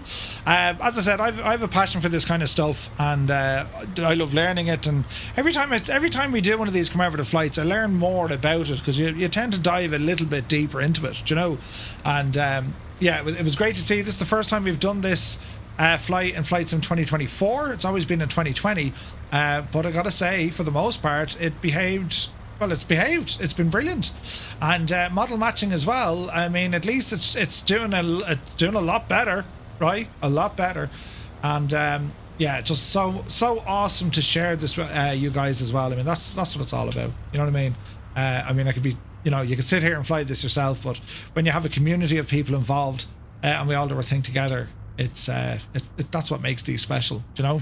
And as I said, like, it brings our story, not our story, it brings the story all the way up. So, you know, Market Garden, our final cover of this, Market Garden was bold, brave and deeply flawed. It was a logistical marvel, an airborne feat, and also a tragic miscalculation. While it didn't shorten the war, it does stand out to show the courage of the Allied soldiers, especially the British 1st Airborne Division, whose stand at Arnhem is among the most valiant in military history. 4 Victoria Crosses were awarded during that. So together we've flown the routes of Operation Market Garden, from the airfields of England to the bridges of the Netherlands. We traced the paths of the C-47s, the gliders. We crossed the rivers. We revisited the drop zones where history was written 81 years ago. For everyone who joined following along or flew in the mission with me, thank you all so very, very much indeed. Your presence turns this from a simple simulation into something far more meaningful. It's a shared remembrance. It's a way of honouring courage, sacrifice and aviation history. And what we've done tonight matters because we have carried their story forward. Massive thanks again, lads, for taking part, for all the pilots, for those just watching, and of course to Jeppesen 2001 for providing this insane scenery. Absolutely incredible. So we're back tomorrow night, 1900 Zulu time. We're going to be flying in the Aerostar for a flight in Ireland, another GA group flight, and we have a busy week then of content next week. Of no stream on Tuesday daytime, but we'll be back on Tuesday evening, and then Wednesday, Thursday, Friday, we'll be streaming the whole time, you know. So a massive thanks, lads. Just insane support tonight, and really do appreciate it. So I'll see you all tomorrow. Until then, we'll be over on our Discord, Discord. That's where we live when we're not live streaming. So, well, from me, thank you all so very, very much indeed. I'll see you tomorrow. Take care.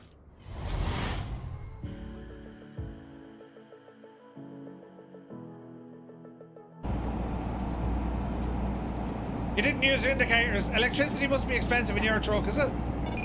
Christ! Oh no, a terrible accident! Jesus! Did you jump?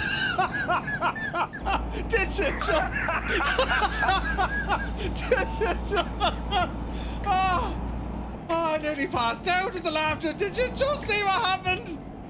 Jesus! That's...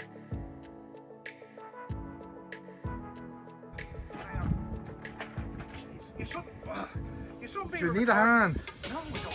Do I need a hand? It's heavy, yeah. Jesus, Murph!